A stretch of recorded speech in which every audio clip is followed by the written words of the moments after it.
Hello and welcome back to Video Games. I'm Tim Rogers. You are watching the action button review of Boku no Natsuyasumi, a video game whose title we could translate as Boku's Summer Break.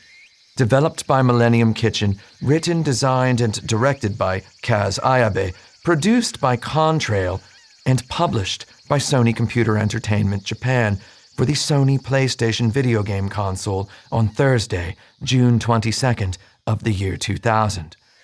Followed in the year 2002 by a sequel for the Sony PlayStation 2, Boku no Natsuyasumi 2, in the year 2007 by a sequel for the Sony PlayStation 3, Boku no Natsuyasumi 3, and in the year 2009 by a sequel for the Sony PlayStation Portable, Boku no Natsuyasumi 4. Boku no Natsuyasumi brought me back to a myself I had never known.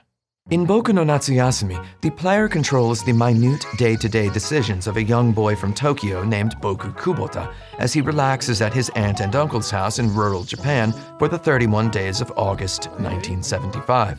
His father and mother have sent him here to enjoy his 1-month summer break from school while they prepare for the birth of their second child. I chose to investigate Boku no Natsuyasumi here and now because its vacation theme beckoned to me.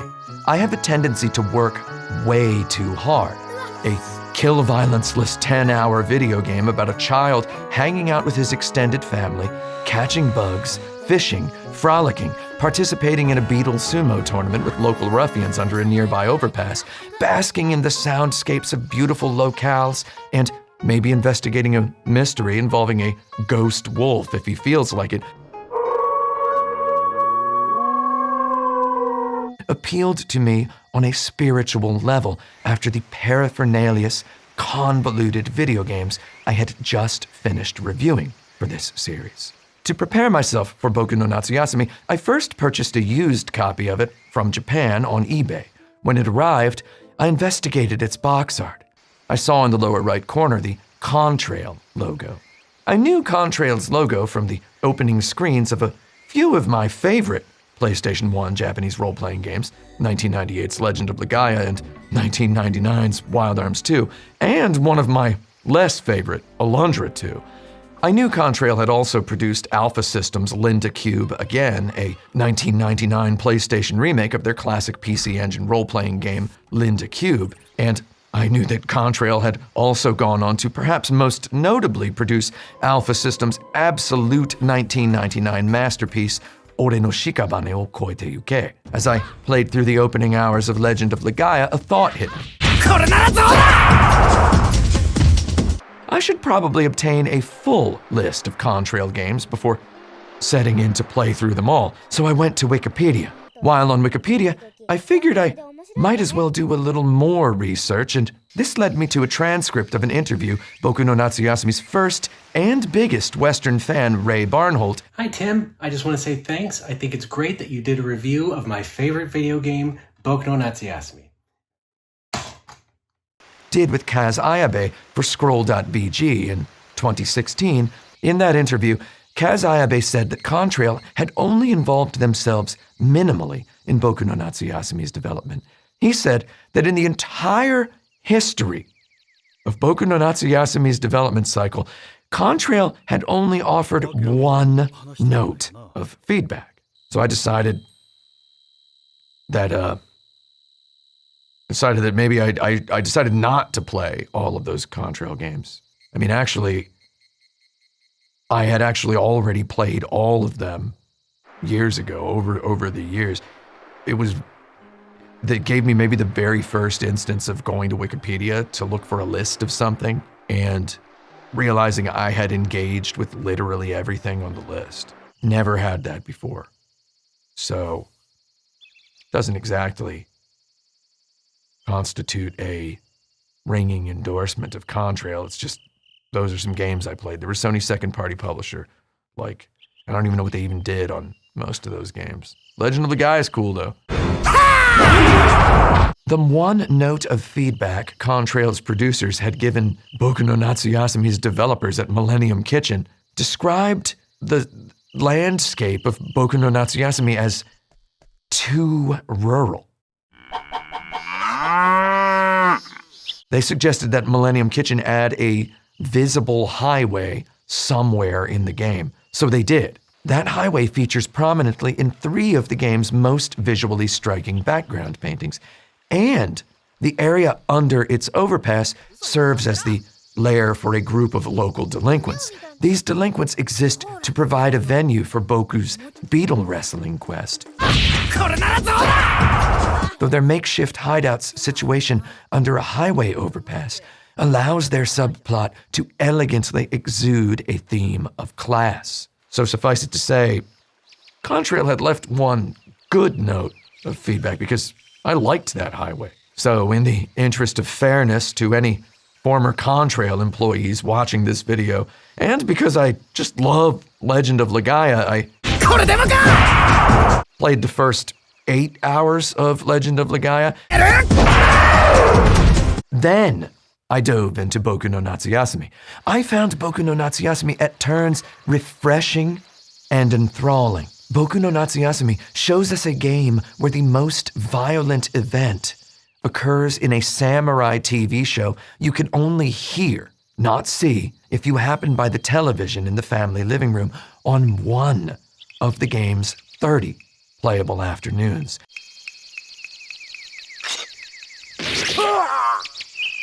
Boku no Natsuyasumi shows us a game whose unlockable, achievementless, modest expanses' deepest mysteries involve making your 2 female cousins, one older, one younger, trust you enough to open up about their insecurities. Boku no Natsuyasumi's cast includes an uncle who makes traditional pottery, an aunt who quit a career as a big city photographer to become a rural mother, and a big city college girl who dreams of becoming a nature photographer of wolves, which have long been regarded as extinct in Japan. In Boku no Natsuyasumi, the family leaves you alone in their house for one day, August 15th, 1975, while they visit a loved one in a graveyard. Your uncle asks you to please stay home and watch the house. He adds, "まあ、泥棒さんが入るようなところじゃないから."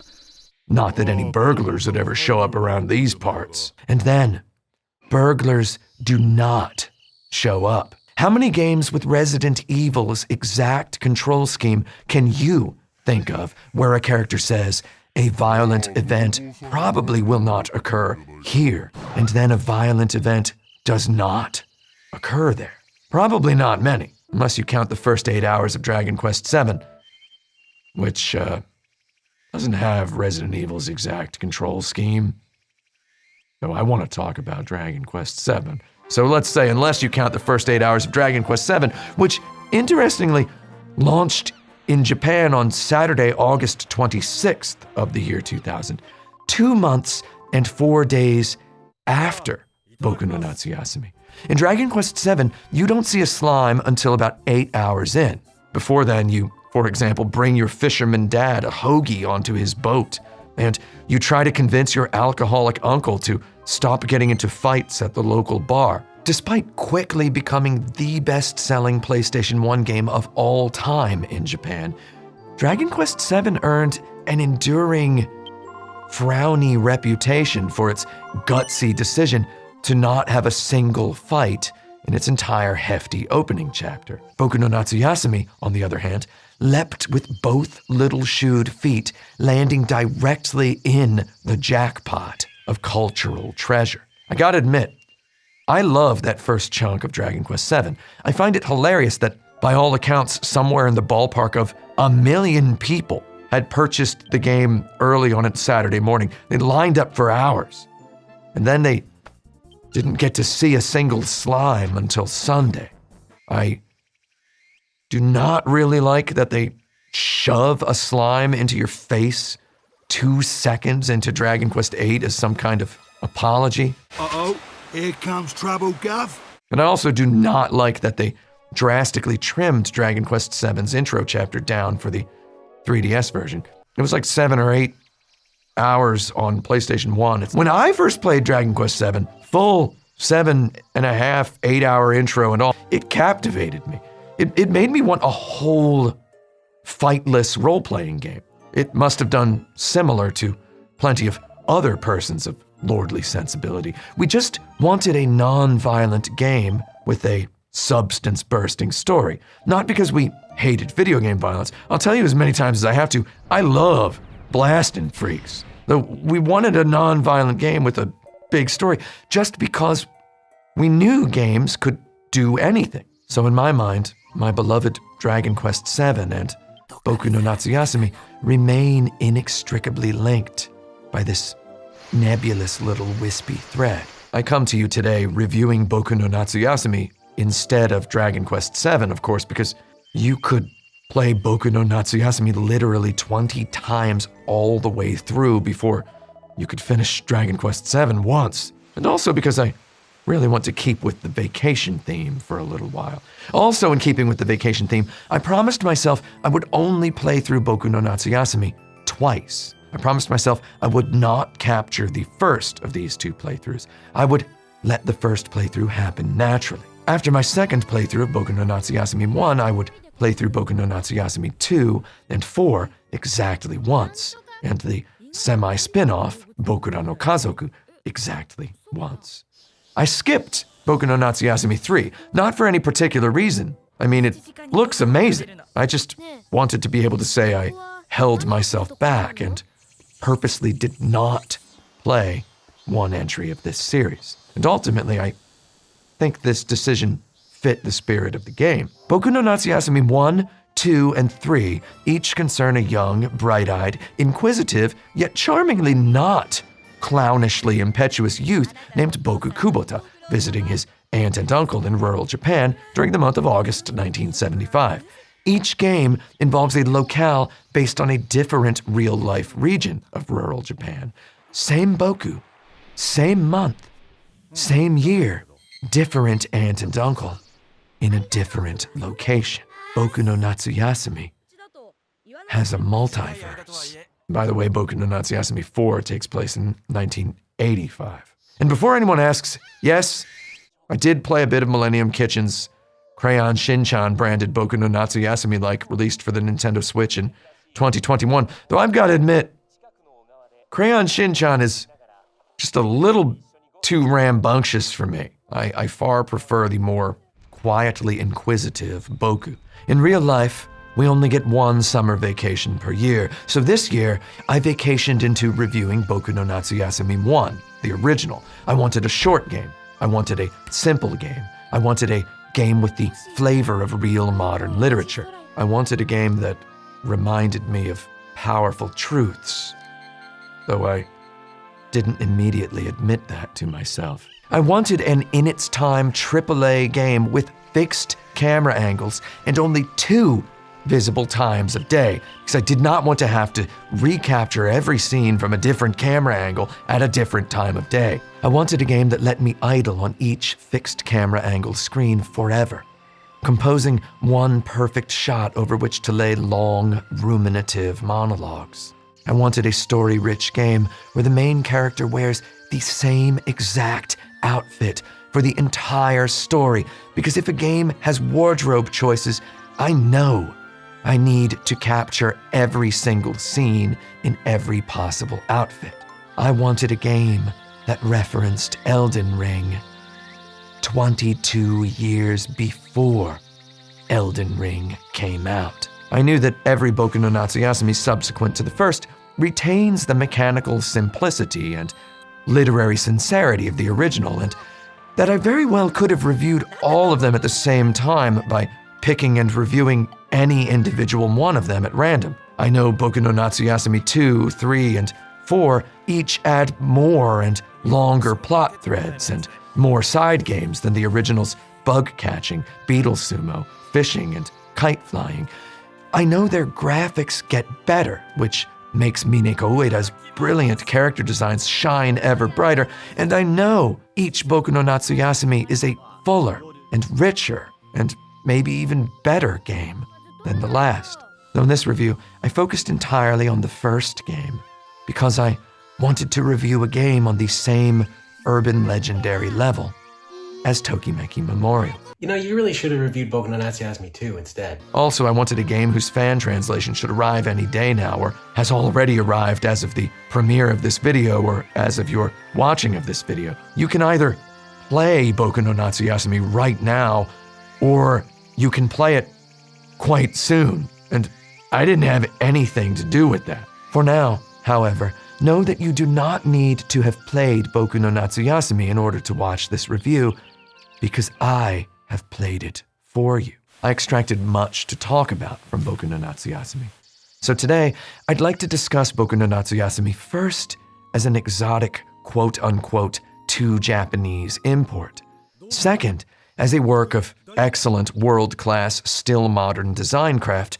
Third, as a well-structured and paced literary story. And fourth, as a premium work of interactive narrative design, which shows us a unique way to essentialize interactivity in a non-violent video game. Then, we'll go on the road. After that, we'll meet right back here for our conclusions. Let's begin.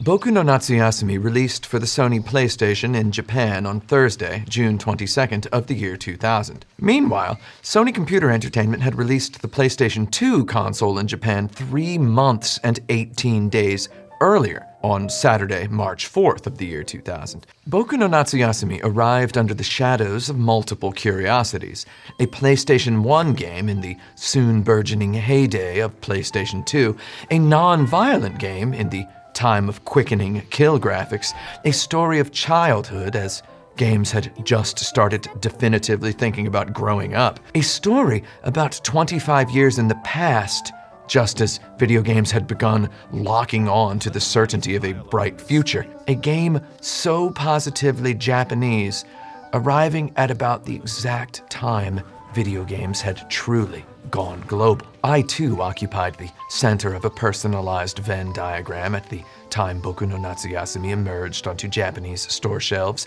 a 20-year-old college student, a fan of video games since the early days of the medium, an employee of a store that would later become a GameStop, a studier of languages, and a frequent lurker of video game discussion forums on the internet whose tastes day by day trended without apology more and more toward the obscure. I experienced, through my old computer monitor, tantalized excitement, pining, and yearning for either exactly Boku no Natsuyasumi or the ephemeral notion of more games just like it. Men who I surmise today are grown with wives and children poured forth their utterly sincere prognostications regarding this one little quaint Japanese video game which, in a just world, would change everything. Yet despite their exuberance for the pure beauty of this game's design and presentation, the old specter crept in. Defeatism. Defeatism formed the core of any obscure game preferer's heart in those days. You might grapple with soulfully understanding this notion today as fan-made translations of lovingly obscure weirdo games like Racing Lagoon and Planet Laika trickle and spurt out of a generous community. Today, the most ardent likers of games for freaks know the power of their own hands. Back in the year 2000, however, the average affordable used desktop personal computer struggled to run even a Super Nintendo emulator. Back in the year 2000, us 20-year-olds had just finished teenagering through the latter half of the 1990s. When we had seen Akira and decided to get into anime, we needed to submit to the curious selections of Blockbuster Video and the Sci-Fi Channel. If you'd read about Dragon Ball Z enough times in tiny preview blurbs of Electronic Gaming Monthly and gotten too much hype from die-hard game fans' inside info about Goku, now you had to wake up at 6 a.m. 13 Sundays in a row to start the VCR. Maybe in 2022, where Our current Guilty Gear Strive-blessed reality includes a Western game studio deciding to set one of the 40 best AAA video games of the past 10 years in Japan on purpose. Here in this present period where we have a literal Batman who vocally loves Aerith from Final Fantasy VII, you might have difficulty believing this, though back in the year 2000, we had long since grown bitterly accustomed to Western video game publishers passing over the games that looked most interesting in preview blurbs and committing drastic stylistic alterations to the box illustrations of the Japanese games they did decide to bring over.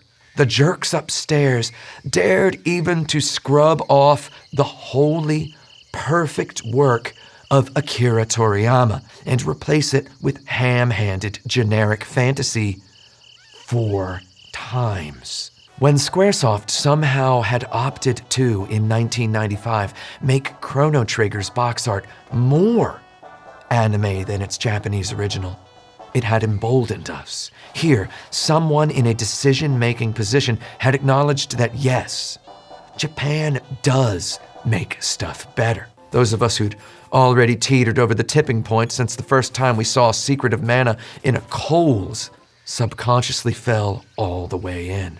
We began to let our preference of cool Japanese stuff define our taste in hobby activities. 5 years passed, and our tastes became most of us's only means of identity expression. When we saw on an internet forum a gorgeous, unique, weird PlayStation game peeking forth from a low-resolution scanned image from a Japanese magazine that came out last week, our instincts directly rushed toward hopelessness. Clicking on a forum thread concerning a Japanese video game that did not fit the most fatalistic of self-identified game likers' cynical definition of quote-unquote mainstream introduced you to the defeatism that lurks at the heart of my generation's wholesale opinions about media. A forum thread about Boku no Natsuyasumi, which I remember fondly, checked neatly every conspiracy theory box as its contributors sprinted breathless down the checklist that hammered every nail in the coffin of this happy little boy having a fun summer game's pre-dwindled prospects of ever seeing a release over here. Over here meant America, though I think some British guys posted there too. Like the moon in the sky again and again, once per lap re-earthed itself, a repetition of the tried and doom-said nomination. Too Japanese. 22 years have passed since those days. Boku no Natsuyasumi yet has seen no official release to any definition of over here, except Japan, where they might call over here kokorahen. Why, ultimately, did Boku no Natsuyasumi, in all its simple, understated beauty and mechanical purity, despite seeing significant success, a remaster, and 2 sequels in its country of origin, never find its way with a bad title and worse box art into American retailers who'd later have to all change their names to GameStop? Perhaps they couldn't figure out how to translate the title. Boku no Natsuyasumi, translated face valuably, means my summer break. This does not sound exciting in English. It barely sounds exciting in Japanese either, though at least in Japanese it carries a tinge of ambiguity. Translators, either in Boku no Natsuyasumi's release day or now, might experience a temptation to translate its title as My Summer Vacation. Though, if we tunnel deeply enough into the etymology, we find this lacking foundation. The Japanese word yasumi means simply break. A yasumi cannot exist without a task to take a break from. In this case, the 9-year-old protagonist takes his break from school. In English, we often interchange usages of break and vacation when referring to school. In my youth, we had summer vacations at home by the apartment complex pool in Kansas. Yet to say vacation stresses destinations or locations, not the contrast between the activity one needs a break from and the luxuriant nothing-doing of the break itself. The English noun vacation includes the root verb to vacate, to leave behind either a duty or a place. Duty being the important word here. The word vacation suggests an active decision to vacate one's location or duty. In the protagonist of Boku no Natsuyasumi's case, his parents make the decision for him. For this bright-eyed young boy, the dreamy, hot month of August 1975 happens in a place far from his usual home, though it happens most rootedly in contrast to his busier days at school in Tokyo. I know from listening to enough city pop records that when a Japanese person seeks to invoke the full palpation of the English word vacation, they either use it outright, or most likely they lean on the Japanese appropriation of the French noun vacances. Yasumi meaning literally to rest. I'd not translate the word natsuyasumi into any other phrase than summer break. Having said that, the title My Summer Break also glosses over one of Boku no Natsuyasumi's defter literary quirks. Boku means I, the first-person pronoun I in Japanese, suffixed with the possessive particle no. Boku no thus means my. However, even in this simple, tiny phrase, we encounter a poison swamp of unfathomable depth. Unlike most languages, Japanese offers speakers a wide variety of first-person pronouns. Where in English we have no choice other than to call ourselves I, a Japanese speaker chooses a first-person pronoun at will to suit their personality, gender identity, age, or even social standing relative to their current conversation partner. The most polite first-person pronoun usage style usually requires the speaker to use no pronoun at all, though let's forget about that for a minute. Textbooks teach foreign students watashi or watakushi. A man in his 20s probably calls himself ode. A man in his 40s who thinks he's in his 20s might call himself ode-sama. A cat in a Natsume Soseki novel might call himself wagahai. And a girly girl most likely calls herself atashi. I've seen elderly washis. I've known 3 20-something female odes. And I once met a 98-year-old lady from Hiroshima who graceful, dignified, and blessed with warmth, experience, many grandchildren, and much scholarship, consistently called herself boku. This last one remains a curiosity to me.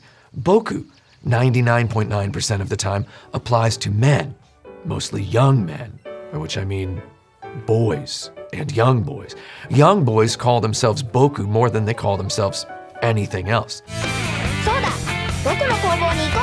If you can believe it, I did not go to a Japanese elementary school, though I have known many guys who did. When sufficiently drunk, those guys sometimes talk about those years. And one remarkable anecdote pops into my mind. In the middle of a discussion about what gym class was like at everybody's elementary school, my good buddy from Osaka, completely wasted, said that he called himself Ode starting in 2nd grade and that he was definitely the stupidest child in his class. The juxtaposition of those two facts at that exact point on that particular far-off night occurs to me now as unflinchingly significant. Young Japanese boys call themselves boku. Many Japanese male teenagers call themselves boku, or they switch to ode at some point when they feel ready. Many Japanese men in their 20s or even 30s call themselves boku. For example, the protagonists of most first-person Haruki Murakami short stories or novels. Sometimes you know a guy through reputation alone, and you assume him for an adult boku. And then it turns out he uses oida. Many young bokus have transitioned from oida or ora at a point they do not necessarily remember. Who gave them the oira in the first place? Thus, the pronoun boku ties itself to Japanese boy youth inseparably across generations and centuries. And across that ocean of time, it has earned another distinctor. More than any first-person pronoun by a catastrophic margin, adults use boku as a second-person pronoun when sincerely addressing a boy they first-hand know. to use boku.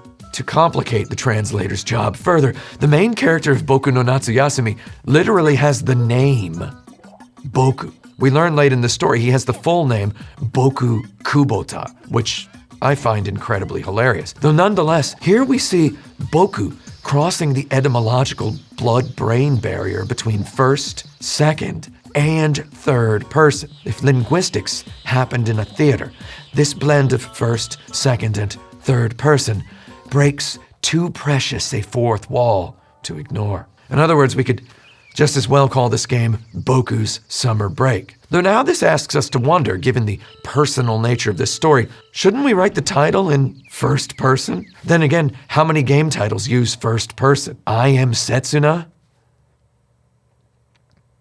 Okay, that's one. The character Alan Wake narrates the game Alan Wake in first person. The Remedy called the game Alan Wake, not It's-a-Me, Alan Wake. Sony Santa Monica made God of War, not How I Became the God of War. Looking at it, Boku's Summer Break does not exactly inspire the busting of blocks. Even Resident Evil, an admittedly horrible name for even a cleaning product, sounds more like the title of a million-selling piece of entertainment software. Resident Evil. So let's turn to the game's subtitle. Boku no Natsuyasumi's Japanese box art presents the full title as half Japanese, half English. Seeing as Boku no Natsuyasumi released in the year 2000, 20th century implies to the Japanese consumer that the game explores the prior century. It plainly states that Boku's Natsuyasumi looks backward. The consumer unacquainted with the deeper pages of the marketing pitch needs this subtitle to understand the game's nostalgia mission. So let's try to incorporate this into our English title as well. I've known and even managed to speak a word to more than one entertainment executive in my time so far on Earth, so I can imagine the facial expression the word boku right up at the top of a product package would inspire. Let's shave this down. Let's call him a boy. Let's leave the on there to signal that this game aspires to the descriptor of literature. Let's call our game A Boyhood Summer 1975. Maybe our imaginary executive circa Y2K says, I didn't spend my boyhood summer 1975 in rural Japan. So we rename our game A Japanese Boy Spends Summer Break at His Aunt and Uncle's House in 1975. We run the requisite focus tests. We put this title on a box of Frosted Flakes and ask 12 angry people to eat 2 bowls each, see if they notice the name, and we wind up with an office in flames. The people upstairs say, fix it, now, and we call the game I Am Boku, and the critics in unison yell, Where's the gun? Maybe 10 years later, we'll find a job at a tech company and become a 10 millionaire, though today, flat out sucks. If Atlas had released the game in the year 2000, they'd probably just have called it Boku. Then again, Konami did in fact release a game called As Your Dreams in the United States, so maybe I'm talking out of my hat here. For the purpose of this review, I've elected to refer to the game the way Japanese film distributors would market a non-Japanese film, by simply using its full foreign language title and expecting the audience to fend for themselves. So I will call the game Boku no Natsuyasumi for the rest of this review. I will not shorten it to the Japanese colloquial abbreviation of Bokunatsu, so as to avoid less attuned ears confusing it for Kokonotsu, the Japanese word for 9 objects. Boku-chan, how old are you? Kokonatsu, the Japanese word for coconut.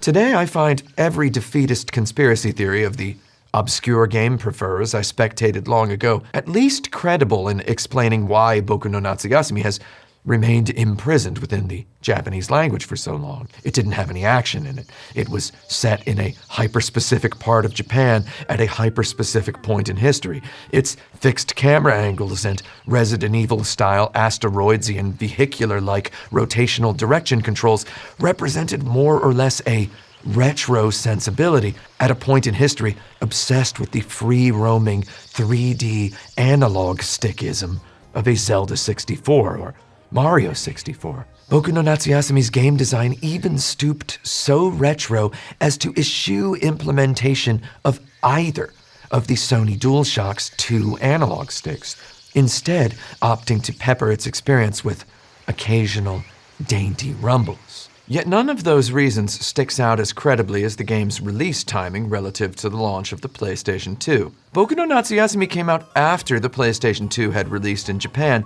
and before the PlayStation 2 had released in the West. Games took a long time to translate back then. Sony needed to slingshot past their success with the PlayStation 1.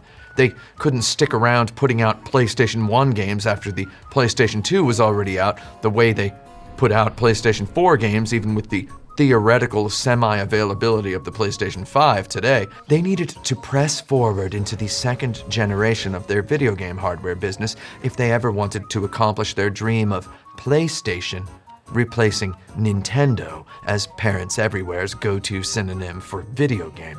Only games like Final Fantasy IX, which released in the United States 2 weeks after the PlayStation 2 console, had that era's game liker community's permission to represent old hardware. Boku no Natsuyasumi would have only stood a chance if it had released at most a month or 2 months after the Japanese version, which in those days wouldn't even have happened if Boku no Natsuyasumi had had the words Final Fantasy in its title.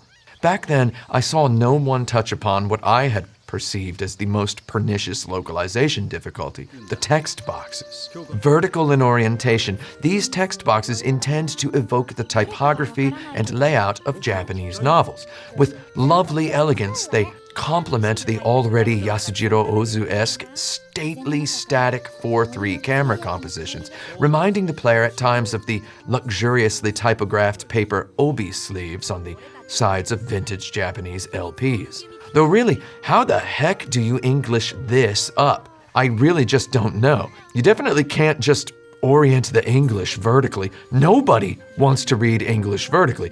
You'd get jeered out of graphic design school for literal clowns if you oriented a complete English sentence split across more than one line vertically. You could hack it and put the text boxes along the bottom, though you'd violate the exacting compositions that way.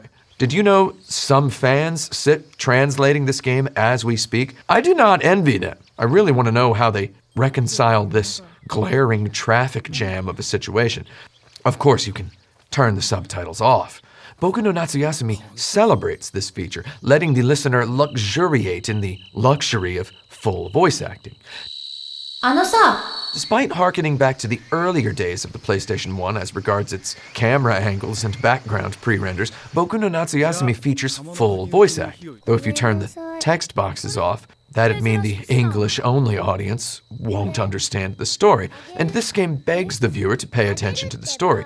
If you dubbed it into English, would that not make it less Japanese? And if it loses its Japaneseness, wherein lurks its appeal? Personally, if I'd had to work on localizing Boku no Natsuyasumi in the year 2000, I'd have replaced the excellently beautiful Japanese text boxes with plain subtitles, maybe in a highly visible yellow with thick black outer stroke a la Criterion Collection black and white film releases of that era. Though that sounds to me like a whole lot of extra work, and probably nobody involved in boating over Japanese video games to the Western world with the advent of a PlayStation 2 on the horizon wanted to work so hard for a PlayStation 1 game that didn't even have any guns in it. Personally, as a critic of one medium and as an avid appreciator of several others, I do not consider it mysterious in any way whatsoever that Boku no Natsuyasumi never received an official English language release. Its many reasons for remaining in Japan strike me as perfectly plain and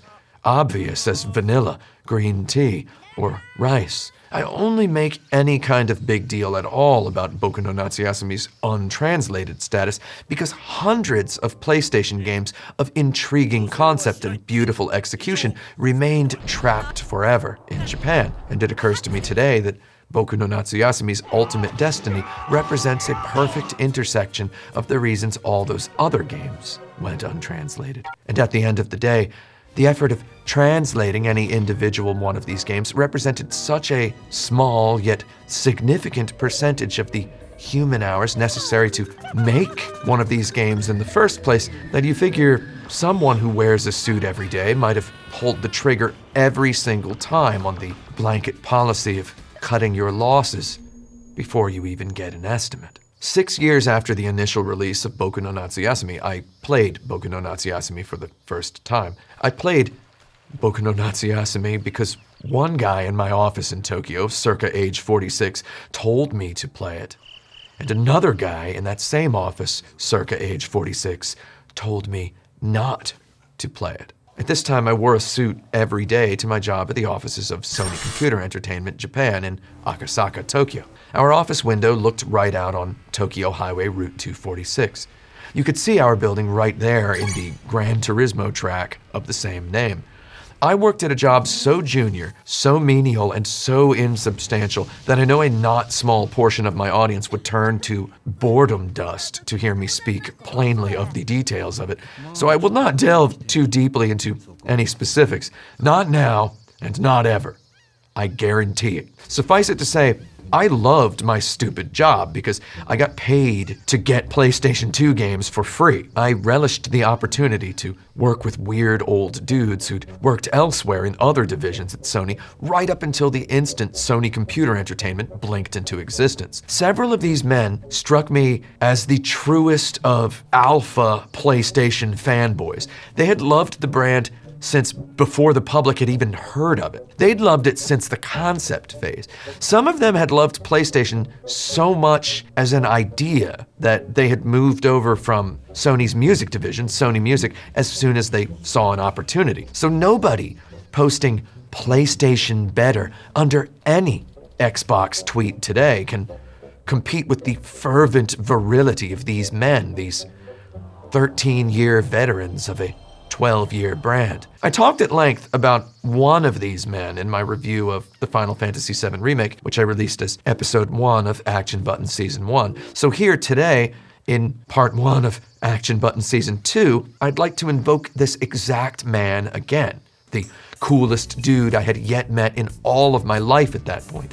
Chubby, late 40s, pompadoured, chewer of toothpicks, shower of grainy cell phone photographs of his beloved Yamaha SG-175, the Carlos Santana original, frequent profferer of burned Japanese jazz fusion mix CDRs, this big-haired, rumored ex-Yakuza Ode of a man left more of an impression on me than I suppose someone that cool can by definition ever realize. On March 16th of 2006, remarking on the Japanese release of Final Fantasy XII for the PlayStation 2, this man had said that someday they're going to remake Final Fantasy VII and it's going to either save the world or end it. A little over 3 months later, on Thursday, June 13th, 2006, he told me that I should play Boku no Natsuyasumi. He suggested Boku no Natsuyasumi to me apropos of the impending release of a remaster on the PlayStation Portable. He had played the remaster recently as an employee at Sony, and he'd enjoyed it, so he recommended it to me the way he'd recommended me the Naniwa Express album No Fuse within days of my starting my job after we'd bonded over enjoying guitar ownership. I said I'd give Boku no Natsuyasumi a shot that weekend. He recommended I try the original PlayStation version instead of the remaster. I asked him, doesn't the PSP version make more sense since you can play it outside? He literally tapped his temple and said, "This is Tokyo, baby." My jazz fusion-loving, pompadoured workplace J-uncle pontificated briefly then on the cosmopolitan glory of a Tokyo summer. Late nights, cool breezes, cold beers, stupid TV, air-conditioned train rides, hot strolls to the ice-cold, air-conditioned convenience store. Tokyo's indoor summer, he said, represented as valuable a Japanese cultural cornerstone as the much romanticized Japanese countryside summer. Because here, right here, he said, here in Tokyo, here and now, the romanticism happens. It doesn't happen there, and it doesn't happen then. It happens here in Tokyo, and it happens now to us adults. He pointed at me, and he said, "You are an adult, kid, so you gotta play Boku no Natsuyasumi." He said, the Inaka summer's a thing, the Tokyo summer's a thing. Get yourself both at the same time. And just then, our section chief walked by, White shirt, rolled up sleeves, little tiny mustache, big gold watch. His arms were hairier than my face has ever been. He looked right at my elder buddy and said, "Are you telling this kid to play boku no natsuyasumi?" And my buddy said, "Heck yeah, I am." The section chief, a usually jovial individual whose desk faced away from Highway 246 overlooking windows that sunset turned into mirrors which reflected his Yahoo Auctions Fender Stratocaster browsings, looked at his tan Oxfords, looked at my coworker, looked at me, and then looked at my coworker again. He said, "Why?" My coworker said, "Because it's important if this kid is going to understand the true medioku of the PlayStation brand." The section chief took a quiet moment. He took his big gold watch-wearing hand out of his chino pocket. He toothbrush rubbed his index finger back and then forth across his effortlessly fancy little mustache. He looked me dead in the eye and said, "Man, don't play boku no natsuyasumi." And my work buddy was like, "Why the heck not?" And the section chief shot an immediate glare right at him and said, "Kimochi warui desu yo, gaikokujin ga boku natsu yaru nante." The strength and darkness of his expression inspired me to, with vigor, fill the awkward silence before it could even happen. So I burst out, "Kimochi warui!" The section chief looked at his shoes and played it off with a little scoff. He scratched the back of his head with his gold watch wrist hand fingertips. He dropped his hands to the side. He looked up. He let his eyes roll 45 degrees toward the ceiling. He cocked his head maybe 45 degrees to the right side. He uncocked his head. Still 45 degrees studying the ceiling, he said, "Ore no nikki ga yomarechatteru kanji da." Then he looked me in the eye again and said, in a tone too grave for comfort, "Ya desu yo." He then gave another little scoff and continued his walk to the coffee machine to get himself his 6th daily cup of hot, instant UCC 117 The Blend coffee. My avuncu buddy and I stared at one another's eyes across the cubicle aisle in silent disbelief, probably with similar amused lip postures. This guy and the section chief had both worked at Sony Music at the same time. I recalled hearing that they graduated from high school in the same year. Yet in that moment, I learned a neat little unspeakable thing about how some people just, for better or for worse, get older than other people. The section chief came back by, blowing on his little paper cup of coffee. Casually, he asked, "So what are you guys up to this weekend?" My buddy took a sip of his green tea and said, and I quote, and this rules harder than anything I have ever said in my life. He said, "My wife's jazz fusion band is playing a show." So it's like, you know, that's a pretty cool dude. And I casually said, "Kono kaisha no fukushachou ni itsuka naru tame ni PlayStation no brand no shin midyoku no kenkyū o shitsuzuku tsumori desu." The section chief laughed a little laugh and took a little sip of his coffee.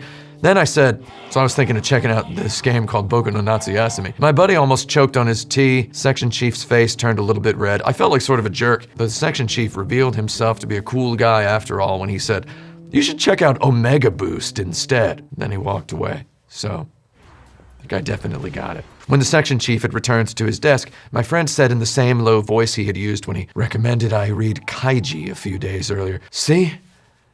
Now you definitely gotta play Boku no Natsuyasumi, man." I had experienced somewhat similar conversations in my workplace and in social encounters by this point in time, though I hadn't until that day had someone flat out tell me they found it creepy for a foreigner to take interest in any given piece of Japanese culture. Many times Japanese people had asked me point blank why I had any interest in Japan at all. They had asked me why I'd gone through the trouble of moving to a country so far away and so different from my country of birth, and I always gave them little pocket-sized responses depending on which one I presumed would satisfy them the most. Responses like, "I hate my home country," or "I wanted to see Number Girl play live." I did hate my home country, and I think everyone should give it a shot. And I did see Number Girl live twice before they broke up, though I usually felt like kind of a poser. when I gave those excuses. I mean, in some cases, as with the lady who worked at the convenience store inside our building, I answered frankly that I'd moved to Japan because I liked video games. Just kind of let video games stand in for, movies and music, and let video games take charge, because I was at a video game company. And I mean, the more years I lived in Japan, the more nuanced these answers became. I told people I liked living in a city with a perfect mass transit system. I said I liked the cherry blossoms in spring. I liked the convenience stores. I liked the taste of the canned coffee, hot or cold, as long as it was Georgia brand. I liked the affordable rent. I liked the airplane proximity to Korea and Taiwan and Hong Kong and Hawaii. I had dozens of these little quote-unquote reasons in my pocket, able to select one with immediacy depending on the situation, always with a second or third reason ready to deal out if the conversation continued to require more examples, though none of these quote-unquote reasons felt true. I'd developed them all years after the fact, and I never managed to admit to myself that I'd defensively shaped their nuances specifically so I felt less bad and weird whenever someone taking me for an interloper asked me if I'd moved to Japan for a stupid reason. Like, people mostly wanted me to say I moved here because I got a $1 million annual salary job offer at an investment bank. I think that's the sort of thing that most of the people I'm talking about would have taken for a good reason. A woman once asked me if I'd moved to Japan just to meet women. And actually, a lot of women asked me that. We're just gonna focus on this one. Just point blank, on our 6th date, this woman asked me, "Did you move to Japan just to meet women?" She'd avoided the "why did you move to Japan" question for 5 dates. Then she just whipped it out while we were sitting at a cafe in Shibuya drinking cappuccinos at 2 a.m. She asked, "Why did you move to Japan?" And I replied, "I don't know. I wanted to move as far away from my hometown as I could before I was on my way back." She didn't buy it. She immediately asked, "Did you come here thinking you'll get on TV, be in a hit band, get famous?" In Japanese, that actually only requires one word, the Japanese appropriation of the French English word debut, by which I mean she said, "Did you come to Japan for the purpose of a debut?" デビューするために日本に来たんですか? I replied again, "I don't know." Then she replied, "Did you come to Japan to get a girlfriend?" To which I didn't immediately reply. And she said, "There's that look you gave when I suggested, hey, let's go into this hotel right here." I asked her what look, and she tilted her head 45 degrees toward her left shoulder. She said, "Like this." I took umbrage with the exact particulars of her accusation. I said, "I totally do not tilt my head like that, lean my ear toward my shoulder like that." And she said, "Yes, you do. Well, maybe you didn't do it just now, though you do it all the time, like a 9-year-old. To which I replied, "I have never done that. I have done that literally 0 times in my life." She did it again. She tilted her head halfway toward her left shoulder, cinched her lips, blanked her eyes, and then blinked exactly once. "Like that, like this," she said, and then she did it again. "It's what kids do. Kids do it all the time." And I said, "No, they don't." And she said, "Well, kids in Japan do it all the time." And I said, "Do they?" And she said, "Yeah. Don't kids in America do it all the time?" And I said, "Not that I know of. No, I don't think so." And she said, "Are you sure?" And I said, "Well, speaking as a former American kid myself, I'd say no, they do not do that." And she said, "Well, we've already established you as the sort of weirdo who has never done it once." And I said, "Hey, I have plenty of gestures I've carried with me since childhood, though I've never done that one." So she asked again, "Did you move to Japan to meet women or what?" And I said, "No, actually I moved here literally just because I wanted to see Number Girl live, and then I got a job." Me and this woman dated for 6 years after that. We can talk about all of that some other time. I remembered this conversation when my father-like section chief at Sony performed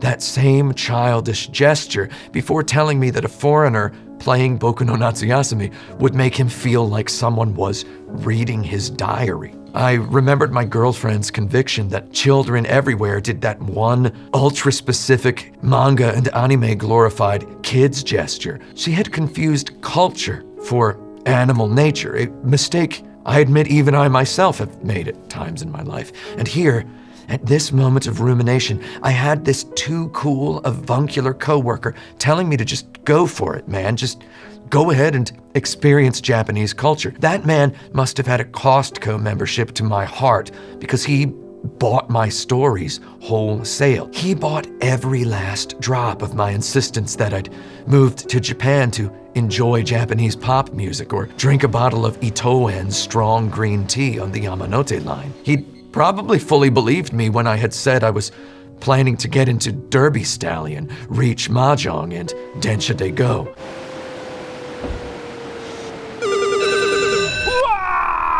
I don't think I even believed myself. I mean, I still haven't gotten into Derby Stallion, Reach Mahjong, or Densha de Go. Maybe he believed that I had the power to believe I'd get into Derby Stallion, Reach Mahjong, or Densha de Go. クソ親父が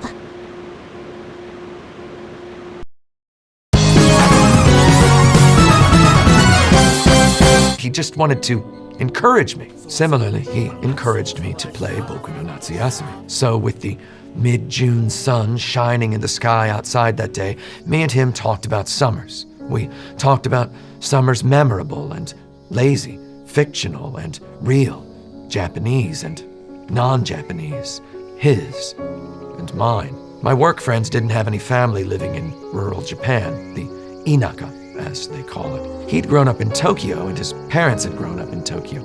His family were Tokyo people dating back generations. He said he loved boku no natsuyasumi because it let him experience a Japanese country summer on a more intimate level than even Japan's many films and novels about rural summertime ever could. He said summer in general is universal.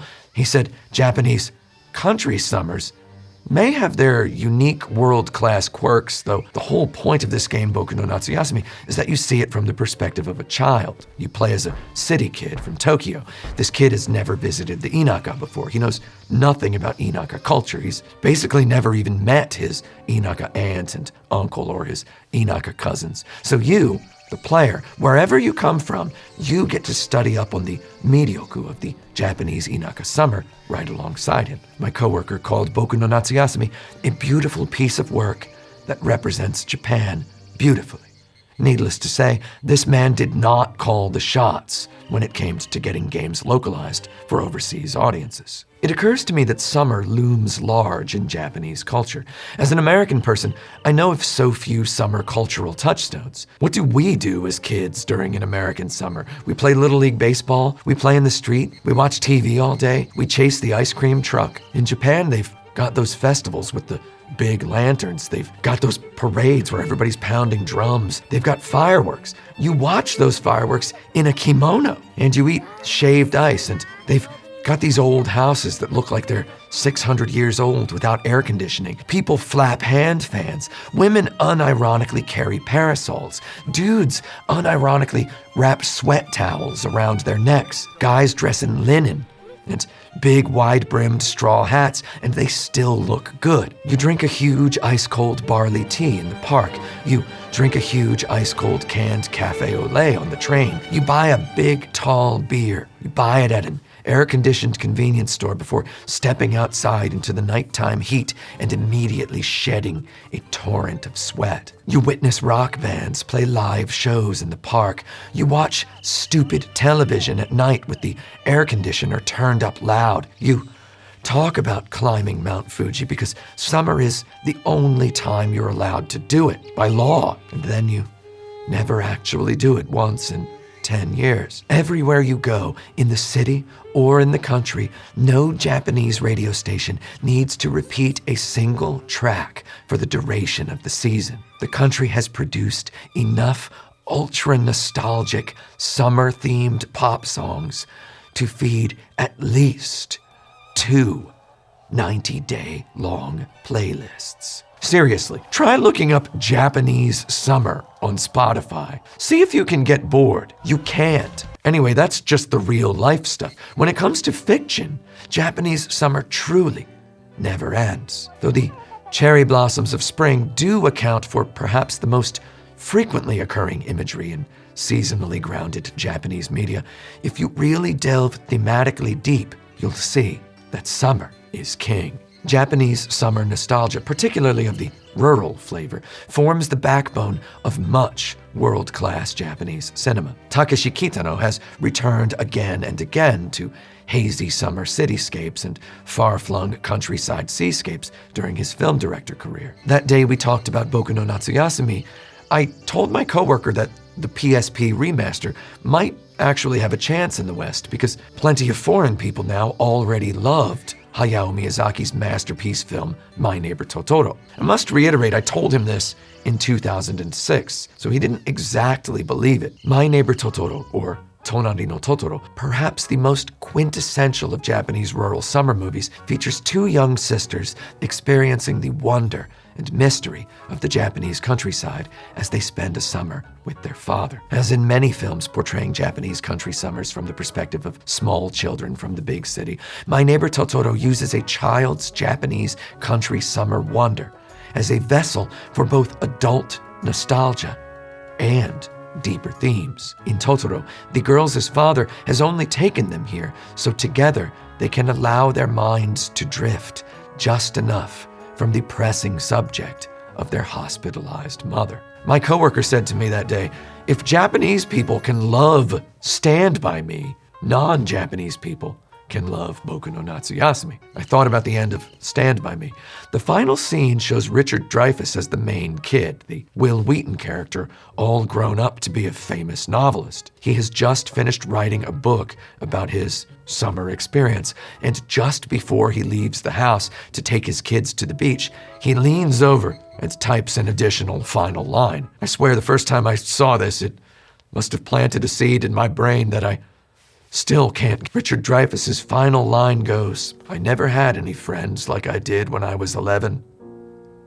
Then again, who does? That day, I realized afresh, old men are out there, spilling their guts about themselves by putting words in the mouths of fictional young children spending lazy summers. Of course, I can't think about this without thinking about Kingdom Hearts 2. At the beginning of Kingdom Hearts 2, some children are gathered eating popsicles together for an interminably long scene in which they keep saying morose stuff like, too bad the summer will end soon. Grown men out there can't stop putting morose words into summer vacationing kids' mouths. Tetsuya Nomura, just like writers do, had hidden his diary of anxieties and insecurities in plain, block-busting sight. Over the course of the summer of 2006, definitely inspired by this conversation with my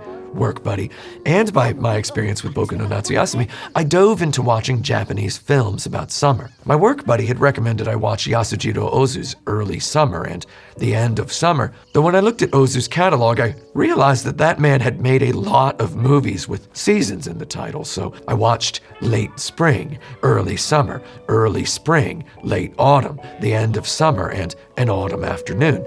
At first, I couldn't decide if I'd watch them all in season order or in the order of their release years. But eventually I went with the order of their release years, and I'd recommend anyone else do the same. I also watched Tokyo Story one Saturday afternoon that summer in 2006, and then immediately I left my house in Minami Senju, walked to Akihabara, and looked for a Pentax K1000 camera. I binged on Takeshi Kitano's classics Kikujiro, Hanabi, Boiling Point, and Sonatine. At the end of this exercise, I ended up right back at a reviewing of Totoro, appreciating, as always, Mother 2 writer Shigesato Itoi's understated performance as the father. Hey, Boku no Natsuyasumi fan translators, if you ever consider dubbing the game, let me voice the uncle. I do it for free. It's for a project. I followed up my Totoro viewing with a viewing of Only Yesterday, perhaps an even more relevant Ghibli film to watch, apropos of Boku no Natsuyasumi. Romanticization of Inaka summer is so ingrained in Japanese culture that Studio Ghibli, makers of the Japanese film romanticizing a childhood Inaka summer vacation, even made a movie about Tokyo people's fascination with the childhood Inaka summer vacation, Omoide Poro Poro, or Only Yesterday, in which a Tokyo woman with no relatives outside Tokyo becomes so enamored with the charm of the countryside that she uses her paid vacation days to volunteer on a farm, pining after the sort of childhood summer she herself had never had. I first watched that film on a bootleg DVD I bought in China with bad subtitles. When I told my coworker about the bootleg DVD's bad subtitles, he asked me if they'd never released that one in America, and I said they hadn't yet, though it somehow had the official title of Only Yesterday. He repeated the title in a derisive tone. Only yesterday. He said it sounded like the sort of title Sony Computer Entertainment America would have given Boku no Natsuyasumi if they'd released it in English. It occurs to me that J City Folks' equation of summer and inaka had proved so resilient over the years, thanks in part to the very bigness of Tokyo itself. To the average inaka person, Tokyo represented itself an urban myth. Tokyo looms so large as Japan's first city that the Japanese have a single word verb meaning to move to Tokyo, joukyo suru. Even inaka boys and girls who joukyo to Tokyo and become city men and city women continue to consider Tokyo in its urban mythological bigness, a big, perfect city, Japan's biggest and perfectest, and the one so many people worldwide want to move to. It has philosophically become Japan itself. Tokyo reeks of loveliness in all 4 seasons of the year if you know where to look for it. Cherry blossoms in the park in spring, sweet potato vendors on the street in fall, bundled up buskers at train stations in winter, and air-conditioned convenience stores in the summer. My work uncle said to me, "You're from Chicago, right?" And I said, "Sort of, yeah," because so many people had asked me where I was from, and I said I was from Indianapolis, and nobody knew where Indianapolis was, and they said, "Is that near, what city is it near?" And I said, "It's near Chicago," and they said, "Chicago near New York?" And I said, "Not really." I'm not making fun of this. I mean, like, I didn't know that Rome was south of Venice until I was like 23, so I mean, I'm not making fun of anybody's world geography knowledge here, the minute details. I just told people when they asked if I was from, I said I was from near Chicago. They said, "Chicago Shushi?" I said, yeah, sort of. So anyway, he said, "So you know how much summer sucks in a city?" He told me he'd gone to New York once on a business trip in the 1990s, and the air conditioning on the subway one time had been broken. He said the train had smelled like rotten vegetables, and he stared at 2 dead rats for the duration of his ride. He said to me, "You know that in a city, you've got to make your own summer romance, and sometimes the heat just defeats you and you want to escape." And I said, I mean, I guess kind of a lot of air conditioning in Tokyo, so it's kind of okay. And he said, "It's like this. In Tokyo, during the summer, people go around like, 暑いですね、暑いですね、暑い、暑い、暑い。 they go around using hot in place of hello. Whereas in the inaka, they say it more like, 暑いですね. That's all you need to know right there. He told me people born and raised in Tokyo are fascinated with the inaka the same way some foreigners are fascinated by Japan in general. He said Tokyo people plan trips to hot springs in Aomori in the winter, the same way inaka people plan trips to Tokyo to see SMAP at Tokyo Dome. He said Tokyo people plan snowboarding getaways in Gunma the way somebody from like Nara might bullet train over to Tokyo any given day of the year because they have a coupon to Tokyo Disneyland. Booking a trip to an authentic old inn in the mountains to spend New Year's Eve in a private rotenburo, open-air hot spring bath under a starry winter sky seems like the matter-of-fact sort of thing anyone in Tokyo can just go and do if they really want to and they have the money. Meanwhile, an intimate getaway to the Japanese countryside in summer remains a mystery. Who'd go there? Who'd go somewhere so hot without a family to visit? Who with a family would go anywhere to not visit their family? Thus, for the average Tokyo adult, the inaka summer best exists crystallized in dramatic fictional media. I knew this from experience. I'd been in a band with 2 guys from Tokyo and another guy from Aomori once. The guys from Tokyo often jokingly asked the guy from Aomori, "Hey, how did you get to Tokyo from there? Did you ride a horse? Did you take a stagecoach?" They'd say stuff like that. Though when this guy from Aomori talked about going back to visit his family for New Year's, I could tell they were so jealous. They revered the heck out of that backwater place that they joked about. They gasped at the beautiful, if tiny, 320 by 240 photographs in their friend's flip phone. Likewise, my girlfriend was from Ehime Prefecture on the island of Shikoku. Of her 9 brothers and sisters, only she had left to pursue a career in Tokyo. She moved to Tokyo as a college student and then never left. After spending enough summers in Tokyo myself, the city folks' reverence for the Inaka summer had subliminally gotten to even me. Without ever wondering why, I had become truly envious when my girlfriend left the previous week for a trip to see her family. Actually, I told my coworker about my girlfriend's trip, and that's why he told me to play Boku no Natsuyasumi that weekend. I told him I was jealous that she got to go somewhere like Shikoku, and he told me to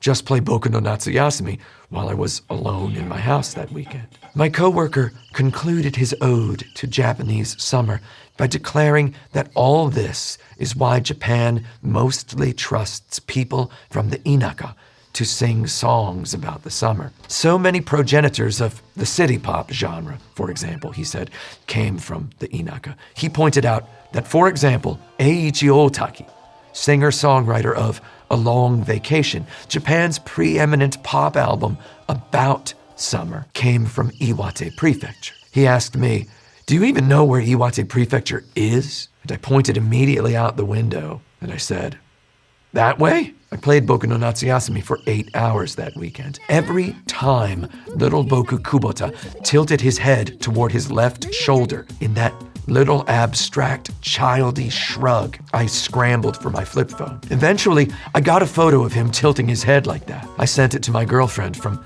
my phone all the way to her mom and twin sister and 8 brothers and sisters in Shikoku. She replied immediately with a single word of English, wrapped curiously to me in quotation marks. What? I replied immediately, taking the English for literal. "It's that gesture, the one you say that all kids do, the one you say I've done."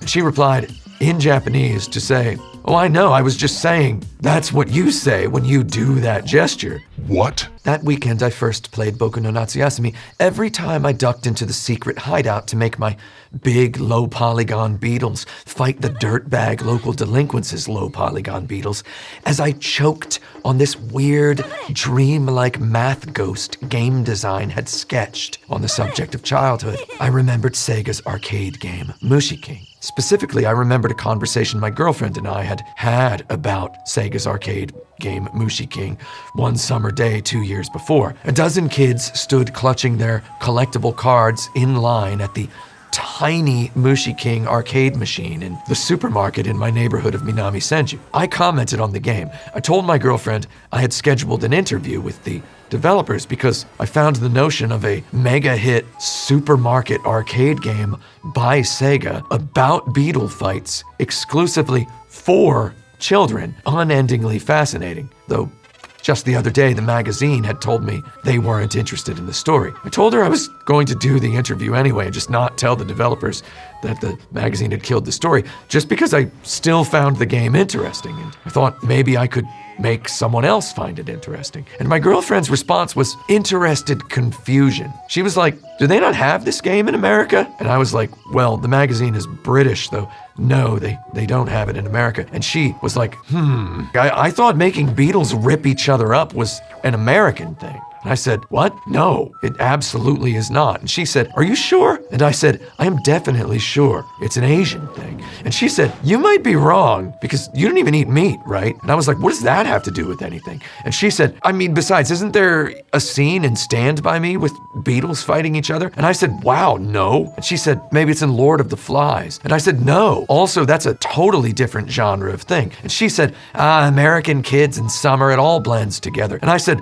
Well, one is a story about American kids in the summer, and the other is a story about British kids on a deserted island. And she said, summer vacation, deserted island, same thing. And I was like, not really. And she was like, are you sure kids in America don't make bugs rip each other up? And I said, no, in America we just have adults who make dogs or chickens kill each other. And she said, now you're making stuff up. Boku no Natsuyasumi puts players in the shoes of a bright-eyed, inquisitive, impetuous, though not clownishly impetuous, little boy visiting his aunt and uncle in an unspecified part of the Japanese countryside, where he enjoys such coming-of-age activities as kite flying, beetle wrestling, fishing, firecrackering, shaved ice eating, flirting with a girl way out of his league and age bracket, insect netting, lazing, cloud gazing, and pottery glazing. He can access a forest and a beach and a field of sunflowers, though he never steps foot in the nearby town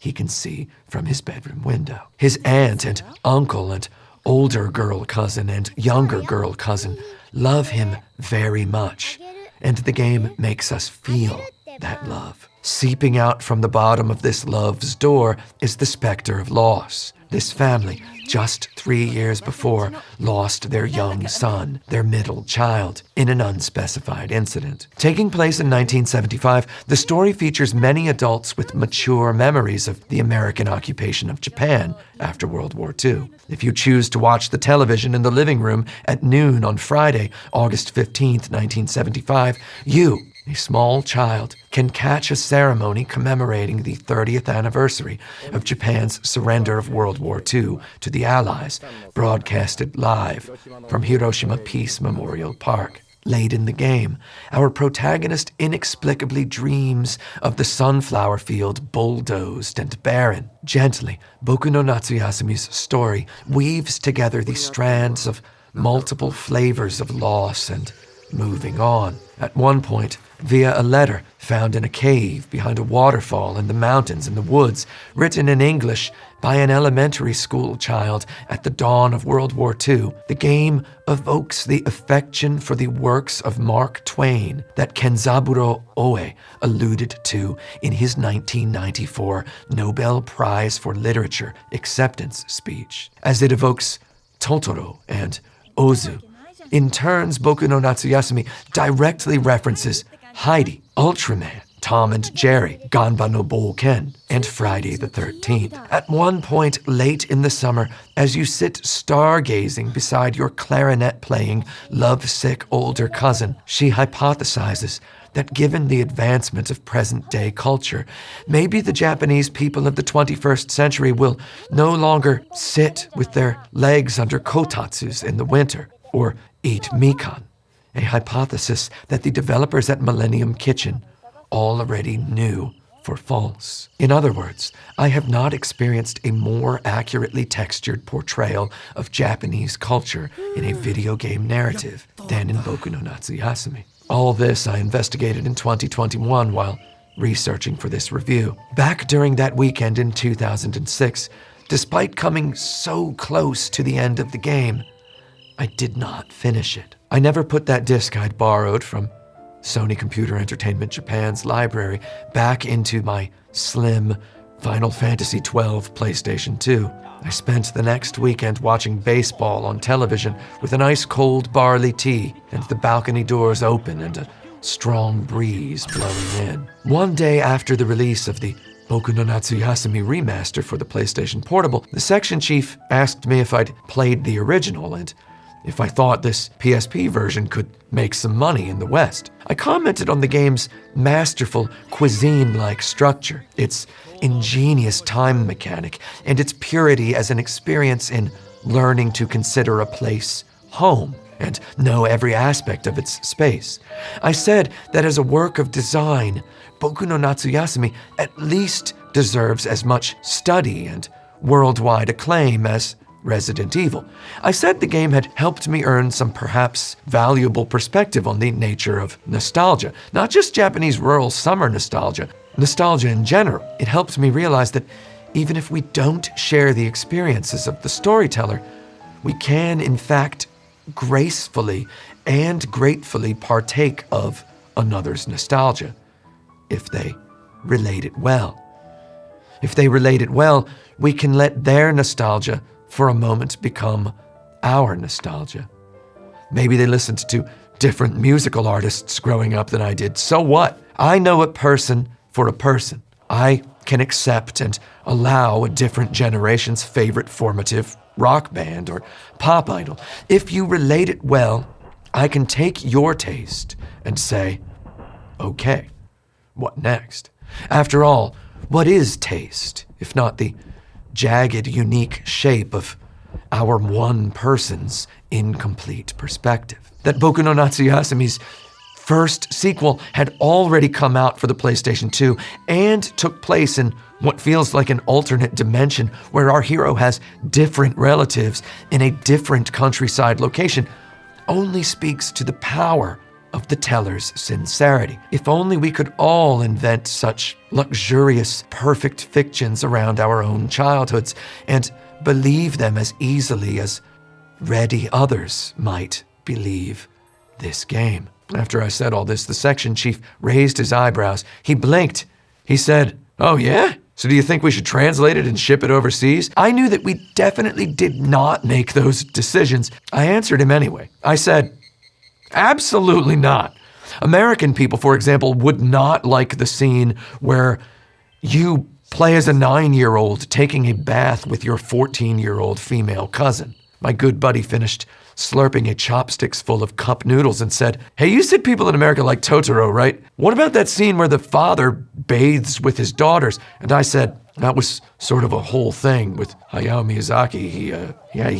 They got into a whole thing about it with the distributor." So in summary, the bath time with your cousin scene feels at least as essential as the scene where your uncle tells you the object you found on the seaside road is a whale's ear bone, and you dream that night about the history of life in the ocean and the universe. I wouldn't cut either of those scenes, so that's probably why Boku no Natsuyasumi never got released outside Japan.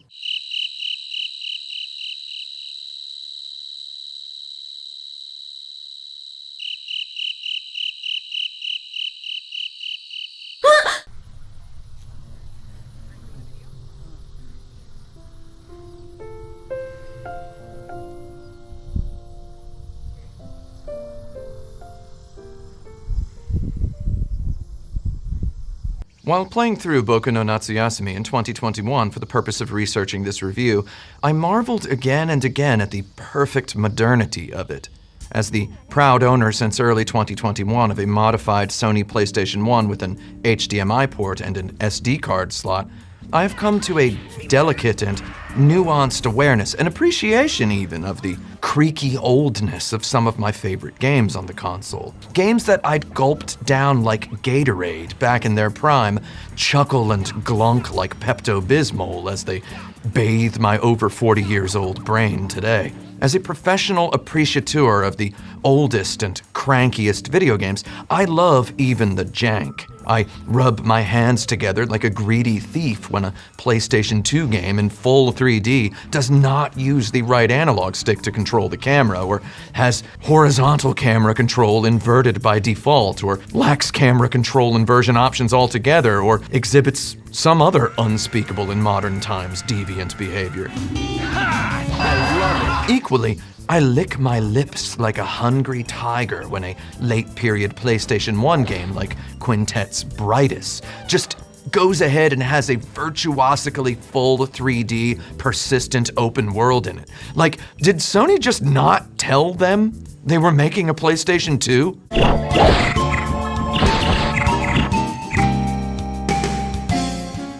I have attuned my lifestyle so that I celebrate both the jank and the anti-jank of old games with a mind unfog-shrouded. And every once in a while, I experience a lightning bolt of modernity captured vibrant in the amber of a passed moment. For example, playing Ridge Racer Revolution, Rage Racer, or R4, Ridge Racer Type 4, on a Sony PlayStation 1 with Namco's twistable Negicon controller puts even the most modern engineered analog sticks to utter shame. The Joy-Con kinda sucks. I played Gran Turismo 1 and Gran Turismo 2 with the Negicon on my big modern television, and genuinely felt sad when I went back to my Xbox Elite Controller Series 2 to continue playing F1 2021 on my PC. Yes, I know I should get a wheel. I don't want to get a wheel. I live in New York, Manhattan. I don't want to get a wheel unless I also get a chair and like the whole cockpit thing to go with it. I don't have the square footage to go big. I'm already home. My 27 years later rekindled love of the Nejikon stands in as a perfect metaphor for my experience with boku no natsuyasumi. So maybe I should finally start talking about boku no natsuyasumi. Boku no natsuyasumi represents a subtler yet no less potent variety of the Nejikon moment. Boku no natsuyasumi gives us every verb, every mode, and every beat of many popular video games up until the moment of its release. Only its designers, in their wisdom, have mechanically and interfacially streamlined the experience such that the full nature of its individual innovations has become almost invisible. For example, in Boku no Natsuyasumi, you can instantly turn around 180 degrees simply by pressing the down directional button. Let me explain the bigness of this deal. Boku no Natsuyasumi uses directional movement controls reminiscent of 1996 Resident Evil. Players press the left and right directional buttons to rotate the main character, and press forward to move forward. Modern video game players tend to call this sort of control scheme tank controls, though back in Resident Evil's day, I and my friends called them car controls.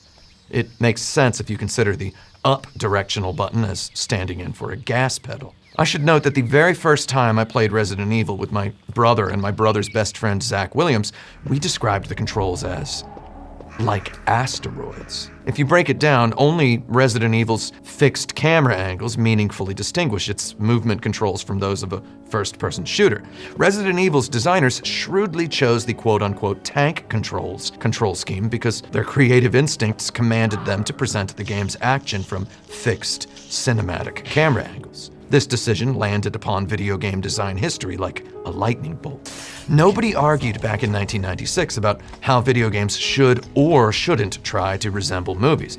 Back then, it just blew our minds that we could, in Resident Evil, sort of play a movie and watch our characters scale in and out while navigating up or down a hallway that felt viscerally more like a three-dimensional space than a grid-based two-dimensional one. Resident Evil's designers, treading new ground in camera angle presentation, would not have made such a big impact on the world if they hadn't, on occasion, gotten wacky with it. Though Resident Evil 1 never breaks the 180 rule, it does often flick transition from one angle of a room or chamber to a wildly different one the instant the player crosses an invisible boundary line trigger. If the player controlled the character in a traditional The Legend of Zelda Link to the Past grid style, where pressing up moved you toward the top of the television screen and pressing right moved you toward the right side of the television screen, these sorts of transitions would frequently beef themselves up as a player recrossed a boundary line immediately after crossing it. By assigning the up directional button to move forward rather than move up, Resident Evil gives us a game where we think in terms of heading vectors. Did Resident Evil's designers choose their movement control scheme because they'd made too many of these sorts of transitions and playtesters were flubbing up simple hallway traversals? Or did the choice of movement control scheme give them the freedom to place cameras like this? We may never know the answer, though we do know that even I, a Resident Evil 1 master, still occasionally mess up screen transitions in Final Fantasy VII, a game I have played all the way through literally 30 times. I really think Final Fantasy VII needs the Resident Evil control scheme. I really think it would have made the game a lot better. Despite similar cinematic camera angle trickery, Final Fantasy VII did not use the Resident Evil control scheme. This probably happened because Resident Evil's control scheme transitioned in the urban lore of 1996 from "What's Resident Evil?" to "That game is hard to play," faster than a Castrol Tom's Toyota Supra goes from 0 to 60. I distinctly recall one boy in my college dorm asking another of Final Fantasy VII, "It's not Resident Evil controls, is it?" To which the other kid answered, "Nah, dude, it's regular." I first heard the phrase tank controls in that same college dorm, this time on the subject of Final Fantasy VIII. Someone asked, This seriously looks like it's tank controls. Is it tank controls? To which my friend answered, no. If Final Fantasy VII could have benefited from tank controls, then Final Fantasy VIII would have won a Nobel Prize if it'd have had tank controls. Boku no Natsuyasumi arrived 4 years after Resident Evil, and 3 years after Final Fantasy VII. It has tank controls. It has tank controls because the director's creative vision requires them.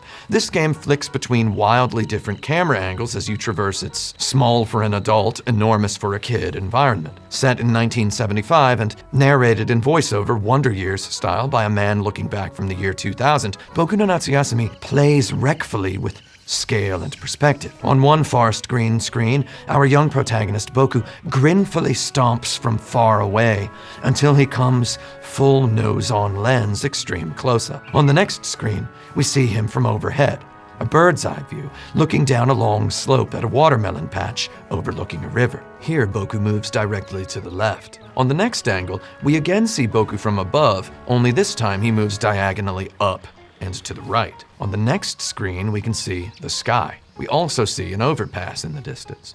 Boku grows smaller as he approaches it. The next angle cuts us into the dark and cramped underside of the overpass. Boku moves directly to the right on this screen. When Boku exits the right side of the screen, the camera in the following screen jumps back hundreds of feet. The angle, crucially, does not change. We still see Boku dead on orthogonally from the right, only now a vast field, a thrilling mountain vista, and a shocking blue sky have replaced the claustrophobia of beneath the overpass. Resident Evils 1 through 3 and Final Fantasies 7 and 8 all pioneered this static camera angle technique in mainstream console video games, though Boku no Natsuyasumi here exhibits learning of every valuable lesson those other games fought for. Not only does Boku no Natsuyasumi exude the confidence to tell a tiny little story merely via the selection of camera angles during a much repeated traversal segment, it lets the player control this entire sequence with exactly one button. Maybe the phrase car controls would have caught on instead of tank controls if Resident Evil's designers had had 4 years to think about its controls a tiny bit more. Boku no Natsuyasumi did have those 4 years, and it eliminated one of Resident Evil's most annoying issues. In Resident Evil 1, you hold the square button to run, though you also have to press the up directional button at the same time. Personally, I like when a game feels a little stick shifty in its controls, though in 2022, this strikes me as a bit user hostile. Like, imagine having to press up while stepping on the gas in Ridge Racer. Steering a running character left and right in Resident Evil presents too much of a slippery frustration when you have to keep the up direction held down. Yet the answer just lurks there, staring plain as day. Aside from running, in Resident Evil 1, the square button performs no other action.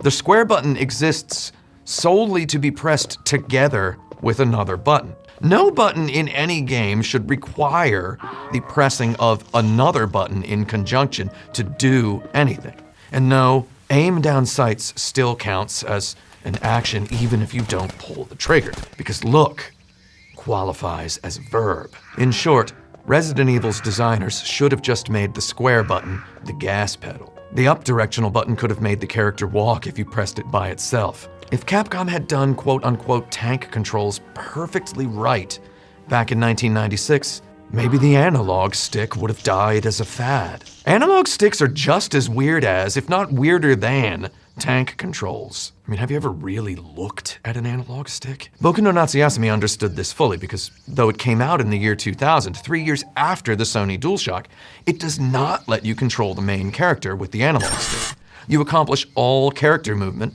with the directional buttons alone. Boku no Natsuyasumi, in its wisdom, lets you run forward simply by holding the X button. If you want to walk, you can use the up directional button alone. Though seeing as we wear the shoes of a precocious 9-year-old boy living it up with a month off school, role-playing requires running. You line yourself up in the middle of the path, exiting the right side of the screen with the Jizo statues. You hold the X button, and you let the life-changing scenery roll by as you traverse the world map, unobstructed. I pride myself as someone who loves weird controls in video games.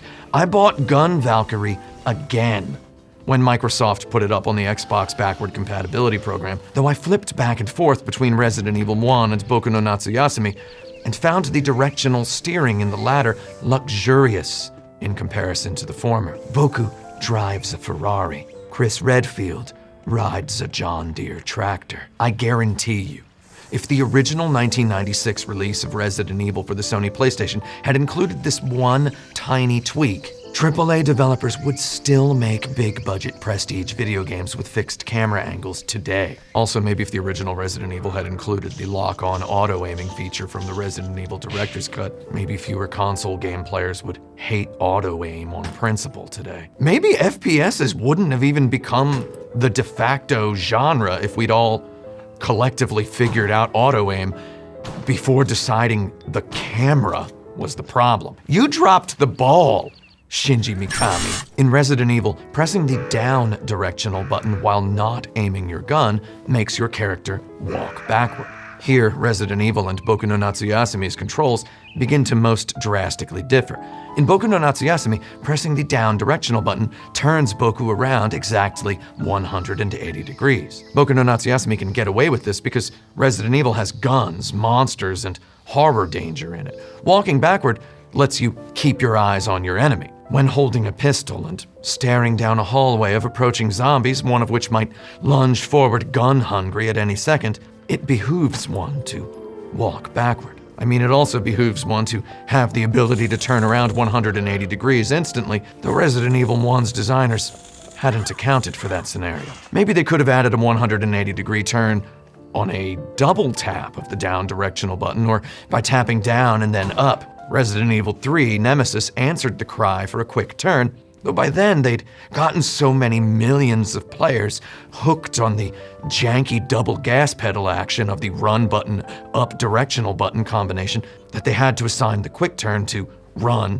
plus down. They could have treated the run button like a throttle, hold the run button and tap up to begin running forward, tap down to do a quick turn, which transitions into a full sprint in the opposite direction if you keep the run button held for the duration of the quick turn animation. Needless to say, Boku no Natsuyasumi's elegant quick turn control wouldn't have worked in Resident Evil, where players can and do want to walk backwards sometimes. It works on Boku no Natsuyasumi because its designers implemented this little pearl of elegance after long, careful, inspired consideration of what kind of world would make sense for it. Boku doesn't wield a pistol. Boku faces no adversaries. Boku skips and runs and gallivants out of joyful freedom. Furthermore, people don't walk backward all that much in real life. Here you can say, well, I can walk backward. Let me show you. I bet you can. Though really, that would bring us to within a molecule's breadth of talking about why Boku can't just steal his uncle's car and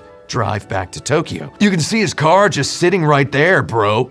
Let's jack it. Boku no Natsuyasumi owes a lot more to Resident Evil than just its movement controls. Both games require the player to gradually acquire intimate knowledge of a place that feels real. Both games require players to associate with non-player characters of meticulous placement who have missable dialogues or bypassable situations. Both games require players to solve time-sensitive puzzles leaning heavily on inventory management. Both games contain extended primary gameplay sequences which eschew background music, so players can luxuriate on the atmospheric soundscapes. Both games have great footstep sounds which change depending on the surface the player traverses. Saying that Boku no Natsuyasumi differs chiefly from Resident Evil because you don't kill anybody does not suffice to nail it down. I'd say Boku no Natsuyasumi differs chiefly from Resident Evil because its designers saw many games they liked and decided to craft a game, narrative, art style, theme, setting, and all, more welcoming of essential mechanical elegance. Boku no Natsuyasumi's chicken and egg. Did the non-violence beget the elegance? Or did the elegance necessitate the non-violence? Well, I don't think we've talked enough yet about how you move the character in the world of Boku no Natsuyasumi, so let me give you some more. During my time researching this review, I did about half of my playing of Boku no Natsuyasumi with one hand. And no, that's Not just a quote-unquote clever way of saying that I played with 2 hands and I have 2 hands. I mean that, like a few other more laid-back Japanese video games of its day, Boku no Natsuyasumi supports one-handed play. You can play the entire game with your left hand if you want. Grip the PlayStation controller's left banana, position your thumb on the directional buttons, press L2 to run, and press L1 to interact. I can think of no purer one-handed video game. Even Earthbound for Super Nintendo, aka Mother 2 for Super Famicom, required the player to use the unsatisfyingly squishy select button to cancel out of menus. Boku no Natsuyasumi does require players to press the start button to open the inventory menu, though for our purposes we won't consider that a primary action. Earthbound has so many menus. The two-handed controls' A button shortcut opens a full menu from which the player selects from a range of interactions or sub-menus, many of which often require pressing the back button to go back. Earthbound's A button shortcut menu calls back to Dragon Quest's many superfluous menus from which the player can choose talk, open a door, climb stairs. Earthbound's designers knew they could simplify at least that element of Dragon Quest's design, which is why they added the L button shortcut, which acts as a context-sensitive button. Earthbound's one-handed controls thus represent a modification of its two-handed controls. Boku no Natsuyasumi's one-handed controls represent no such modification. This game truly has only 2 verbs: move and interact. By natural course, you press the interact button to make choices in dialogues. The button you use to make Boku run during traversal segments functions secondarily as the cancel button within menus. A dedicated cancel button at the end of the day represents another button.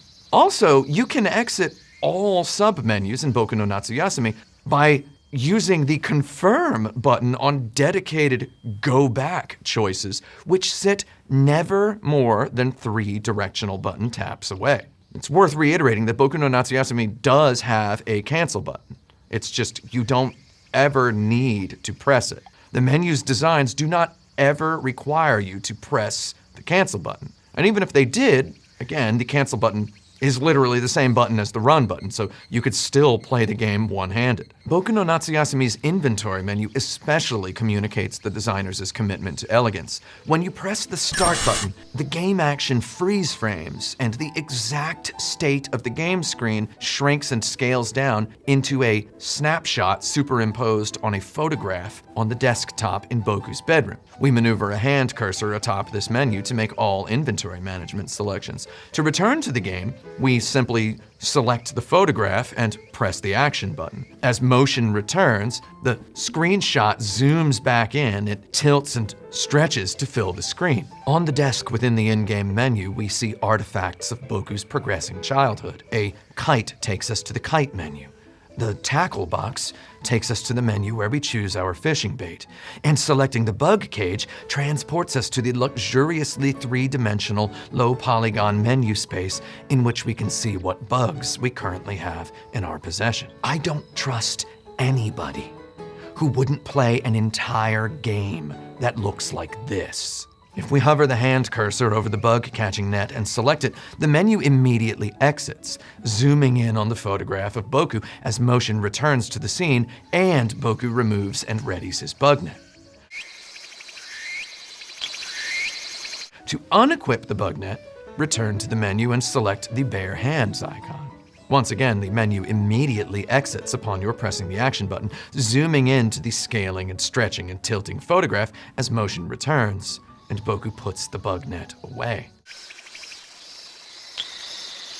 We can't obsess enough over this simple exchange. Here, Boku no Natsuyasumi's designers have shaved away every little granule of cruft from the user experience, leaving behind only a menu that no one can unintentionally misunderstand. In Boku no Natsuyasumi, you can only fish at a few select waterside locations, and you can only fly your kite at exactly 1 location. At a fishing location, you wield your fishing rod by simply pressing the action button. If you have the axe in your possession, you chop the entire game's only choppable tree by standing in front of it and pressing the action button. On the other hand, you can wield the bug net at any time. They could have dedicated, for example, the ARM1 button to wielding and unwielding the bug net.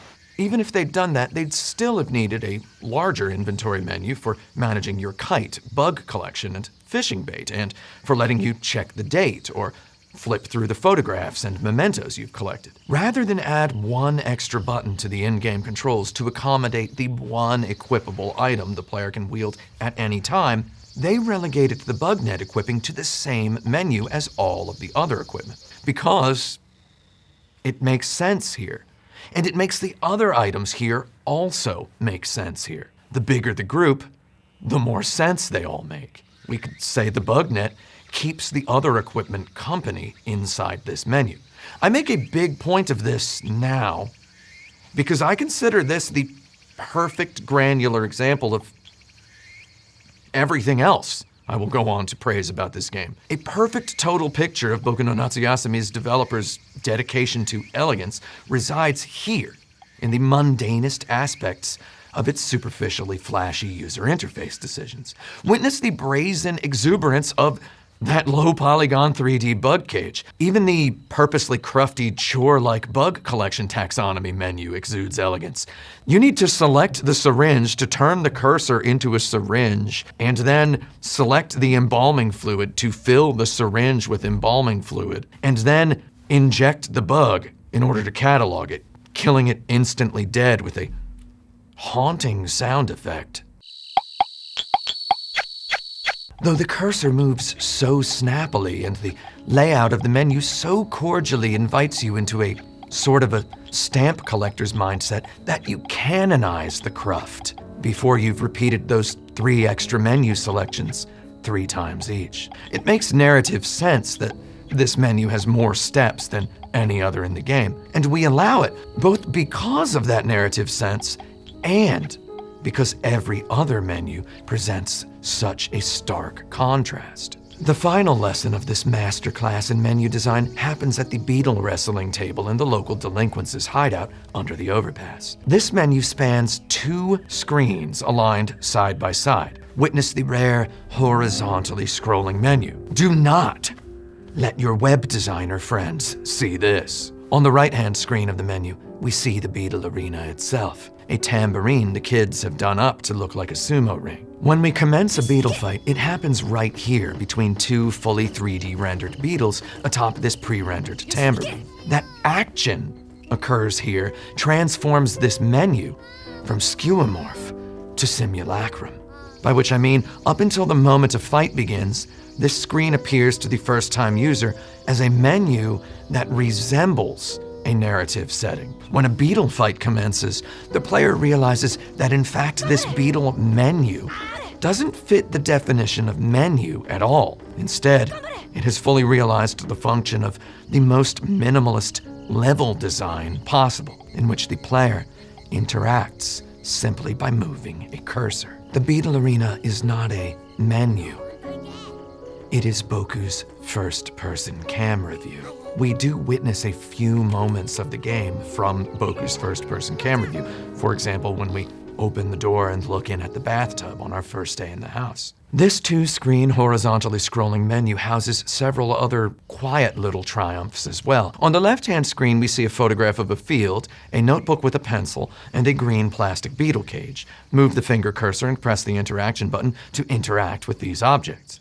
The notebook shows us a list of pending bug trades. Hover the cursor over the bug cage, press the interaction button, and now select a bug from that luxurious full 3D bug cage menu screen. Now you see the bug writhing beneath the hand cursor. Take it to the notebook and press the interaction button to offer that bug as a trade. Bring the bug to the photograph of the field to reintroduce it into the wild. Haul it over to the screen on the right-hand side and place it on the tambourine to ready for a bug fight. To start a fight, select the little bell in the corner and press the interaction button to ring it. You can also press the triangle button with the cursor on top of your bug to make the bug angry. But we can get into that and many more particulars of the bug fighting quest line later. For now, suffice it to say that Boku no Natsuyasumi truly possesses a few user interface instances that genuinely transcend categorization. This menu right here suffices as a level design, a role-playing game battle mode,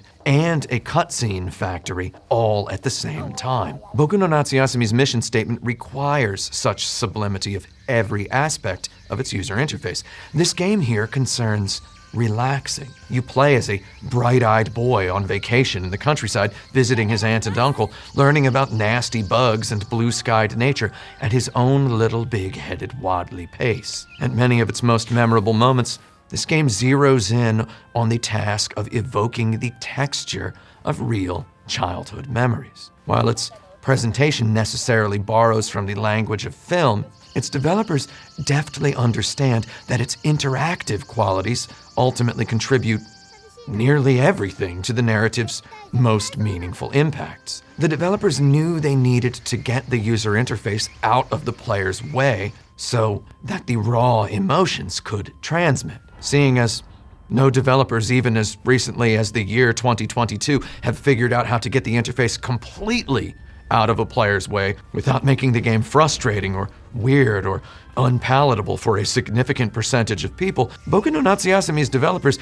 opted to shrewdly go ahead and keep the interface in the player's way at all of the usual times you'd expect a video game with any kind of finicky point-and-click style narrative path branching to do so. Then, they simply canonized that user interface.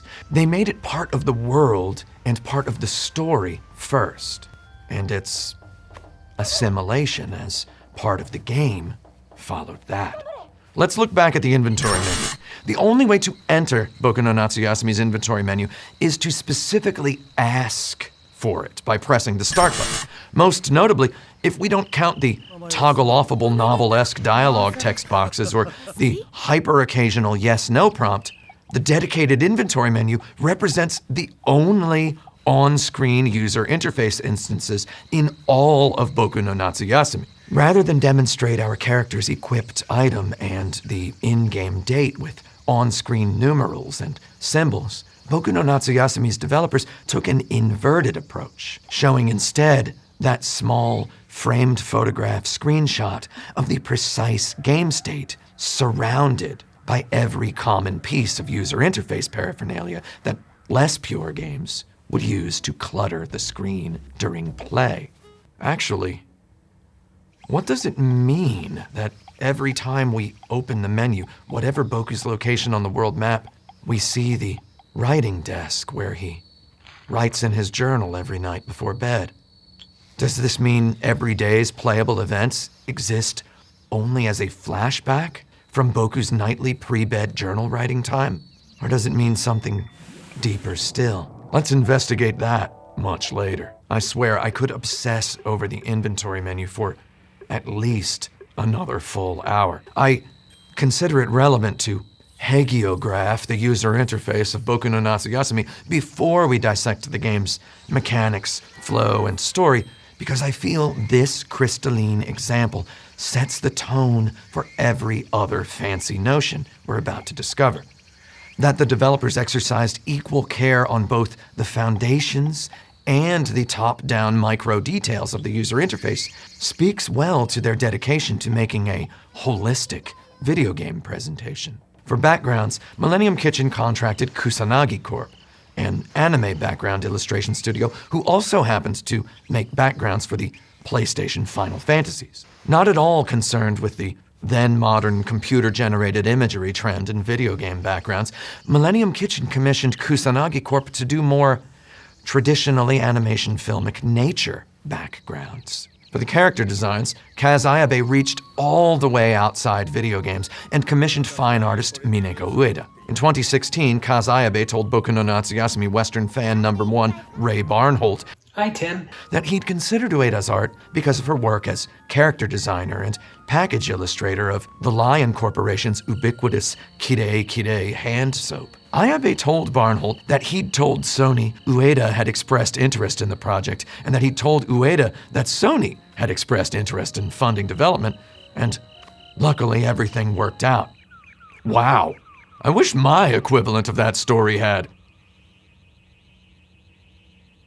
any kind of ending at all. By the way, The Kire Kire hand soap package sits dangerously close to the top of Action Button's Graphic Design Hall of Fame. The two words inspired choice barely begin to describe the confidence emanating off of the notion that the director of this video game had the laser-focused foresight to look at a hand soap package and say, "That's our video game." Years earlier, Sony had released Parappa the Rapper, a game featuring music by genius pop music artist Masaya Matsuura and illustrations by Rodney Greenblatt, whose early 2000s illustration for the Nissin Corporation's Siscorn cereal box sits dangerously close to the top of Action Button's Graphic Design Hall of Fame pyramid. Like Parappa the Rapper, Boku no Natsuyasumi looks beyond its roots as a video game and toward a place in greater culture.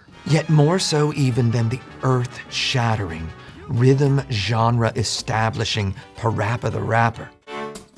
Boku no Natsuyasumi takes pains to explore exactly why and how the constraints of the digital game medium can efficiently deliver meaning. And its creators had no shame at all reaching elsewhere in the game industry for one of their game's most important pillars. They got their Sony PlayStation cousins at Polyphony Digital to do the sound. Boku no Natsuyasumi only includes movie-like music in its most movie-like moments, like the opening cutscene, the time you first leave your aunt and uncle's house to go exploring by the river, the time you sneak out at night to catch fireflies at the nearby pond, or on the days when your younger cousin takes you out to play at her favorite nearby places. Every other moment in the game lets you bask in the sounds of nature. The wind blows inside the house with all the screen doors wide open. Crickets chirp at night. Water droplets trickle in the bathtub. The streams and brooks babble. Your older cousin sometimes diegetically practices clarinet under the stars while enjoying the night breeze, the lilting tune practically begging you to enjoy a breezy nighttime swing under the stars. The first Gran Turismo game spawned a million urban legends among video game players when it released in 1997. Unusually for a video game, many of these urban legends did not lie. I remember witnessing persistent whisperers regaling friends and college dorm mates with the idea that Polyphony Digital had literally recorded all the engine sounds of every car model in the game. When you stepped on the gas in Gran Turismo, you heard what that car sounded like in real life. We all took that for a fairy tale back in 1997, though by the time Gran Turismo 2 came out in 1999 and had literally 650 cars in it, none of us doubted anything about the developers of Gran Turismo anymore. We knew the engine sound rumor for ice-cold truth.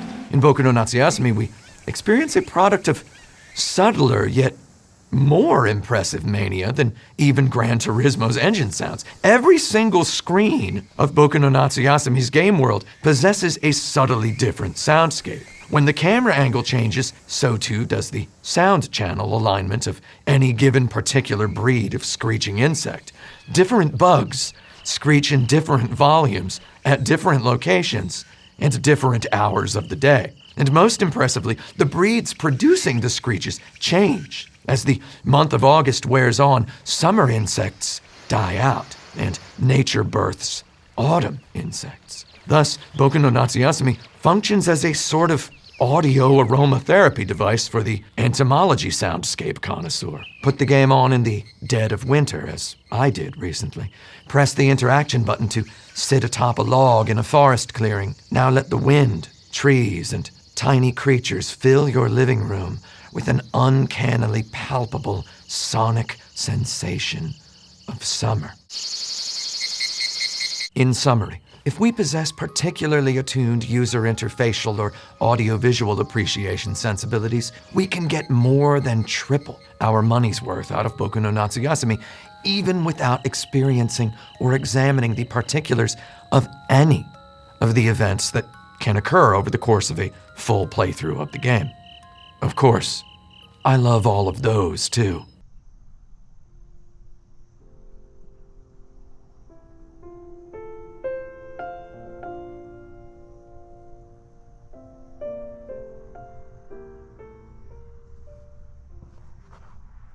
So let's play Boku no Natsuyasumi.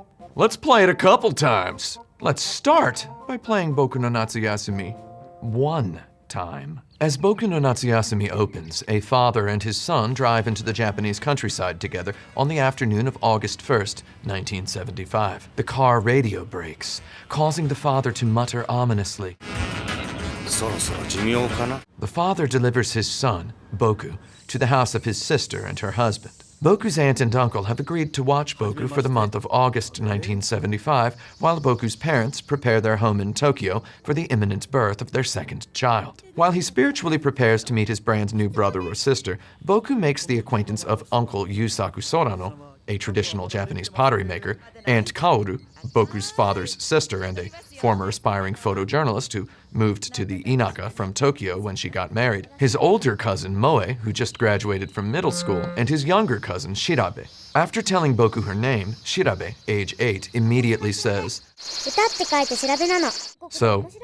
what kind of 8-year-old Shirabe is." Your mission as the player of Boku no Natsuyasumi is to hang out with these 4 people for 1 month. On the morning of August 31st, your father arrives to whisk you back to Tokyo. Every morning, the rooster's crow jolts Boku awake. A pre-rendered cutscene shows Boku doing calisthenics with his uncle and cousins in the yard. The family sits down to breakfast. A brief fade to and from black elides the breakfast eating. The family has a conversation after breakfast. They step away from the table in a manner that has burned itself into my memory.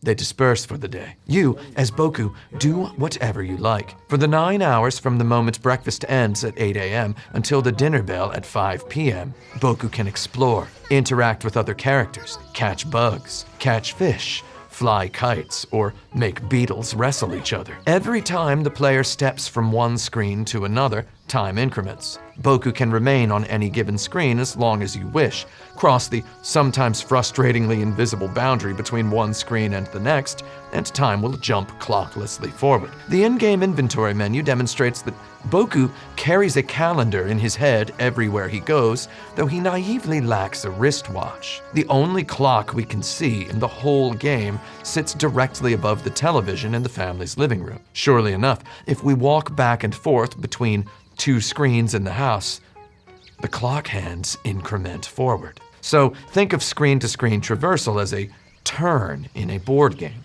Some traversal backgrounds give us a clear picture of the usually shockingly sapphire blue sky. When we step from a bird's eye view screen into a wider angle naturescape to see the sky has grown rosy orange, we might gasp. The elegance of the camera angle choices hits hard and cuts deep. When evening falls, you know you only have a few more turns before your uncle comes to get you. He must have studied criminology at some point in his life because he finds you wherever you are with a detective's punctuality, right as the clock strikes the dinner bell. Now the family sits down to dinner. A brief pre-rendered cutscene of sunset elides the dinner eating. Now the family sits around the living room. You can talk to them. You can go up to your room and manage your bug collection, or you can go play in the yard. The gate is closed. You can't leave the yard. If bedtime arrives before you instruct Boku to go to sleep, your uncle detectives you out of wherever you'd gotten off to. Now Boku writes in his journal. He draws a cute little crayon picture with the artistry of a talented adult imitating a talented child, depicting whatever he did that day. Then, a brief pre-rendered cutscene of a light turning out in an upstairs window closes the day. We fade up onto the save menu. You can save Boku no Natsuyasumi only once per day, and exclusively at bedtime immediately before Boku goes to bed. Thus, Boku no Natsuyasumi encourages you to consider each of its 30 individual bite-sized sitcom episode-length days a whole piece of itself, and, more subtly, to play them one at a time, maybe one per real-world day or real-world week, to either anticipate it or binge it like a television show. As this one hot month of Video August disappears, you do whatever you want. Whatever you decide to control or manipulate this bright-eyed blank slate into doing constitutes role-playing as a 9-year-old boy. Some real 9-year-old boys would let an entire summer month in the country transpire without ever leaving the front yard of the house. Like me. You can talk to the cow. You can make it moo. You can talk to your aunt every morning as she hangs the laundry out to dry. You can bug your uncle in his pottery studio. You can talk about ants and other crawling insects with your little cousin Shirabe. You can pet the dog, Kenbo. You can water the morning glories in the yard. You can bother your aunt in the kitchen while she prepares to make dinner. She quizzes you on what you think she's making for dinner. Talk to her at night in the living room after dinner, and she'll congratulate you if you guessed correctly.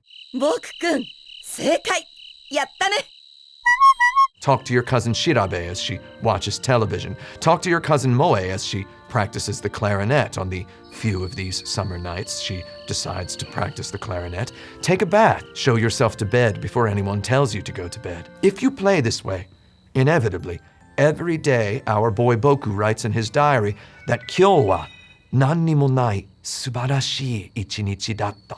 Always with a different crayon illustration depicting plain-spoken relaxation of many varieties. At the conclusion of the car ride portion of the opening cutscene, immediately before the action cuts to the credits and opening musical theme song, grown-up present-day Boku says,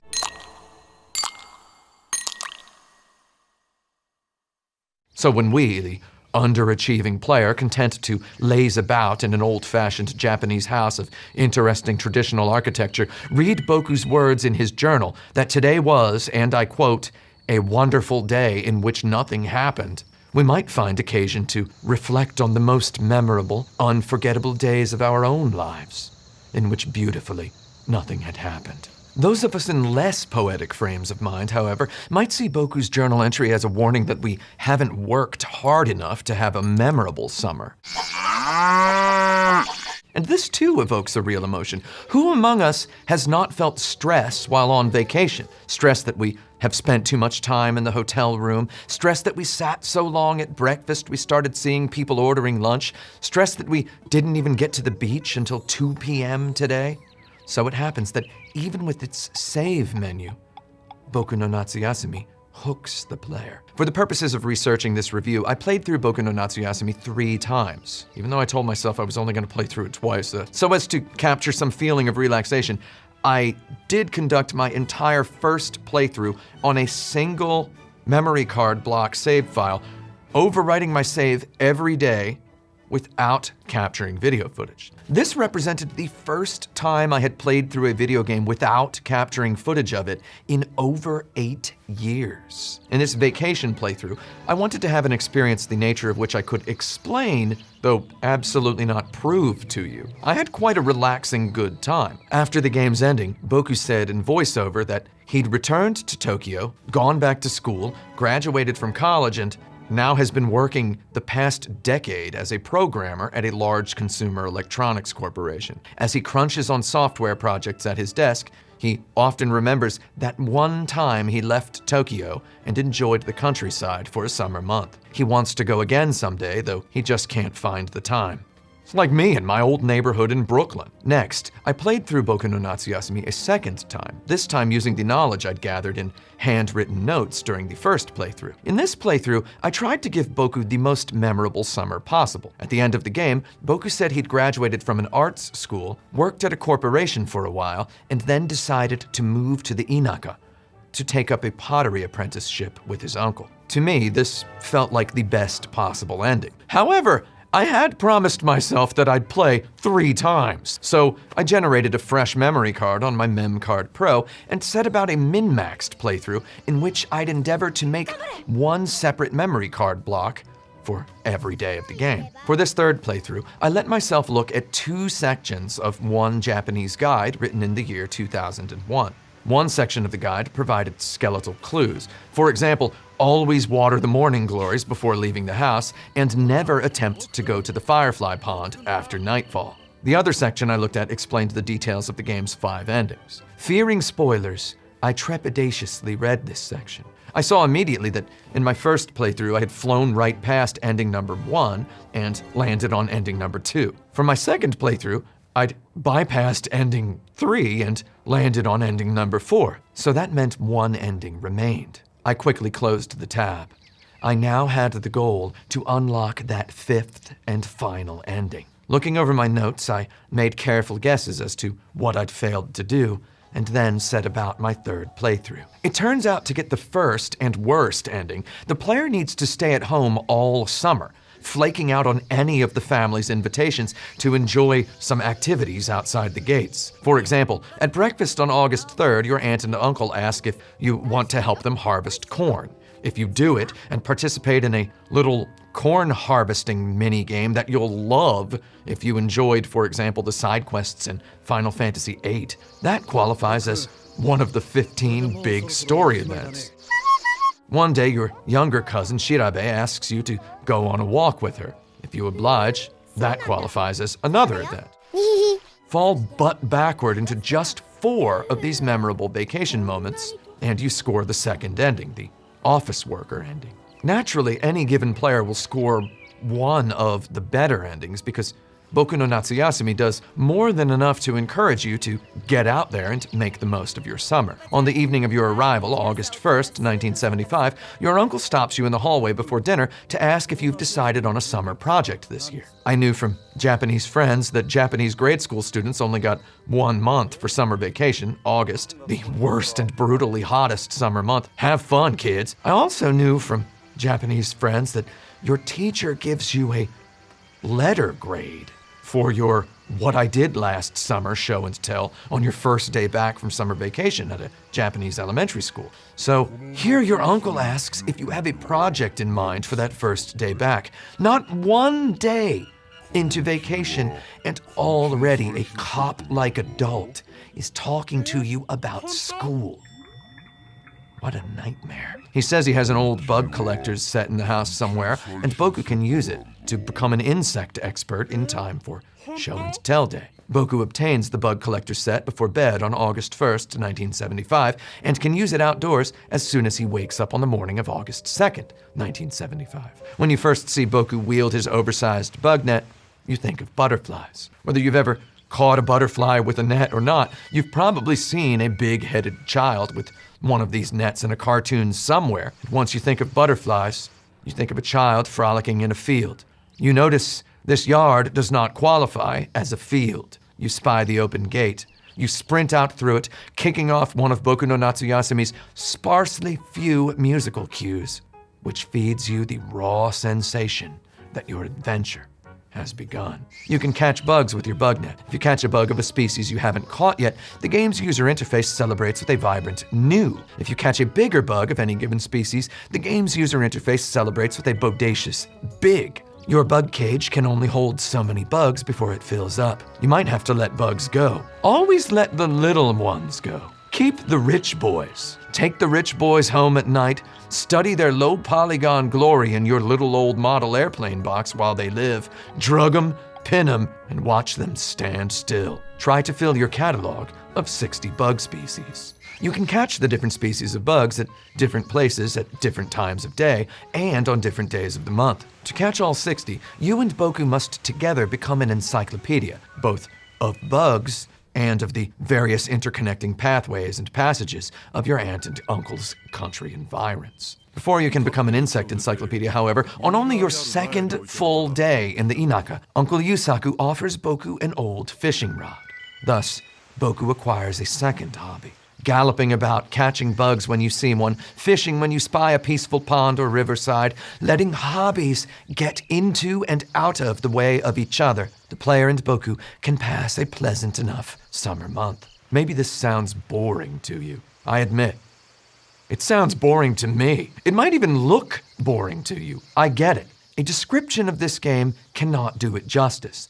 You must first-hand experience its textural delights to truly understand. Boku no Natsuyasumi only becomes interesting on paper when we begin to discuss the ways it injects pre-baked narrative moments into the ongoing hangout-centric anti-plot.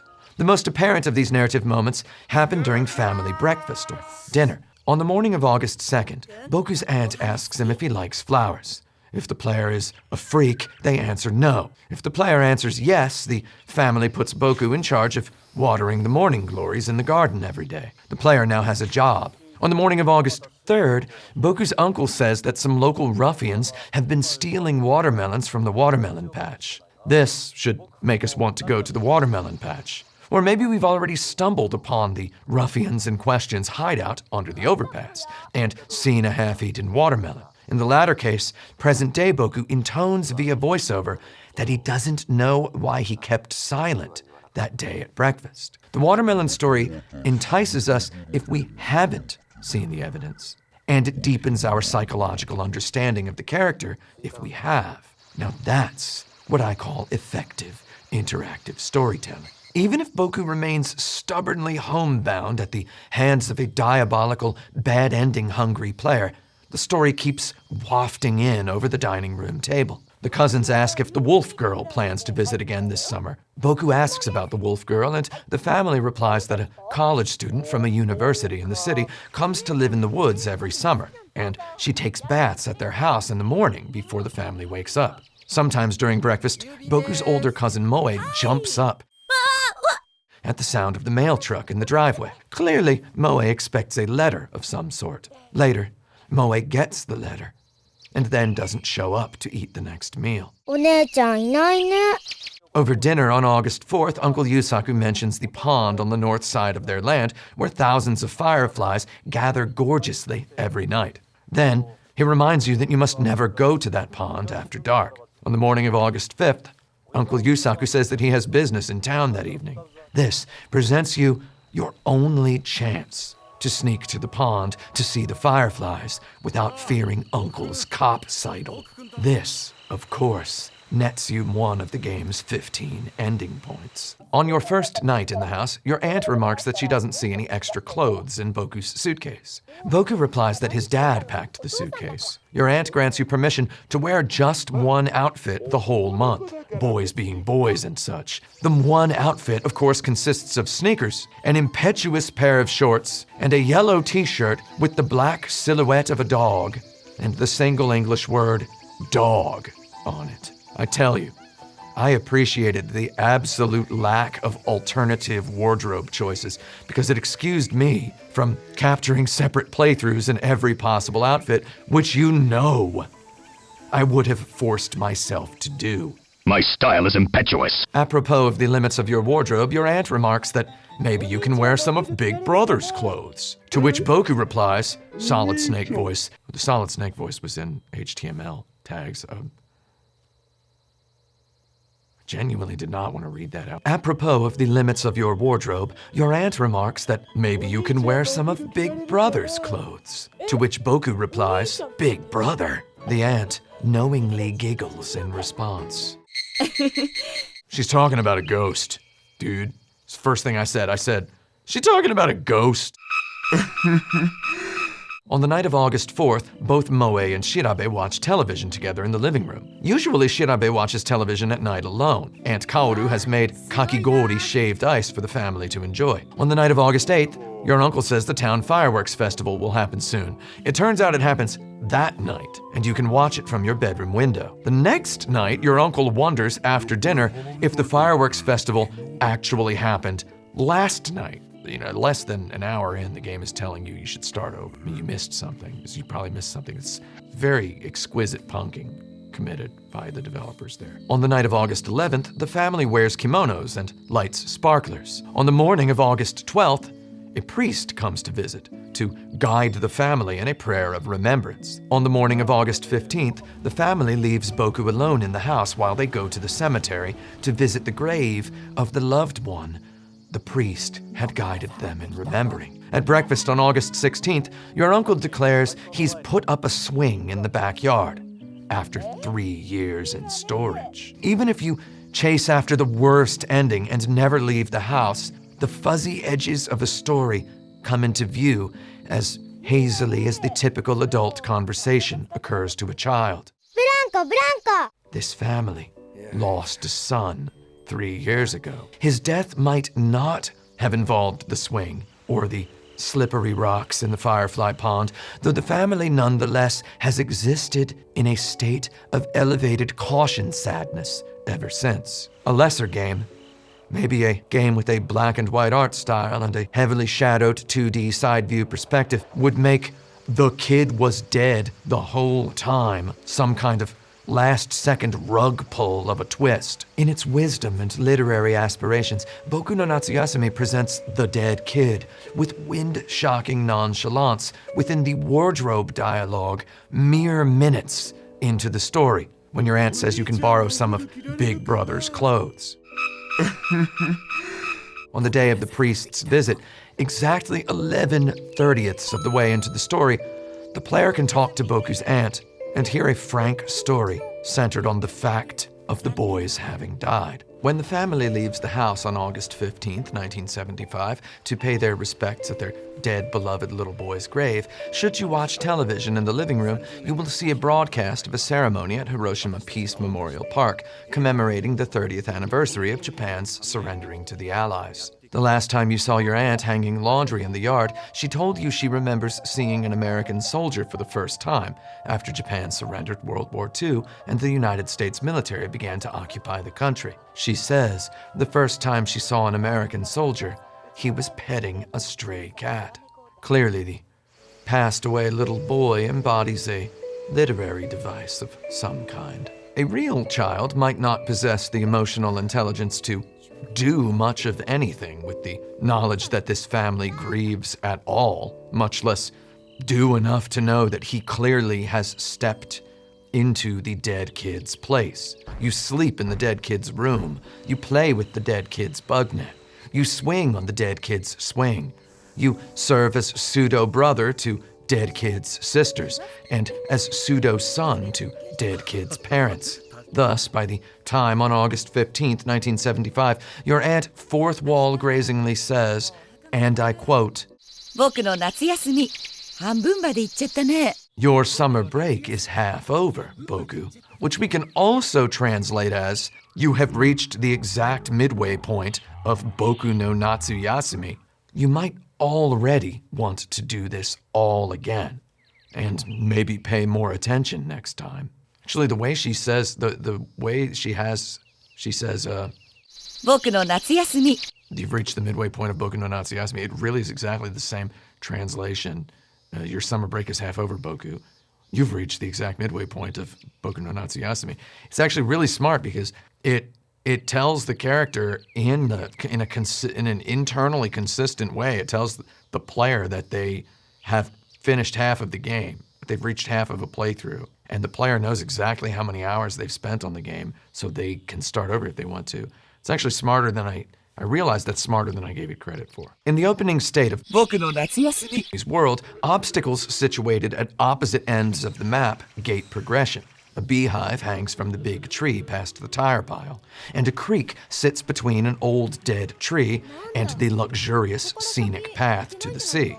The beehive's residents do not take kindly to passers-by. Boku, in fear, will not traverse that path. Less obtusely, Boku sees the old tree and makes an explicit comment.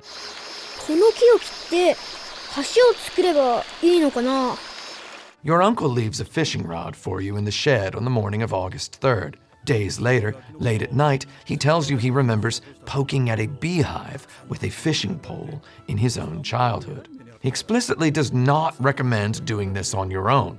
This suffices to the role player of a 9-year-old boy as a bona fide suggestion that you should, in fact, do this. If you have not poked the beehive with the fishing pole yet at the point he tells you this, you've already waited too long to get the best ending. If you poke the beehive with the fishing pole, it wobbles. Present-day Boku voiceovers that it looked like the hive would fall if he poked it a couple more times. However, owing to the elevation of the bees' anger, Boku can only prod the hive once per day. After 24 or so hours, the bees cool down, and Boku can safely prod again. After 3 days, the hive falls. Boku sprints into the dark, beautiful forest. He sprints in automatically, actually. The game clearly needs to illustrate to you that you have officially defeated the beehive and accessed the new area because, wow, it really does not look any safer than it did before. It actually looks a lot more dangerous. I'm less likely to run right past a beehive on the ground swarming with bees than I am to run sort of past a tree that I can see has a beehive on it. Man, the fishing pole acquisition event brings the player into acquaintance with the shed. One later morning, you can hear Boku's uncle chopping wood. Thanks, Polyphony Digital. Talk to your uncle, and he explains his axe has grown dull, and that night, he must put it out to axe pasture. Attention-paying note-takers sneak into the shed by night and take the axe. One dull-axed chop swing at the old tree tires Boku out for the remainder of the day. It takes 5 swings on 5 days to fell the tree, opening access to the sea road that takes Boku through the game's most iconic screen, the sunflower field. When you have overcome both of these obstacles, you obtain access to the entire world map of Boku no Natsuyasumi. You can knock down the beehive by August 6th at the earliest. You can chop down the old tree by August 13th. If you manage to complete these obstacle eradications by the earliest possible dates, you unlock a different event on the next day after each. On August 7th, you encounter your older cousin Moe collecting flowers in the forest clearing. You help her as it becomes apparent that she has a crush on someone to whom she has written several letters, someone from whom she has received several responses. On August 14th, younger cousin Shirabe takes you for another walk, this time over the bridge you created by chopping down the tree. Your walk takes you through the sunflower field, where she tells you her late brother loved sunflowers. Shirabe tells you that he loved sunflowers because he had won a t-shirt with a sunflower on it at the local fair one year. She tells you not to make fun of her dead brother for liking sunflowers for such a trivial reason. Here Boku tells her that he, too, likes sunflowers. Shirabe and Boku sit on a hilltop overlooking the ocean, gazing at the clouds in the sky, and for the only time in its running duration, Boku no Natsuyasumi warps the player directly back to the dinner table automatically. You miss both of these extremely story-crucial events, each worth one big moment ending point, if you don't manage to clear the obstacle by the earliest possible day. In the forest, Boku can ascend to the top of the tallest hill. The vista there inspires him. He wants to fly kites. At breakfast on the morning after whatever day Boku first climbs the hill, Boku asks his uncle about kites, and his uncle offers to make him a kite if he picks a design from the How to Make Kite books on the bookshelf in the living room. Kites take 2 full in-game days to make. You can first ask your uncle to make a kite on August 7th at the earliest, meaning you can first fly a kite on August 9th at the earliest. The kite-making book includes 8 kites. You can only ask your uncle to make a new kite if you manage a successful flight of over 120 meters in height with the current kite. Your uncle says, "I'll make you a new kite if you can fly that one high enough for me to see from my workshop window." In order to unlock the event for having flown all the kites, you will need to ask your uncle to make a new kite every time on the same day that you successfully fly the current one. Also, on your first visit to the forest zone, you might encounter a sawtooth oak tree, a favorite perching spot of Japan's many indigenous species of impressive beetles. Boku at dinner asks his aunt and uncle how best to lure beetles to trees, to which they answer that beetles love sugar. They tell Boku to try splashing some sugar water on the trees. Yet no adult offers you a bottle of sugar water. You, the player, need to realize that Boku, the character, occupies a domesticated house. You make the sugar water on your own by simply walking up to the kitchen cupboard and pressing the action button when everyone else is busy elsewhere. Later, in the forest, Boku encounters the wolf girl, Saori. First, he sees her camera and her vacant tent at a campsite near a waterfall. Then, the next day, after he overhears the family discussing the wolf girl at breakfast, he has an opportunity to encounter and befriend her in the woods. She explains that she has set up a motion-sensing device to automatically take pictures of any wildlife that steps in front of the camera. She aims to photograph the elusive Japanese wolf, the existence of which many scholars doubt. She wants to prove the Japanese wolf has not gone extinct, and still survives in these exact forest hills. Over the course of the last 11 days of the game's story, Boku develops a crush on Saori. He visits her at her tent. She humors him with non-patronizing conversation. She tells him she has books. She says he can borrow books if he wants to. Boku looks at the pile of books inside her tent. He asks her how she managed to carry all those books into the woods by herself. She replies tersely.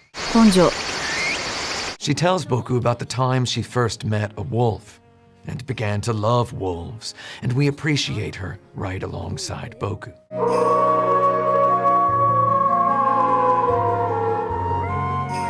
Boku can possibly figure out how to lure the wolf to pose for her camera. It involves sugar water. If Saori gets her photograph of the wolf, she celebrates by running into the Sorano house to show Boku the photograph during breakfast. Finally, also in the forest, Boku encounters the path to Teppen Mountain. A sign posted outside the mountain path entrance warns all aspiring mountaineers that for safety reasons, the local parks department has enacted a policy to close the mountain path every day at 11 in the morning. You cannot reach the mountain path by 11 in the morning. Breakfast ends at 8 o'clock sharp. The road to the mountain requires so many traversal turns that you can't get there before noon. To get to the mountain, you need some kind of shortcut to the forest. You'd never guess where the shortcut comes from. You earn the shortcut for completing the beetle wrestling quest. You'd only know about this shortcut if you pursued the beetle wrestling quest until the end and received the knowledge as a surprise reward. If you go to the shortcut immediately after breakfast, the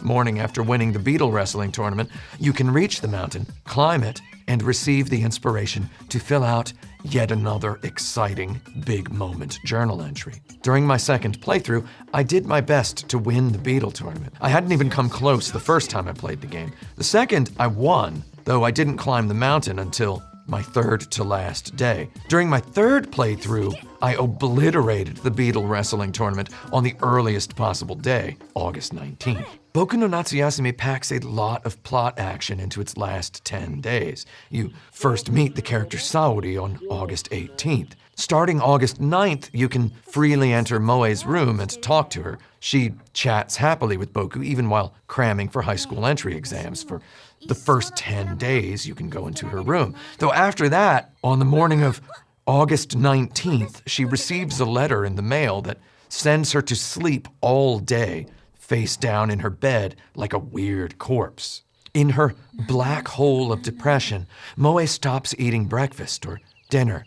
お姉ちゃんいないね Her parents give her a talking to. You eavesdrop. She says she doesn't want to go to high school. She says she wants to stay here in the Inaka and help farm the land. You can slowly squeeze details out of her via conversation, though you can only get so much in one day. On the night of August 20th, after Shirabe makes fun of Boku for seeming excited when Saori came to take a bath that morning, エッチ Moe invites Boku to take a bath with her. In the bath, Moe tells Boku that she got dumped, and it made her sad. お姉ちゃん失恋しちゃったんだ Boku, overcome with the water heat or the emotion, passes out. On the night of August 22nd, your aunt and uncle celebrate their anniversary. お寿司寿司 Moe mentions wishing she had someone to happily marry and love. The conversation turns to a story her English teacher in middle school told her. Long ago, he left something precious in the woods, and now he doesn't remember the exact location. By this point, Boku might have found a strange book in a box in a cave behind the waterfall near Saori's tent. Boku calls it an あの穴ボボン a childish nonsense word we needn't bother to translate. If you go back to the book and collect it, you can give it to Moe. The book is in fact an English to Japanese dictionary. Inside the dictionary, Moe finds a letter written in English. She declares her determination to translate it. However, in order to do so, she says she'll need an English to Japanese dictionary. Boku groans at the joke, though we see her joking mood and now know that we've given her a new lease on life and high school. That night at dinner, Moe reads her translation of the letter. In the letter, a boy in elementary school, an avid reader of Mark Twain's Tom Sawyer and Huckleberry Finn, a little boy who so loved American literature he learned enough English to write a letter to a future person in English, laments the beginnings of a war against that favorite country of his. He wonders when, if ever, he can make good on his dedication to someday visit that country of his dreams. Immediately after the emotional close of the letter, your aunt and uncle and cousins pull no punches as they wonder aloud in the plainest possible words if that little boy survived or died during World War II. この人、生きててくれるといいね。Boku no Natsuyasumi sure packs a lot of narrative action into that one forest environment. Meanwhile, the whole seaside zone has a single beetle tree that can provide you some good beetles, though if you've made it that far in the game and you still need to tweak your beetle roster, you might as well start over. On the night of August 28th, Boku gets sick. His aunt cares for him. He wants to tell her he loves her. Instead, he sleeps and dreams of the sunflower field bulldozed into a post-apocalypse of itself. On the last day of the story, Boku's younger cousin Shirabe runs off after breakfast, much to the alarm of her parents and sister. You can find her standing in the sunflower field near the seaside. Shirabe, an 8-year-old, cannot control her emotions. Over the past 29 days, whether you showed any dedication to easing her family's grief or not, whether you talked to her every day about cartoons or ants or fish or not, Shirabe has come to consider Boku a conduit for her brother's spirit. She loves you like a dog loves a child, or like a child loves a dog, or like a child loves a child. She can't just tell you this because, really, who could? So in the sunflower field, she tells you to leave her alone and go home. なんだ? When she comes back, she gives you a present. She had gone to the sunflower field to select a few perfect sunflowers for you as a bouquet to take back to Tokyo, seeing as you love sunflowers so much as the brother she last knew from the perspective of a 5-year-old did. On the night of August 29th, your father calls to tell you that your mom gave birth to your baby brother. On the night of August 5th, you might have snuck out to catch fireflies by the pond. If you do this, you wake up late and miss calisthenics. Inside your inventory, you can curiously see your radio calisthenics point card. Right there, August 6th remains blank for the rest of the game if you went to see the fireflies. That bothered me all throughout my second playthrough. I'd felt for sure that the firefly catching episode resulted in an ending points gain, though I also felt for sure that a discrete menu demonstrating your imperfect calisthenics record couldn't not constitute a clue. Why have this menu displaying my calisthenics attendance if the game only offers me one opportunity to sleep late and miss calisthenics? Because in Boku no Natsuyasumi's minimalist narrative design language, one time can suffice as enough. It turns out if you helped Moe get back out of a rut and on the road to high school in the big city, she sneaks in a stamping of that missing radio calisthenics day. You just have to make sure you talk to Moe on the last day. Where she got the stamp, she doesn't say, though it looked and felt legit enough for me to feel pretty good about my second playthrough ending chances. I thought to myself, I helped these people.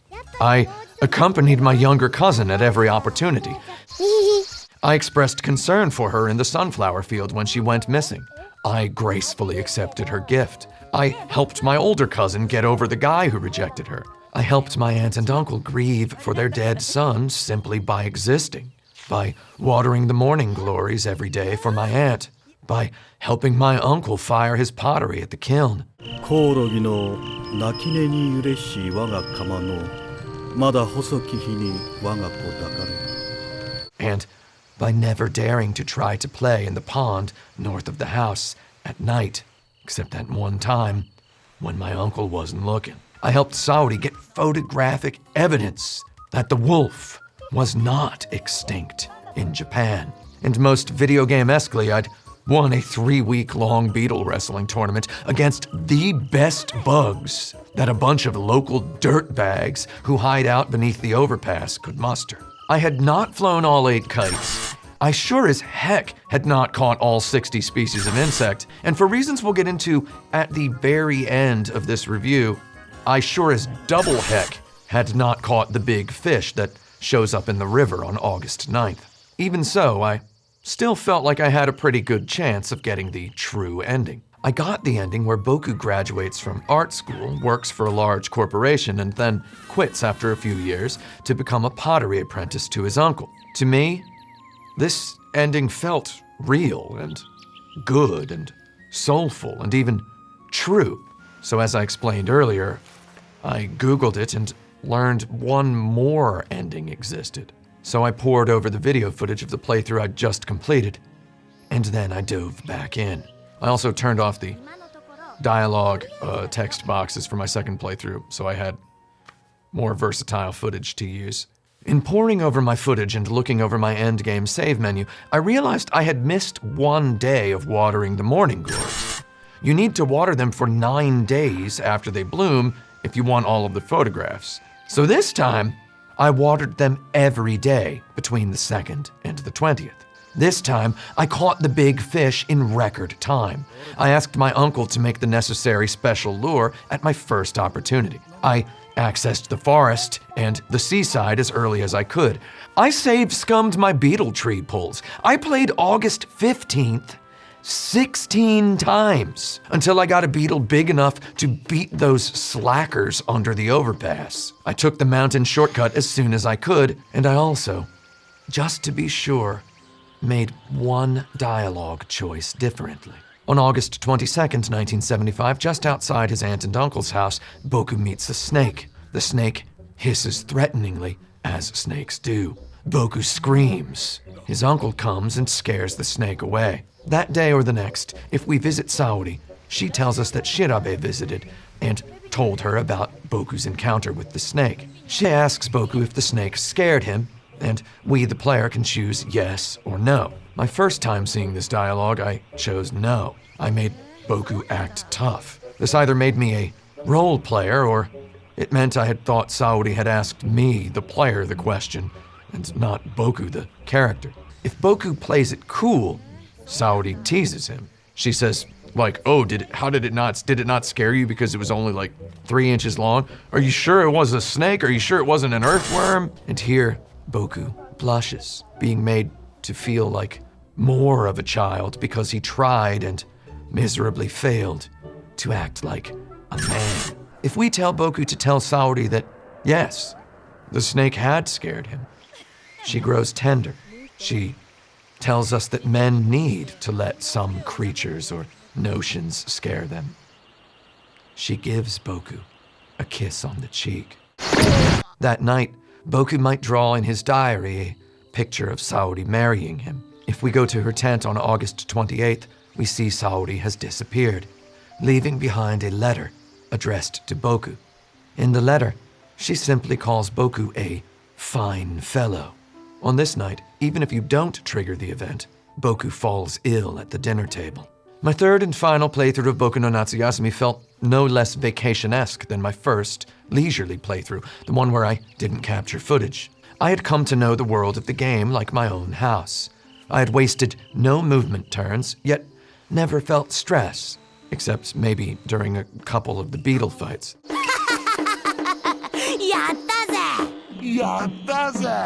Though on the one hand, outside of the beetle fights, Boku no Natsuyasumi does not give us anything random. It has a few events that can happen on multiple days, such as the glinting UFO spotted from the top of the kite-flying hill on a couple different days, or the encounters with the Japanese wolf in the forest, or the time a whale's ear bone falls out of the dirt cliffside and knocks against your shoe, resulting in your uncle offering the somewhat creepy explanation that whales' ear bones don't connect to any other part of their body, so the ear bones of dead, rotted whale corpses often wash up on shore alone apart from the rest of the carcass. The whale ear bones become fossils and appear from time to time, macabre letters from the millions of dead whales dotting this planet's past. These multiple peppered-in events can happen at different points of the story, though they by no means tilt the texture of the experience toward a description of procedural. Boku no Natsuyasumi doesn't rogue-like anywhere. Rather, it possesses every finicky little quirk of a point-and-click adventure game, particularly of a Japanese-style adventure game such as Clock Tower. Using Resident Evil's controls and camera composition techniques, and sometimes even using Resident Evil's style of indoor scene transition animated CG cutscene, and borrowing Resident Evil's notion of narrative time as a resource, Boku no Natsuyasumi manages to contain an entire AAA's worth of rich content inside a simple little video game, quote-unquote, about just hanging out and having a good time on summer vacation. If you manage to view every event just right and coast to the end of your vacation as the master of summer, Boku no Natsuyasumi's post-template ending stinger shows a lavish apartment in Brooklyn, New York, with a view of the Brooklyn Bridge and the Manhattan skyline. In voiceover, grown-up Boku tells us Shirabe and Moe are about to arrive in town to celebrate New Year's Eve 1999 with him. Boku grew up to become a famous novelist, and he has just finished writing a novel based on his memorable summer vacation. This constitutes Boku no Natsuyasumi's quote-unquote best ending, and it tore my mind clean near in half for too many reasons.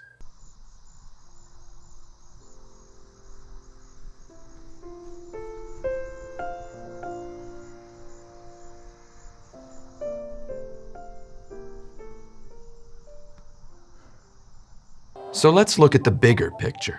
According to hundreds of YouTube comments I read and analyzed during the investigation portion of this review, the typical Japanese fan of Boku no Natsuyasumi foremostly remembers the game fondly for its transmission of nostalgia for the time they played it long ago, if not for their own Inaka adventures in youth. The typical Western person subjected to the game appreciates it in contrast to other, more violent games. I found many prevalent remarks from English speakers describing Boku no Natsuyasumi as different from Western games. I even found some of the same opinions I'd have expected on a game discussion forum 20 years ago, that the game is too Japanese, that Westerners could never understand this game's appeal, that Westerners could never love a game without any conflict. In a comment dating back to just 5 months before I conducted my investigation, an individual exhumed the much-loved cliché that Japanese games express a full creative spectrum of emotions, while in the West, and I quote, "everything is a first-person shooter.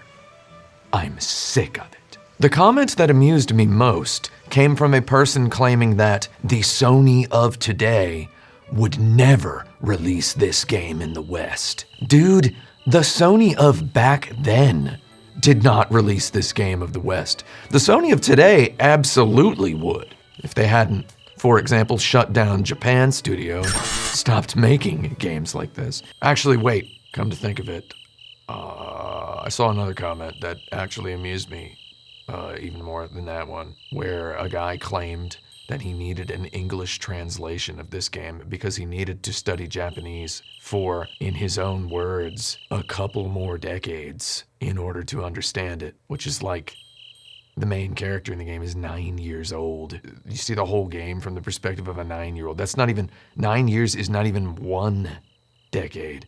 Not only could you probably learn as much Japanese as Boku in fewer than 9 years, you definitely could. The comments I surveyed seem to universally agree. This game, Boku no Natsuyasumi, simply had too much heart and soul and purity to survive in the violence-hungry, non-Japanese world. Also, people really love to point out that the fixed camera angles in Boku no Natsuyasumi remind them of Resident Evil. Crikey, people! Resident Evil did not invent the idea of putting a movie camera on a tripod. French people did that. Perhaps the best summary of the opinions of 2020's Western persons subjected to Boku no Natsuyasumi for the first time exists in its entirety inside this YouTube comment from 1 year ago. We need more games like this. That phrase, like this, does a lot of work here. We need more games like this. These plain words coming from a person who I presume engaged with the game just so deeply as by watching uncut gameplay footage of it on YouTube represents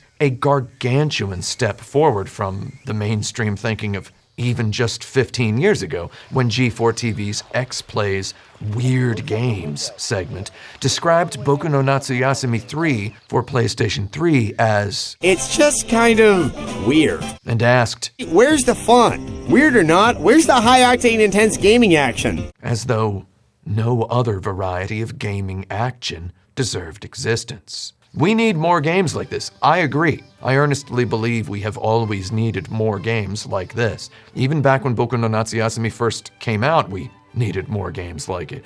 We needed more games that let us simply inhabit real-like people whose lives, nationalities, and time periods differ from ours. We need more games that let us occupy faraway places and cultures, asking of us only that we grow to understand and love those places. We need more games that let us role-play a realistic person alongside the games that let us role-play a cyberpunk mercenary or a demigod-slaying spear sorceress. We need more games like Boku no Natsuyasumi. Though we also need more games, period. My Steam library ain't filling itself. When that YouTube commenter employed the heavy-lifting phrase, like this, they most likely meant chill, hangout video games. I'm 100% agree with that, though most technically when I say we need more games like this, I mean it from the perspective of someone who has just torn this game completely down to its molecules. Western opinions about Boku no Natsuyasumi seem to lean hard on its reputation as a relaxing game about hanging out, enjoying nature, catching bugs, fishing, and chatting with your relatives, though I feel that X Play's crass question as to the whereabouts of High-octane intense gaming action manages to still sleep in the subconscious of the modern Western optimistic reevaluation of this game. Adam Sessler of X-Play had said so many years ago of Boku no Natsuyasumi that It's Japanese, it's slow-paced, it's as niche can get. It's oh so very weird. though if we say those ancient words in a different tone of voice than his, they sound like a modern compliment, especially if we pronounce niche correctly. Boku no Natsuyasumi. It's Japanese. It's slow-paced. It's as niche can get. It's oh so very weird. I hear that and I'm like, Japanese, slow-paced, niche as niche can get, oh so very weird. Sign me up, Jerry. To make matters more interesting, as of this X-Play broadcast in 2007, and even as of Boku no Natsuyasumi's release in Japan in the year 2000, we in the West had already seen many similar or weirder games. Parappa the Rapper, about a dog who gets his driver's license and then pursues a career in rap music in order to impress a flower, certainly qualifies as pretty weird. Incredible Crisis and No One Can Stop Mr. Domino became quick cult hits in my college dorm floor alone. You'd struggle to find anything so comparatively high budget as Gitaru Man, published by a major studio in the West today. So maybe by very weird, X-Play meant unconventionally non-violent. Their argument certainly does sound a millimeter from coming right out and saying, this game doesn't let you kill dudes, so that's weird. Well, Boku no Natsuyasumi did not represent the first, nor the last game about not killing dudes. At the time Boku no Natsuyasumi released in Japan, we in the West had already had Aquanaut's Holiday, in which you play as a scuba diver spotting ocean life forms in a coral reef. We'd even had 6 Harvest Moon games on 5 different consoles at that point. Clearly, Natsume had made some money off of the first Harvest Moon, enough at least to incentivize them to release the second, and he made enough off the second at least to incentivize them releasing the third, etc. Harvest Moon games let the player roleplay a young adult taking over a farm. You plant crops, you milk cows, you manage finances, and you romance girlfriends, all through an interface not dissimilar to the more popular Japanese role-playing games of its day. In tone, these games, of all games, skim closest to the superficie of Boku no Natsuyasumi, yet contemporary critics called Harvest Moon cute, and then called Boku no Natsuyasumi weird. I theorize the classification of weirdness emerged because, well, first of all, because unlike Harvest Moon's rigid results-based rule structure and generic farm town setting, Boku no Natsuyasumi concerns artful lazing, and it distinctly sets itself in a specific time and place, wearing all the pride of a real existing culture. It makes references to authentic traditions and real history. It gently brings up topics as heavy as Buddhist funeral rites and the after effects of World War II. When a Western critic calls this weird, they might not even do so in a racist, xenophobic, or even ethnocentric way. It might just happen that Boku no Natsuyasumi has marinated so long in so many real stories. It has steeped so long in what I can only presume represent real anecdotes from the real lives of its creators that its confidence might overwhelm a person unacquainted with less than 20% of its reference points. Let us not forget, minds often only open after calling a piece of art weird. The word weird opens the door to giving it some thought. Let us therefore celebrate the word weird for its utility as a door opener for every usage not pertaining to cities in Texas. Also, maybe Western critics called Boku no Natsuyasumi weird because it hides its interface elements whenever possible. Harvest Moon proudly positions various numberful menus. Tokimeki Memorial, another non-violent video game, omnipresents its interface. A whole baseball card's worth of numerals shoving themselves right into your face at almost every waking moment of the experience. Boku no Natsuyasumi, meanwhile, asks you to stand still and enjoy the atmosphere. Promoting this kind of video game would have represented a Herculean task to any marketer back in the year 2000, back when we were about to have Ridge Racer 5, home of the fastest and 60 FPSest graphics yet. When I see a YouTube comment in the year 2022 saying of some gameplay footage of Boku no Natsuyasumi that we need more games like this, it fills me with equal parts pride and trepidation. I feel pride that people now want the sorts of games I wanted back then. We inch ever closer to my dream game, CD Projekt Red's Downton Abbey. Though I also feel trepidation. As a person who has just finished breaking this game down into molecules, as a person who knows now exactly what kind of game a game like this represents.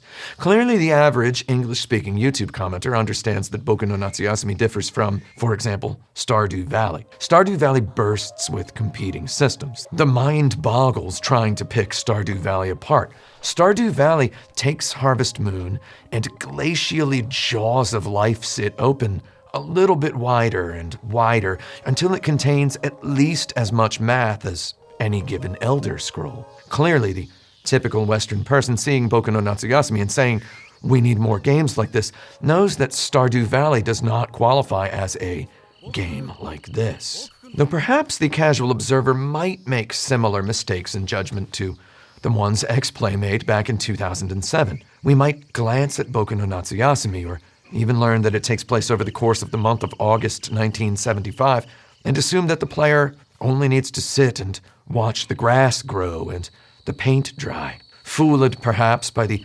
persistent semi-mistranslation of the word vacation in the title, pervasively people presume this game is some hallmarky example of a game where you don't do nothing, which nudges us onto the slippery slope of calling it a game that ain't about nothing.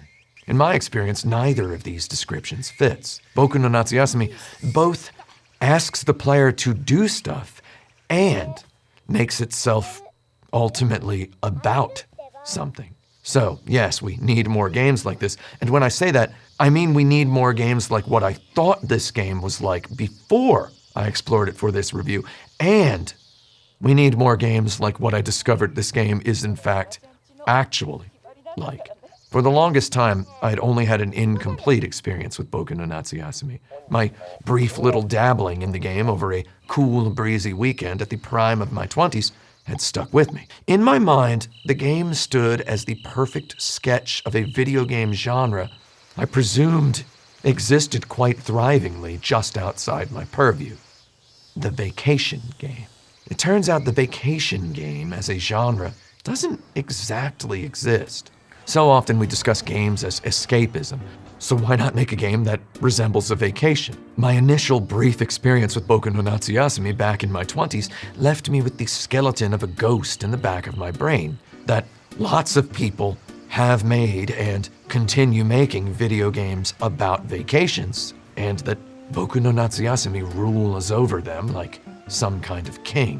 When I sit down to really consider it, though, I can't think of too many rock-solid vacation games. You might want to call Animal Crossing a vacation game, though I like to say that the moment you buy a piece of furniture, your vacation ends. That ain't a hotel room. That's your house. You live there now. Maybe you think The Legend of Zelda Link's Awakening qualifies as vacation-y enough, given the tropical island setting, though I say, if you wake up from a coma, you transition immediately from tourist to patient. Likewise, Super Mario Sunshine involves a vacation. Though when you've been framed for mass-scale vandalism before your plane lands, what field of geography or philosophy can defend this place's nature as a tropical island?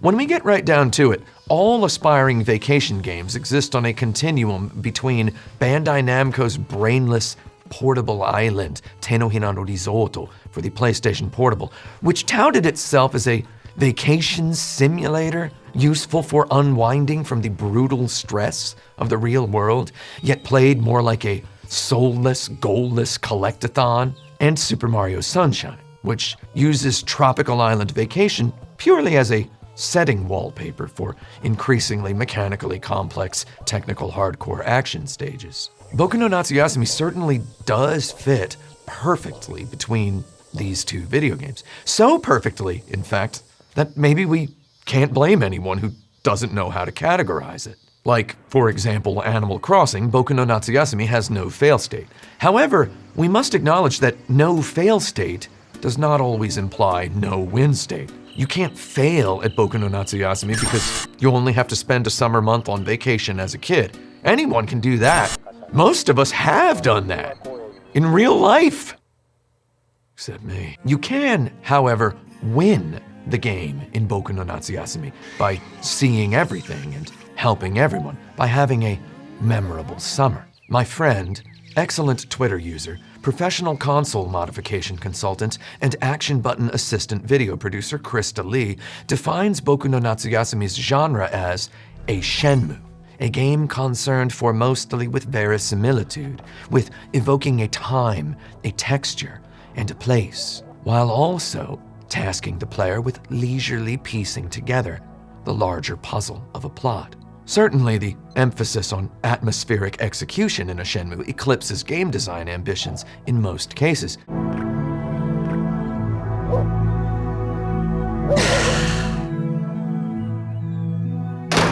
Though by matter of fact, a Shenmue must contain a failable, or at least suboptimally succeedable narrative mechanic. Some Shenmues, like Tulip, Captain Rainbow, Moon Remix RPG Adventure, or Gift Pia, feature an overarching narrative puzzle which more or less amounts to a more exquisite version of the item trading quest from The Legend of Zelda Link's Awakening. These games often impose hard binary fail states onto players for sometimes seemingly arbitrary reasons. For best example, in Moon, your dude literally just drops game over dead if you don't go to bed on time.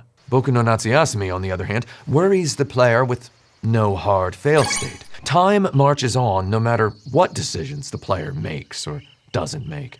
No matter what the player does or doesn't, Boku's days end with a surprise uncle, and Boku's month ends with an expected dad. Boku's mom eventually gives birth to Boku's new baby brother. Boku's dad eventually comes to get him. Boku eventually gazes out the passenger side window of a car driving back toward Tokyo. The player sees an ending, no matter how they choose to spend their summer vacation month. And this only makes the game quite a great deal more hardcore when you really stare at the way the game designers leverage the interactive nature of the medium. If you play Boku no Natsuyasumi totally without awareness of its deeper narrative, you still experience a charming and affecting story of a family grieving and moving on from the loss of their son and brother. If you explore the mountains and forest perfectly at random, you might still encounter the cute, wolf-obsessed college girl camping in the woods, or the delinquents' beetle-fighting arena hideout under the overpass. You might catch some bugs or catch some fish. You might arrive perfectly naturally at the end of your summer with only 4 or 5 invisible event points earned, and you might see a simple, plain-spoken ending of profound realism, that now Boku works in an office developing software, and he thinks from time to time of his aunt and uncle and cousins and wonders if he should call them. Only gently does Boku no Natsuyasumi encourage players to chase some completionist ideal. The menu screen that pops up post-credits lets you flip through the various photographs you received. It lets you look at your radio calisthenics attendance card. It lets you view your fish and bug collection. It tells you how many bug species you caught and how many you missed. All of this might gently nudge you to get back out there and experience this summer vacation again. And if you do get that out of it, if you do fire up a fresh save, then you, my friend, stand officially on the precipice of goblinization. Your second time through the game, you, like I did, might knock the beehive down at the earliest opportunity. You might enter the forest on the first day after knocking the beehive down and experience a heart-to-heart conversation with Moe that you did not experience your first time through. You now dip the rest of your foot into the role-playing mind of Bill Murray in Groundhog Day. You want to do this vacation right, so you go for it. Going for it means flying all the kites. Successfully flying the kites means contending again and again with a physics model of Amiga-like fickleness. By the end of the game, you realize you still have 4 kites left in the book. You vow to get into kites sooner next time. Your second playthrough, you still have 2 kites left in the book, and your uncle takes the day off from work in his workshop on the only day you could possibly put in your order for the next kite in time to fly it before the final cutscene. Your third playthrough, you might purposely get yourself stung by bees prodding an angry beehive so as to warp back to your aunt and uncle's house and put in the kite order before he quits work for the day. By your third playthrough, you might likely have also memorized the minutiae of the month of August 1975. Boku no Natsuyasumi's Video August possesses the texture of a real vacation. On your first day, you get your little task watering morning glories. On the second day, your aunt and uncle celebrate your arrival by inviting you to help them harvest corn. On day 4, your little cousin shows you around her favorite sites. After that, the family leaves you to yourself for most of the rest of the month. Activities pop up here and there like little glowstones in the dark. Fireflies on the night of August 5th. Fireworks on the night of August 8th. Sparklers on the night of August 9th. The priest's visit on August 12th. Alone in the house all day on August 15th. The day your uncle puts up a swing in the backyard. Those few nights your 2 cousins watch TV together. Those nights your uncle fires pottery at his kiln and falls asleep sitting up in the living room. Those nights your older cousin sits on the porch playing clarinet, taking a bath with your older cousin on August 20th. Your aunt and uncle's wedding anniversary celebration. Getting sick at dinner on August 28th. Your younger cousin going missing one morning after breakfast. Shortly before you go back to Tokyo. The density of marquee story events ebbs and flows, and sometimes serving as garnish to, and at other times surrounding the more free-form exploration gameplay. By the end of your first playthrough, this simulated month of August 1975 will feel like texturally a real month that happened in a real person's life. By your third playthrough, You will guess your aunt's dinner quiz correctly 9 out of 10 times. After dinner, your aunt congratulates you. Though by now, you may realize that a little horn toot and an enthusiastic congratulations amounts to her way of calling you a liar. 僕くん、正解やったね Gently, boku no natsuyasumi makes you to stew in liar juice. When you come into this game a second or third time, possessive of a back-to-the-futuristic sports almanac of all its events and locations, writ scrawledly into your official Mother 2 2022 Hobonichi journal, when you strut through its saloon doors eager to min-max social engagement during a month in the Japanese rural countryside, enthusiastic to speed-run childhood, it threw me personally just enough guff to bring me to a Sonic the Hedgehog arms-flailing, screeching halt, mere millimeters from the bottomless realization that we all speedrun childhood. Unlike the young Oliver Twistian rascals of Twilight Town, none of us wanted to remain children. We all wanted to become adults as quickly as possible. To replay Boku no Natsuyasumi brings us face to face with the profoundly discomfortable wrongness of over-nurturing a child. I've seen people refer to Boku no Natsuyasumi as a relaxing game. I've seen people call it a stress-free game. I can agree with these descriptions on the surface, though once you've taken the game's bait and tried to score a perfect run, once it's all over, the stress sinks in. This, of course, does not disqualify it from the vacation game descriptor. Vacations often elicit stress. We need only recall little phrases like, "it rained the whole time," or "I barely left the hotel," to remember that meat space vacations can also fail to relax us. One time I went to Hawaii. One day I didn't get to the beach until after 2 p.m. I felt lousy about that for the rest of the week. And I still feel so lousy about it now that I've mentioned it twice in this review alone. Boku no Natsuyasumi drips stress on you primarily with the kite collection quest and the beetle wrestling quest. Collecting all the kites nets you 1 event point of the possible 15, whereas completing the beetle collection quest can net you 2. According to ancient FAQs, I knew you only needed 13 points to win, so I let Boku off the kite flying hook and drilled down on beetles early. The beetles quest fascinates me. You meet these 3 delinquent children in their hideout under the overpass early into your break month. They go by the names Guts, Megane, meaning glasses because he wears glasses, 負けちゃった and Fat, Fatto. Literally his name is Fat. Fatto, fat in English.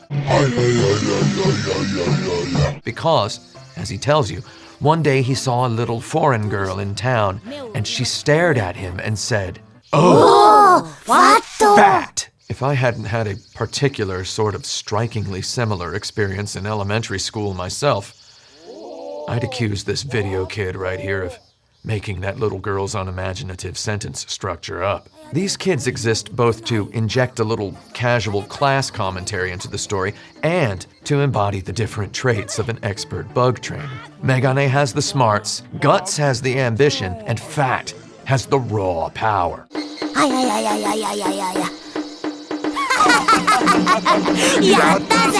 Fat also repeatedly asks you to introduce him to your older cousin. I lolled out loud, for real, at this one part where Fat asks Boku to switch places with him for a night so he can talk to Boku's cousin, and Boku says, absolutely not. And then I pressed the action button and accidentally talked to Fat again, and he just immediately starts talking bug wrestling tips.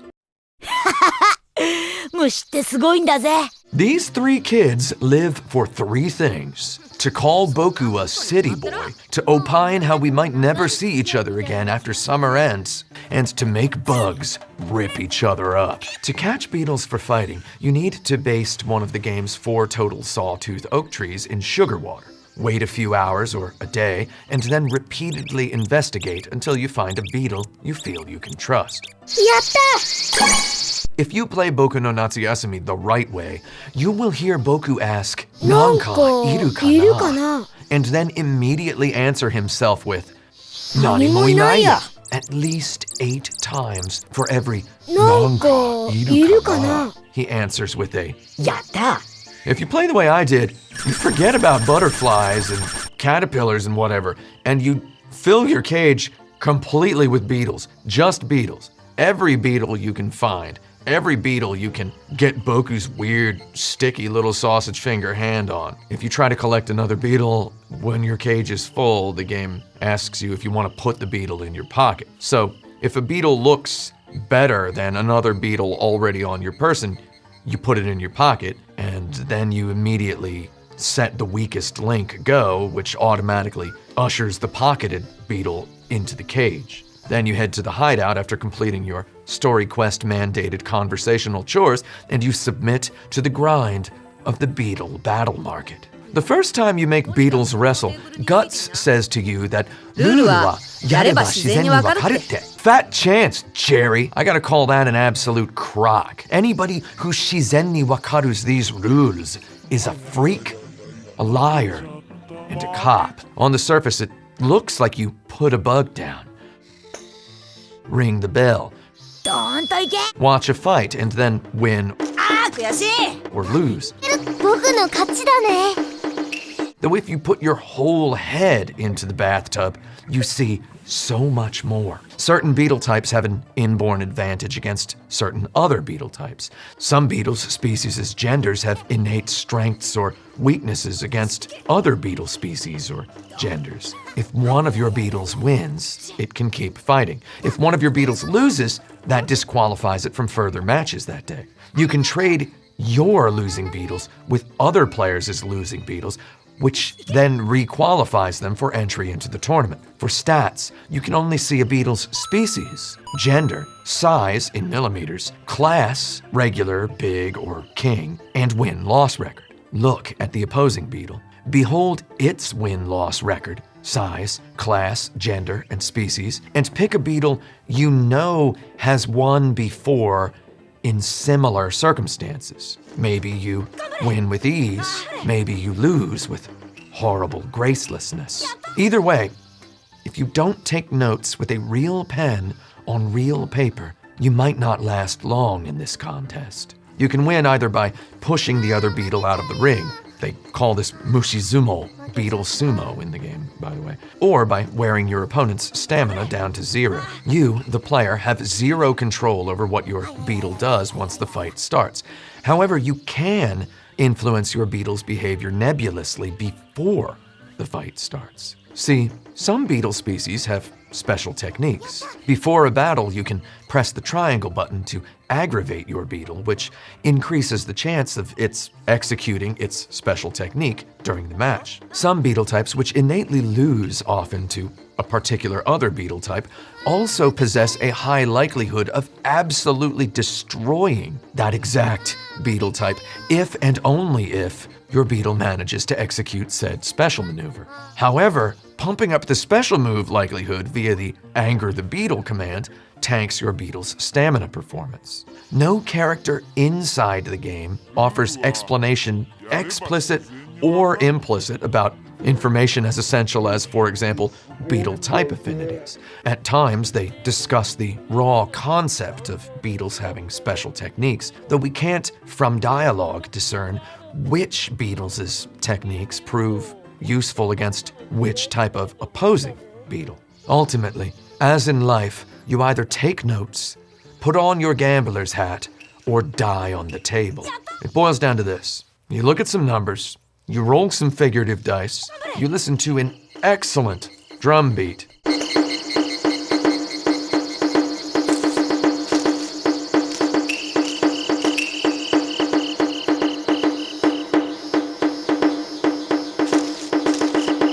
and you win, 負けちゃったよ。 or you lose.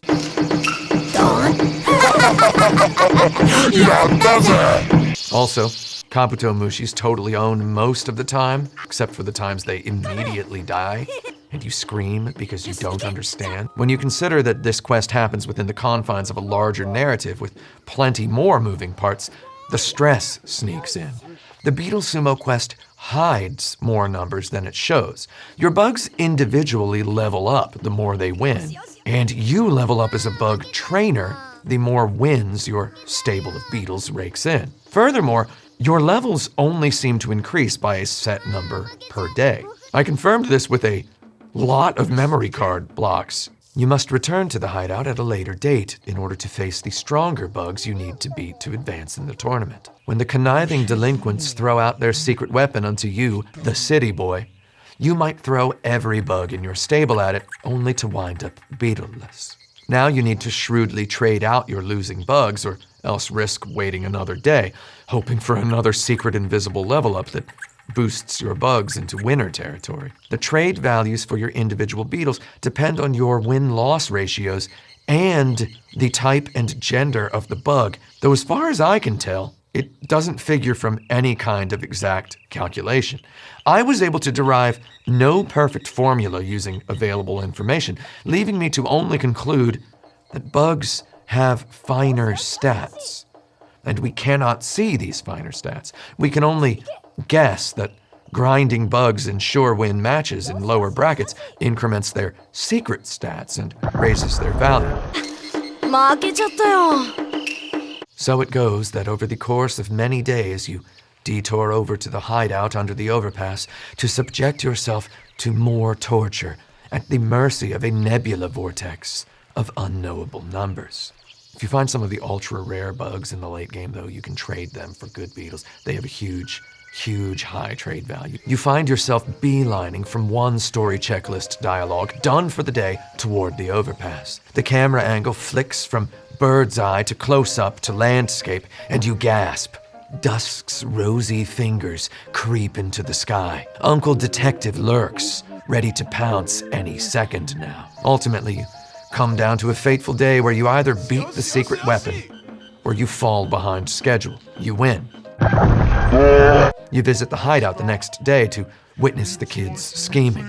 They really want to let the city boy have it. まさかガッちゃん、あれはちょっと卑怯だよ。 The next day, they throw out a praying mantis. ついにこいつの活躍する時がやってきたぜ。 Where they got it, you don't know. You most likely cannot beat the praying mantis with one beetle. However, you see, the praying mantis does not recover stamina between rounds, so you can kill it if you throw every bug you have at it until the troll trio in unison yell, "Mercy, boku." A horrible sentence. 頑張れ。あ。 When you win, the kids in the hideout express genuine disappointment. Dejectedly and begrudgingly, the deposed champions offer you a reward. They offer you the knowledge of their secret play area in the forest. Within this secret play area, savvy players can access a shortcut to the summit of the mountain and earn its precious event point at the necessary time of before 11 a.m. on the next day. Yet something serious sticks in my throat about that shortcut. In order to connect the ruffians' forest path to the deepest part of the mountain, you need to investigate an otherwise unassuming stone rock well within the shortcut area twice. The first time you investigate the well, nothing. The second time you investigate the well, adult Boku voiceovers that day he considered the well mighty suspicious. He is narrating our suspicion. This is crucial. Boku jumps into the well, and we teleport to the other side of the map. I found this cutely curious the first time I witnessed it. It reminded me of recruiting the hidden optional character Mog in Final Fantasy VI. When you meet him, Mog is being held hostage by a criminal. You can't get close. In order to solve this situation, you need to open the game's menu and go to change the party order, which I think stands in for talking amongst yourselves, which stands in for a distraction that presents Mog an opportunity to escape his captor. Boku no Natsuyasumi's well investigation pleasantly reminded me of that, though when I sat down to think about it later, it trapped me. It sticks with me that we have to investigate that old well twice in order to open the shortcut. At this point in the game, we might have already investigated a different old well nearer to the conventional forest and mountain entrance, resulting in a brief pre-rendered cutscene portraying the well's unfathomable depths upon the very first press of our action button. This equally optional, though less hidden, well investigation even results in a picture diary entry, though no event point. Meanwhile, this second well, which does offer us a mandatory shortcut to an event point, requires a double investigation. It requires us to press the investigate button and then offer that input again, one more time. Right there, with a snap of its fingers, Boku no Natsuyasumi declares a preference for compulsiveness over mere fastidious curiosity. The shortcut reveals itself only to players who already know.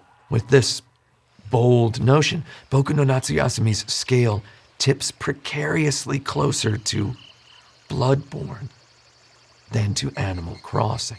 Reflecting on Boku no Natsuyasumi's Beetle Battle Tournament quest in light of the thunderous nonchalance of its well-gazing anti-RPG conclusion, I realized Boku no Natsuyasumi's designers positioned beetle sumo wrestling in cuisine-like contrast to, for example, Pokemon. Any lore-mavenly enough Pokemon fan knows that Pokemon's designers took inspiration from real-life bug-catching beetle wrestling Japanese adolescents. They video gamified that old Inaka hobby in the vein of popular RPGs like Dragon Quest, and the result changed the world.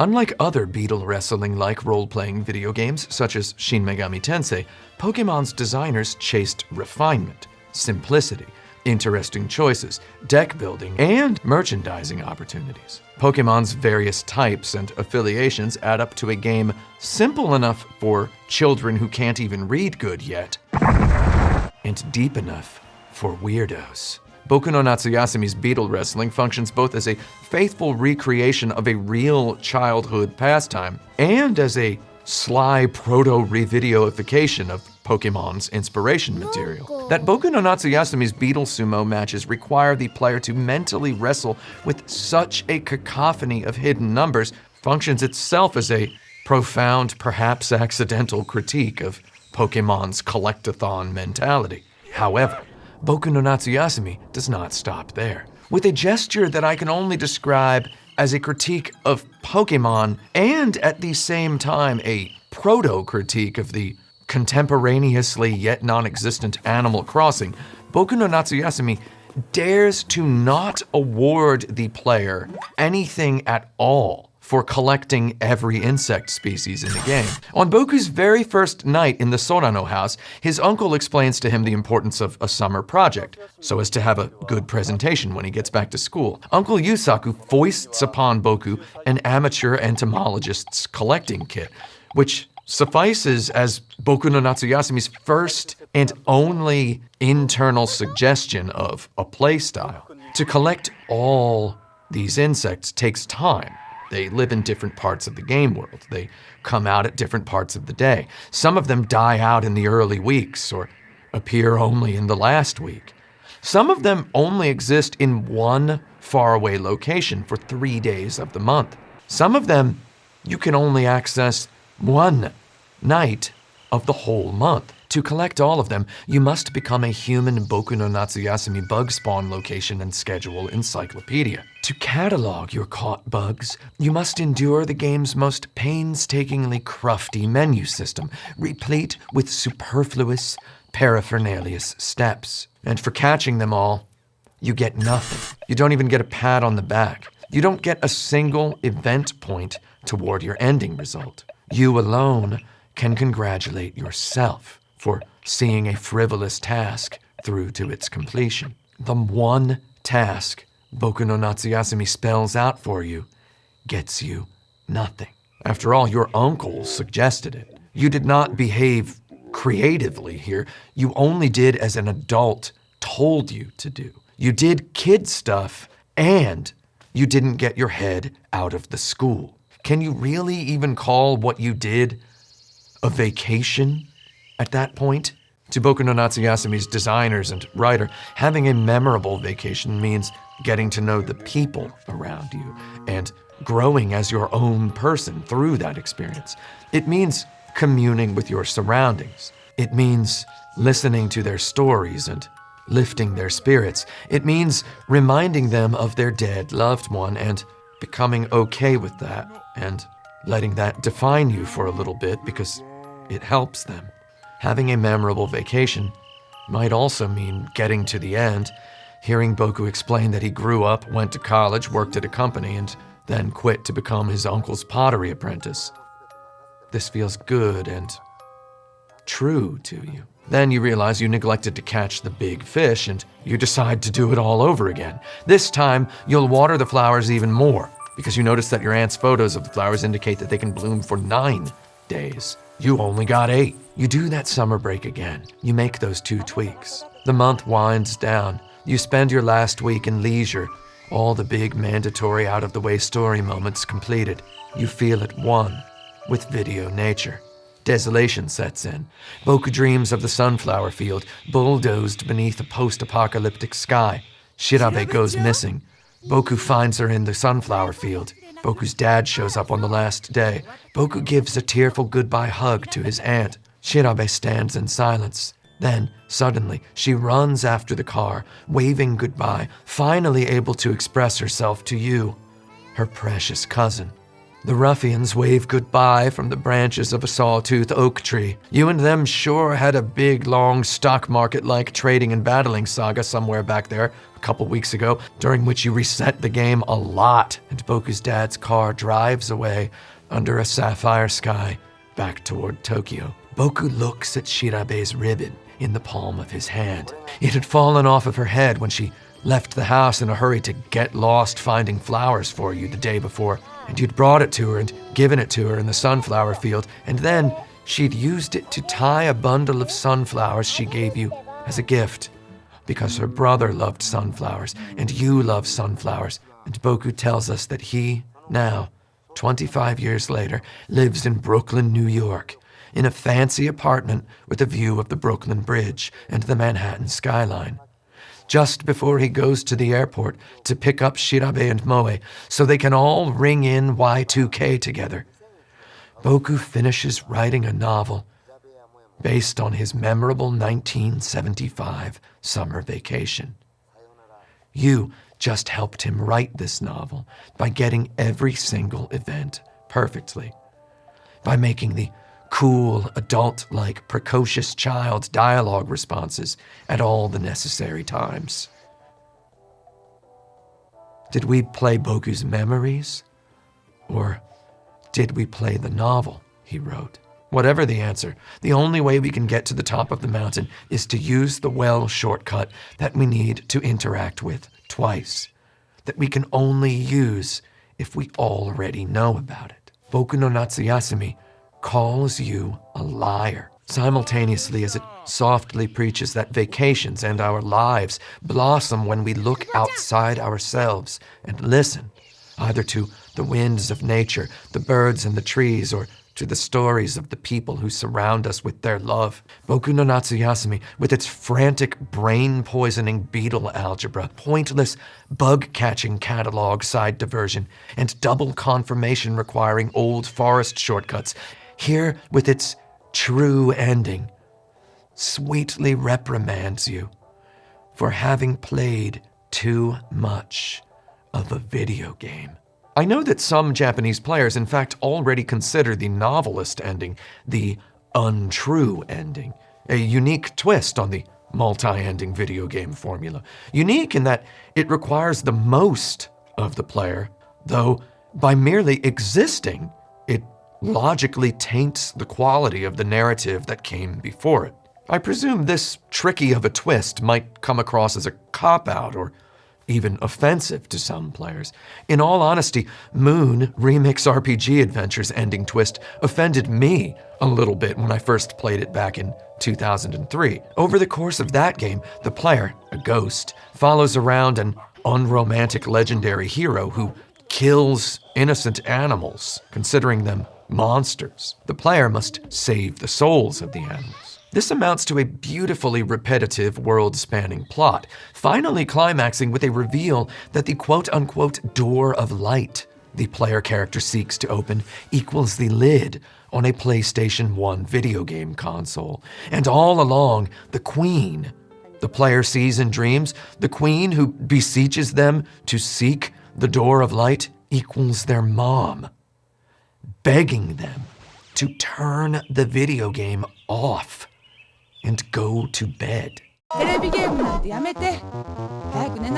When you consider that the legendary hero character represents the main character's past self, seeing as the main character is a real boy absorbed into his television after playing an RPG in which he kills all the monsters, not considering any of the story's subtext, this adds up to a bit of a multi-layered mind blow. So it's already a game within a game, and now we're getting a game within a game within a game. Though when I first finished Moon, I admit I scowled at the notion that a video game developer would string me along for such a delicious morsely meal of an adventure, only to rug pull and call me an idiot video game player at the last minute. This slapped my face far harder than any Western video game that has ever forced me to kill and then tells me at the end to look at all the people I killed to get here. In its true ending, Moon Remix RPG Adventure sneers. It says, "Look at all the video game you played while you were playing our good video game." There, I at once found its frequent repetitive black and white pittings of violence against pacifism rote and unsavory. I felt this way for a couple of days before suddenly deciding I found it hilarious and I love it to this day. However, let the record show that the twist insulted me the first time I witnessed it, and therefore it works so brutally well. Boku no Natsuyasumi's twist, however, snowed down more gently. Unlike with Moon, in Boku no Natsuyasumi's case, I myself had made the decision to repeatedly play the game more than once in order to master its secrets. I had made that decision after telling myself I had specifically chosen this game because of its short length, because I didn't want to overwork myself after my previous project. I'd told myself I would only play the game twice, and I played it 3 times. Furthermore, when I reviewed Tokimeki Memorial a year earlier, I had experienced a profound catharsis from playing the game way too much and winning its most difficult objective, an objective I realized mid-hallucination might have itself symbolized futility. I'd taken Tokimeki Memorial's final twist as a grave example of my own ill-fated tendency to approach futile tasks. Tokimeki Memorial had called me a liar and a writer. I'd taken this most crushingly revelatory resolution as a figment of my imagination, yet no less profound for it. Yet now, here, once again, I found myself working too hard, digging too deep, and once again, the game called me a writer, a fabulator, and even a liar. Only this time, the accusation happened very clearly outside of my imagination. Here, Boku no Natsuyasumi had told me that I had played the game too much. Yattane! Maybe it told me that I'd played video games, period, too much. Though without a doubt, I had played this game too much. And the game itself knew it. The game had wanted me instead to learn a deeper, unspeakable lesson. Stop obsessing about performance and just enjoy a moment for a moment. One does not simply type the lesson this game wanted me to learn into a game FAQ. While researching this part of the review, I looked at the only English language game FAQ for Boku no Natsuyasumi, written all the way back in November of 2002. Under the walkthrough entry for August 16th, the writer writes, "A swing will be built out in the backyard. You can play on it any time of day. Unfortunately, boku just keeps swinging back and forth until you press the action button again. The placement of the unfortunately kills my soul a little bit. This GameFAQ writer and I have carried little adverbs like that folded up into tiny squares in our wallets ever since our neighbors first showed us Super Mario Brothers. When we hold a magnifying glass up to the game mechanic utility or plot agency of a tree swing, we miss out on an animal's simple love of gravity and cool breezes. Boku no Natsuyasumi had spent all this time asking me for one simple reflection. It had spent all this video game development budget building a personalized digital temple of nostalgia, which aimed to inspire me to act. When finally it told me I had played too much, when it told me I had spent too long in the simulation, when it kicked me out of the escape, it finally rang the necessary bell in the depths of my head. On my previous playthrough, I'd stewed a bit, grumbling at the notion that a couple cousin conversations and a fishing excursions during a summer month can so drastically butterfly affect a boy's future life as a man. I'd taken umbrage at Boku no Natsuyasumi's alleged postulation that one can do childhood wrong. Yet when the game called me a stone-cold liar for going back and getting it all right, I knew it didn't mean to tell me that maybe I messed up somewhere back in my own childhood. It was telling me that only freaks and liars do childhood right. Boku no Natsuyasumi had graciously forgiven me and everyone else for doing childhood wrong.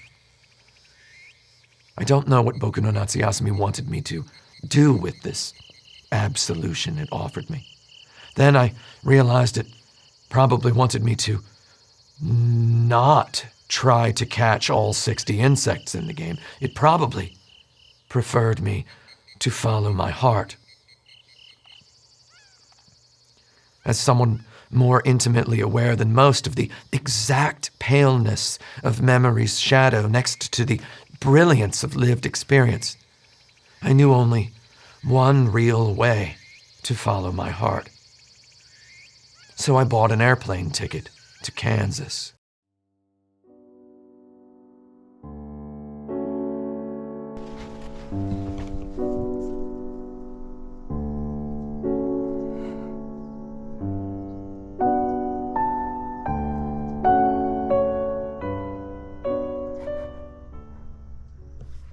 I intend to include interviews with game creators in my reviews. I'd gladly have interviewed Kaz Ayabe at Kase Curry, his curry shop in Tokyo, Japan, on the subject of Boku no Natsuyasumi, though as of the writing of this script, the coronavirus still obstructs international travel. I could have interviewed Kaz Ayabe over Discord or Zoom, though really, would either of those apps not insult the perfect Spartan sublimity of Boku no Natsuyasumi's user interface? So I figured I could try interviewing myself. On one of the worst days of my life, I obtained from myself the phrase, "Meanwhile, our shattering animals." I won't tell you that story today, though, since I've always wanted to call a story "Meanwhile, Our Shattering Animals," and because that story has another title, I can call this story today "Meanwhile, Our Shattering Animals." In Boku no Natsuyasumi, we play as a 9-year-old boy staying with his aunt and uncle in the Japanese countryside for the month of August 1975, while his parents back in the big city prepare for the birth of their second child. In my real life, my aunt from the big city of Philadelphia, came to the relative countryside of Wichita, Kansas, to spend the month of August 1987 babysitting 8-year-old me and my 10-year-old brother while my mom paid the necessary attention to our newborn little brother. Boku no Natsuyasumi's rural environment includes a beautiful ocean-big field of sunflowers. Kansas, meanwhile, proudly wears among its many nicknames the mantle of the Sunflower State. So I flew to Kansas. Well, technically I flew to Kansas City, Missouri, rented a car, and crossed the Kansas state line 30 minutes later, though I think that counts. If I had to make the rules, I would say that if you enter Kansas within 1 hour of your airplane landing, you pretty much flew to Kansas. I arrived in Topeka, Kansas at noon on Thursday, August 19th, 2021, exactly 31 years to the day since I last set foot in the state. I hadn't even ever had a single connecting flight at an airport in Kansas since August 19th, 1990. Ever since learning of the 19th century American political term pork barreling in Mr. Ball's American History class at North Central High School in Indianapolis, Indiana in 1995, I've always insisted on cramming as many side quests as I can into any given endeavor.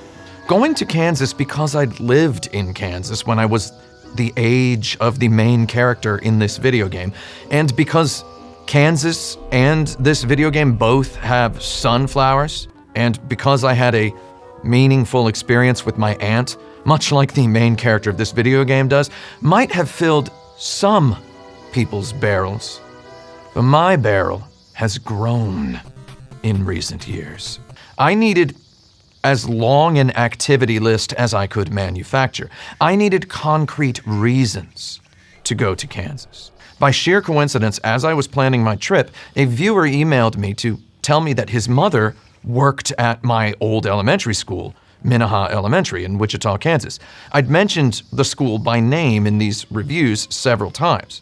With this viewer's help, I was able to arrange a tour of my old elementary school. That gave me one additional Kansas activity. My Action Button co-founder and good friend of 12 years, Brent Porter, happens to live in Topeka, Kansas with his fiancée, Christina. Because of work and then the coronavirus and all that, I hadn't seen Porter in a couple of years. And I'd seen Christina literally never. We knew each other through Instagram direct messages, though we'd somehow never met in real life. It turns out you can have a good friend for longer than a decade and never meet the one girlfriend then fiancé they've had that whole time. So now I had 2 additional reasons to go to Kansas. Now my favorite one. Despite having lived in Kansas for 5 of the most formative years of my life, from the end of age 5 to the beginning of age 11, I had never seen a single upright sunflower in all that time. I knew that sunflowers bloomed in fields throughout Kansas between late August and early September. I Googled Kansan sunflower blooms and found a field in bloom just outside Porter's home city of Topeka. I packed my Blackmagic Design Pocket Cinema Camera 6K Pro and Sigma lens into a sunflower yellow plane crash-proof Pelican case and resolved to have a sunflower experience. So now I had 3 good reasons to go to Kansas. While waiting for my plane at LaGuardia, I Googled my childhood favorite fast food restaurant, Taco Tico, just to see if it still existed. It did. I mean, I Googled them 6 months before that, out of morbid curiosity, and they'd existed then, though one never knows these days how suddenly an institution can up and disappear. I decided that once in Kansas, I would do my best to eat at every Taco Tico franchise in the state. That gave me 4 great reasons to go to Kansas. Yet I wanted more. Immediately, a 5th reason occurred to me. I pushed it away. Then, not a moment later, a 6th reason occurred to me. Just as the airline staff called my boarding group, I executed a quick Google search. I immediately wished I hadn't. 2 hours later, I landed in the Missouri city, accounting for the most world-famous instance of the word Kansas. We drove through beautiful green country and across the state lines. We dropped our luggage in the room at the Cyrus Hotel in historic downtown Topeka, Kansas. Then, I loaded up my camera and drove straight to the sunflower field. I'd lived in Kansas for 5 years, ending 31 years before that day. However, I'd lived in a different Kansas from this. My Kansas had brown summer lawns and lay further south. In my years of Kansas, I'd only ever seen a sunflower lying cadaver supine on a long table in a classroom, its yellow petals already dry. At the sunflower field just outside Topeka, beneath a crayon blue sky, I quickly felt the opposite of buyer's remorse about my airplane journey. Cars drove slow down the country road at the end of the field. Hot heat and loud bugs bathed me in a stronger sense of summer than I'd known since times ancient to me.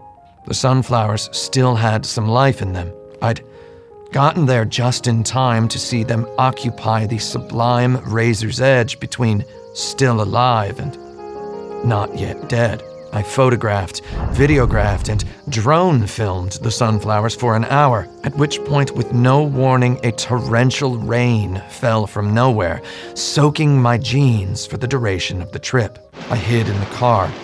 I changed into a pair of more weather-appropriate running shorts that unfortunately looked completely wrong with my boots.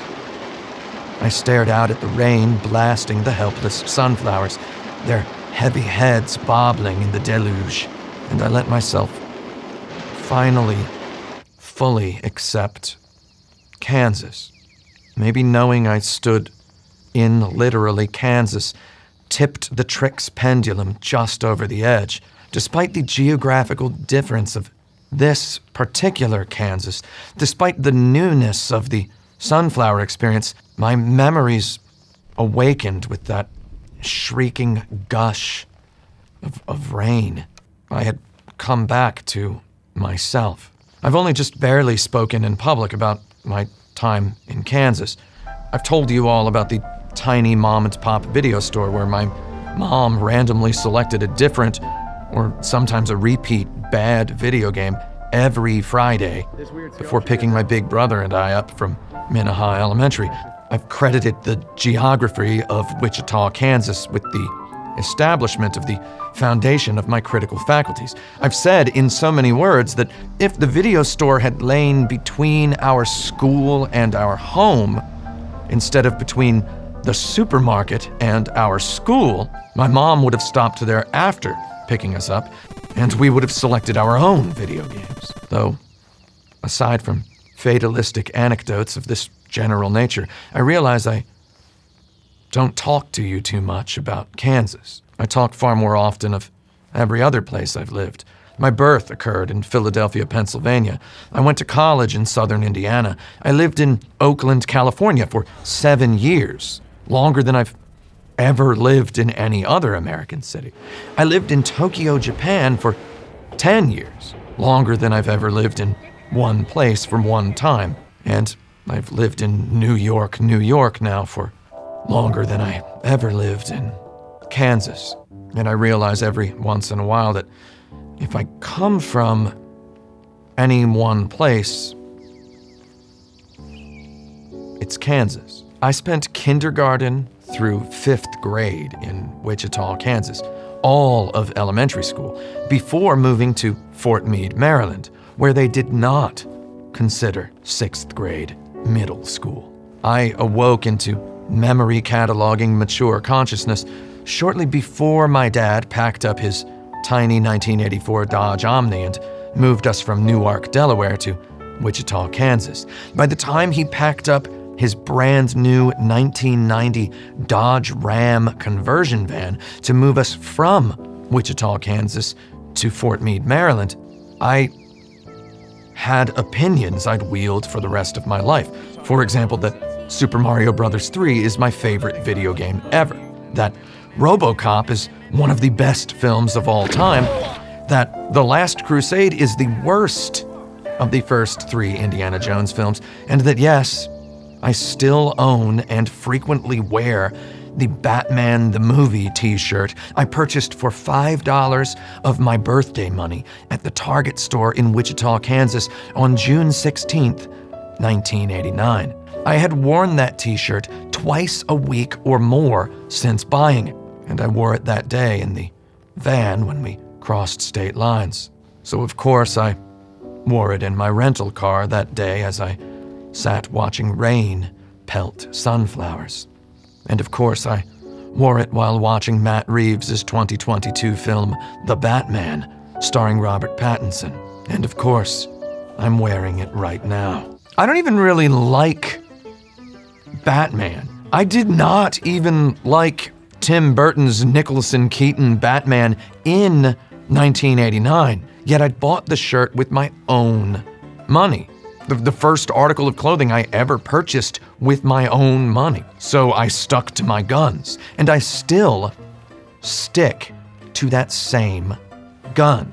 This perhaps illustrates in the pettiest light exactly what my Kansas means to me. Also, it was in Kansas that I stopped eating meat, and I haven't eaten meat again since. I have turned my 5 ancient Kansas years of memory over and over again in my mind for 3/4 of my life. Day by day, my Kansan season grows huger in my recollection. It long since crossed the threshold whereafter I do not hesitate to declare that Kansas made me more than any other place has made me. Brent Porter drove down to Wichita with me, my only friend Mimsy, my baby boy Bibithy Babbis, and my rented SUV trunk full of cameras.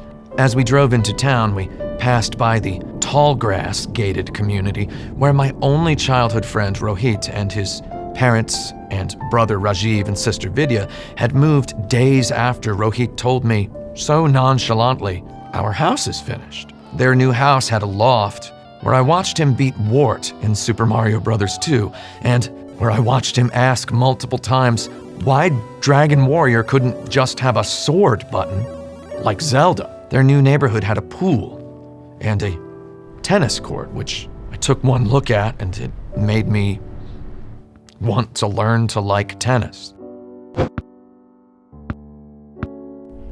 1,001 memories came flooding back with a ferocity I somehow had not expected. I have mentioned my memory in the past. Usually I dance around defining my memory.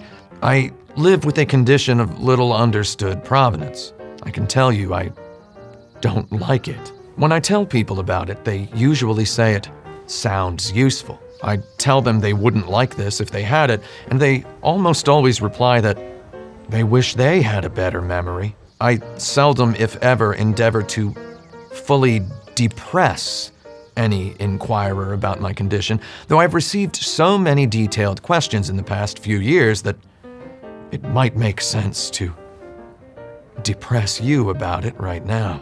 Most people asking me about my memory condition mistakenly refer to it as a photographic memory or an eidetic memory. I tell them, actually, I got something different. They ask me to explain the difference between whatever it is I do have and the stereotypical Rain Man / Memory Man savant guy who can memorize a whole page of the phone book in 2 clicks of a stopwatch. Those Johnny 5 dudes who can play a bona fide audience member's paperback like a flip book and get a round of rousing applause when they correctly remember the 9th word of the 2nd sentence of the 3rd paragraph on page 96. I win. To answer plainly, the difference between me and one of those guys is I ain't one of those guys. I'm just a guy who remembers times, dates, places, gas prices, and other mundane details with extreme autobiographical clarity. And I spend most of every minute of every day remembering. If 1 hour amounts to about the size of a fist, let's say I back burner churn through about a KFC bucket's worth per minute wherever I go. I've gathered that everyone out there on occasion remembers some embarrassing comment they made on accident one time, and they feel stupid all over again when they do. So imagine how you'd feel if that happened 90 to 100 times per minute on a good day. I live floating in an ocean of defragmented nostalgia. All my memories are the exact same size. My purchasing a pair of Nike Air Huaraches from the finish line at College Mall in Bloomington, Indiana in September of 1998, and my getting a tooth extracted in Manhattan, November of 2017. Same size. I could tell you that memories of remembering memories become their own memories of equal size to the memories they contain. Therefore, the older a memory, the more I remember it. So my memories of Kansas loom huge. My memory of walking into a hotel lobby in Pittsburgh, Pennsylvania after a flight got canceled and seeing a crowd of airline employees gathered around watching 9/11 happening in real time on a big screen television is about the same size as my memory of eating a cheeseburger so bad it made me start disliking meat, and French fries with the skin still on them, both from D.W. Spuds and Company at Town East Square Mall in Wichita, Kansas. As I looked upward at the towering rectangular structure jutting out of the top of the circular food court, wondering what function does this monstrous tower serve? I'd never seen anything so big in my life. We beelined straight for that structure once arriving at Town East Square Mall that morning in Wichita, Kansas. Clearly, this structure served to vent exhaust fumes from all the food court stalls' kitchens, as I had realized upon thinking about it after I learned what a ventilation fan was, though that day I found it no less sinister than I had 36 years ago. Only now I had a new descriptor to add to it. Quake level-esque. That the structure still existed with its exact geometry intact hit me right in the lungs. That the caramel corn popcorn shop had the exact same signage it had had when my dad first ate a free sample out in front of the place in 1985 made me feel fully nauseous. I took one look at it and I knew it was the exact same plastic. I didn't need to jump up and touch it. I knew the plastic had not changed. The most frequently asked questions about my memory condition come from a curiously narrow angle. To paraphrase a recent asker, if my memory is so good, why do I, for example, rewatch movies or replay video games that I've already seen or played? This question misunderstands the fundamental nature of my or any memory mechanisms. I can forgive your misunderstanding. What I have, I don't know how to prove to you. I can't even prove to you that I have eaten exactly 44 cinnamon buns in my life because I first ate a cinnamon bun 19 years before the first camera-equipped smartphone. I hope you trust me when I say this. I possess more intimate familiarity than most people with the paleness of memory's shadow relative to the brilliance of lived experience. Most simply put, I re-watch movies and I replay video games and I revisit delicious restaurants and I re-travel to favorite cities because memory cannot compare to the corresponding lived experience. Can you imagine having a favorite song you only listen to once? Can you imagine hearing a song and instantly loving it so much that you promise never to listen to it again? You can remember every word of the lyrics. You know every beat of every note of every instrument. Why do you listen to it again? Why does it do whatever it does to you every time?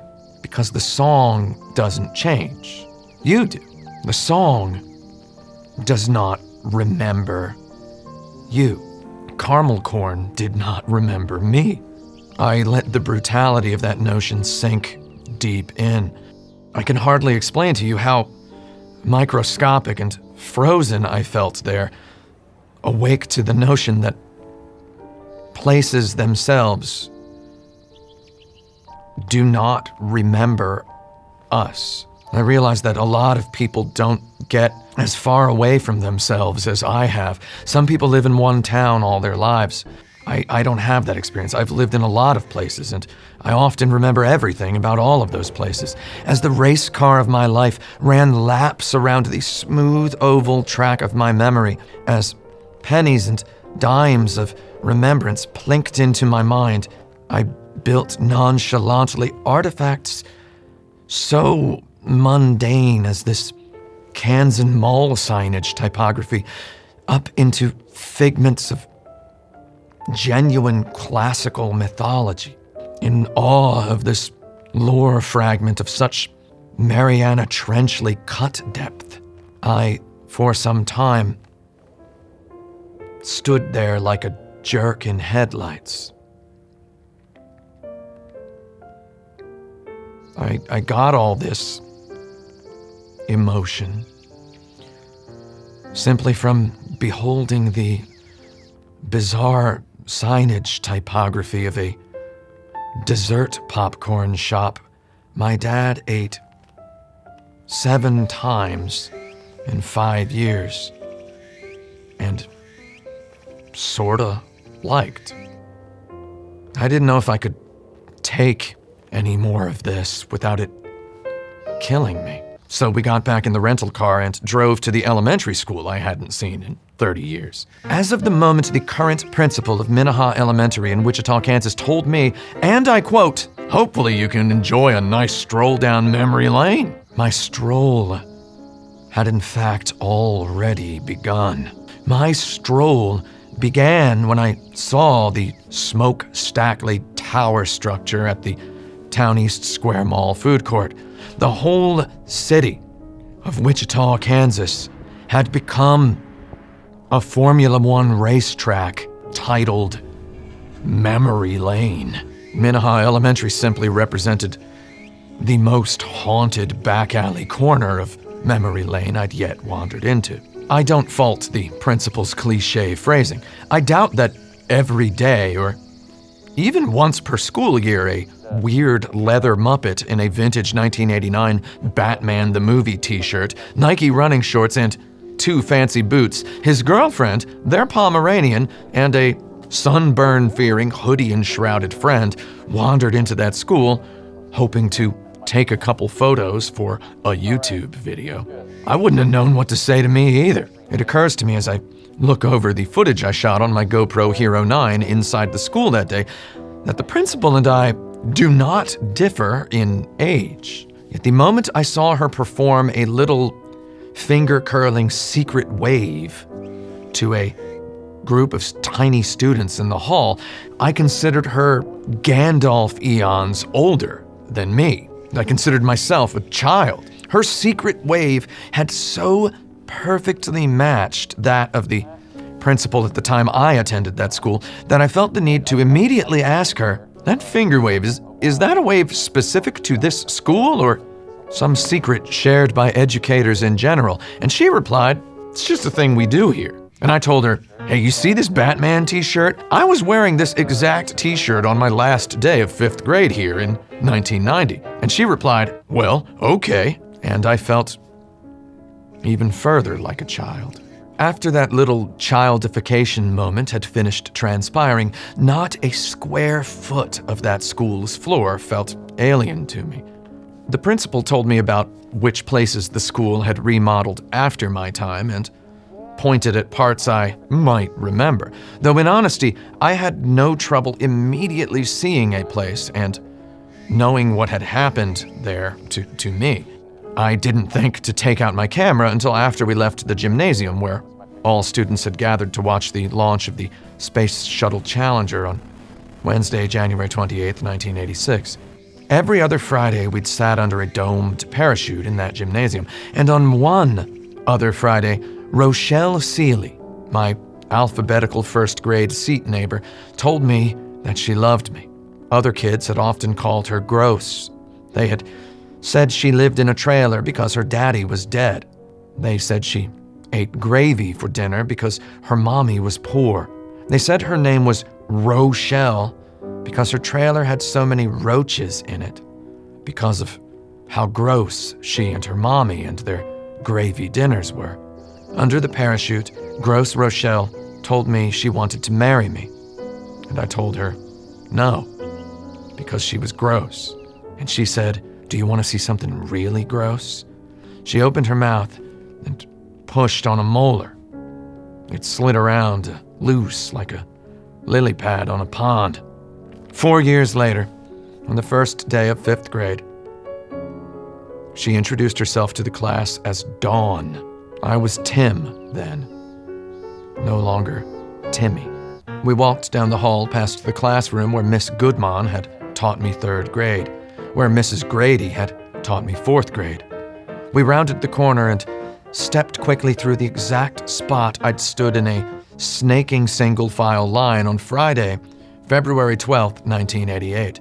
A girl whose name I did not and do not know quickly left the line 20 places ahead of me, ran over to me, made a whisper megaphone of her 2 hands, and said, and I quote, "Alyssa hates you." Then she ran back to her place in line next to Alyssa. Alyssa covered her mouth with her hands, looked back at me for a moment, and then turned back around to face front. I didn't feel one way or the other about Alyssa, though the remark hit me like a backhand slap in the top of the head, and it stays stuck there even now. As recently as 1 week ago, I might often look in the mirror after a clean shave, for example, and think to myself, not bad. On the other hand, Alyssa still hates you. The principal continued listing the names of facilities and their uses. I think she might have thought she'd bored me, though I promise boredom did not enter into how I felt in that place. Like I said, I know a lot of people don't get as far away from themselves as I have. These memories of this place for me have in repetition become so huge a portion of my personality that revisiting the site of their foundation poses danger of skull explosion. The principal asked if I had any specific place in mind that I wanted to see, so I said, there's this other building where they used to teach all the students from kindergarten to 2nd grade. It's got a triangular roof, like an old barn or an airplane hangar. It's about a football field wide and has about a 300-foot high ceiling. The principal replied that the school did in fact teach students between kindergarten and 2nd grade in a second building, which did have a triangular roof, though my size estimates were perhaps misremembered. I told her, oh yeah, it's just, that's my joke about having only ever seen that building as a child under the age of 7, and she didn't laugh. I wouldn't have laughed at me either. We did go to that building. On my right, as we entered, we passed by the classroom where Mrs. Lemke taught me 2nd grade. Then, on the left, the classroom where Miss Sievert taught me 1st grade. Miss Sievert got married and changed her name to Mrs. Forsey 3 days after telling a girl named Amber that no, she could not go to the bathroom. Minutes before, Amber flooded the floor around her desk with diarrhea. We crossed through a low doorway and passed the room where I, at age 5, had first seen a sunflower as it lay dead, face up on a long table. And then on the left, the classroom where Mrs. Shippus had taught me kindergarten for all of 2 weeks before calling my parents to tell them I might have head trauma-related learning disability causing brain damage from the car accident my dad had gotten me and him into on the way to church on Groundhog Day, 1983. Mrs. Shippus made me take an IQ test just because I wouldn't settle down at nap time. To this day, I maintain, who takes a nap at 11 a.m. That's still morning, man. The principal asked me how I remembered the names of all my elementary school teachers. She said, I don't remember the names of any of my elementary school teachers. And I said, remembering stuff is kind of my thing. She asked me, what do you remember about your second grade teacher, Mrs. Lemke? I said, I remember she was very old. The principal replied, everybody looks old to a small child. I agreed with her. She was right. We made our way back to the office, the very same office where I'd once been summoned to appear before the principal to receive a congratulations for typing a book report and printing it from a computer. We passed the music room where we had drawn mood drawings in time to Camille Saint-Saëns' Dance Macabre on Friday, October 30th, 1987. We passed the open area of the hallway where my classroom had displayed our science fair projects during the 1989 science fair. We had made a perfect-sized cardboard replica of the cockpit of the Space Shuttle Challenger. I paused for a moment to look into a little classroom where one teacher sat mentoring one student. The principal introduced me. Behind my sunglasses, my eyes darted back and forth across the layout of the room. One small room adjoined to another with a little door, a window in the wall, a bookshelf lined up against the far wall of the bigger room where a bookshelf had sat before over 30 years ago. I introduced myself to the student and the teacher. I spoke a little nonsense just so I could continue soaking in the geometry of that room. I'd taken an IQ test in that room. I'd learned to play chess and then backgammon in that room. I'd met other quote-unquote gifted children in that room. The day the Berlin Wall went down, I'd met a kid named Grant Norris in that room. Grant, a prolific nose picker, had beaten me at chess at the exact moment in my life where I considered chess one of my talents. I never considered chess a talent after that, and I've lived life with a guy like Grant, or at least the fear of him, somewhere else in every literal or figurative room ever since. I told the student and teacher in that room that I'd first started learning Chinese in that seat right there. I pointed to a chair. I said, in that very seat, a teacher had shown me Chinese writing in a book and explained to me the way the letters work and how once you start learning it, it was actually a little bit easier to read than English. The principal asked me which teacher had taught me there, and I said, her name was Mrs. Dunn. I watched the principal's face. She did not react. She had not heard of Mrs. Dunn. I had Googled the keywords Mrs. Dunn, Minnehaha Elementary, Wichita, Kansas, while waiting to board my flight at LaGuardia Airport. I thought, maybe when we get there I can call her up, maybe go interview her, talk to her, I don't know. That Google phrase immediately produced her obituary. She had died in 2011 at the age of 68. An ice-cold curse wave rolled over me. I had picked a heck of a thing to do immediately before getting on an airplane. The typical trip cannot survive omens this bad. Then, suddenly, I felt a wave of something like triumph. Mrs. Dunn's full name, all these years, had been Jerlia Dunn Johnson Punch. Jerlia Dunn Johnson Punch. Jerlia Dunn Johnson Punch. Her obituary said her friends had called her Jerry. Jerry with an I. Jerlia Dunn Johnson Punch's obituary is in fact the #1 and only Google search result for her fascinating first name. From that obituary, I learned that she'd spent her later years teaching English as a second language all over Kansas, and she often volunteered at the Mid-American All-Indian Museum in Wichita.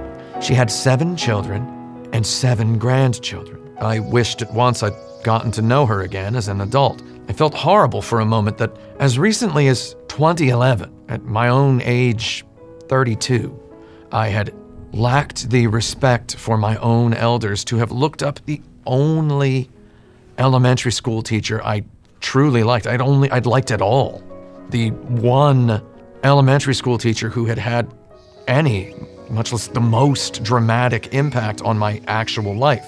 I could have looked her up and I could have told her, hey, I eventually learned Chinese and I went to China and I went a lot of other places too.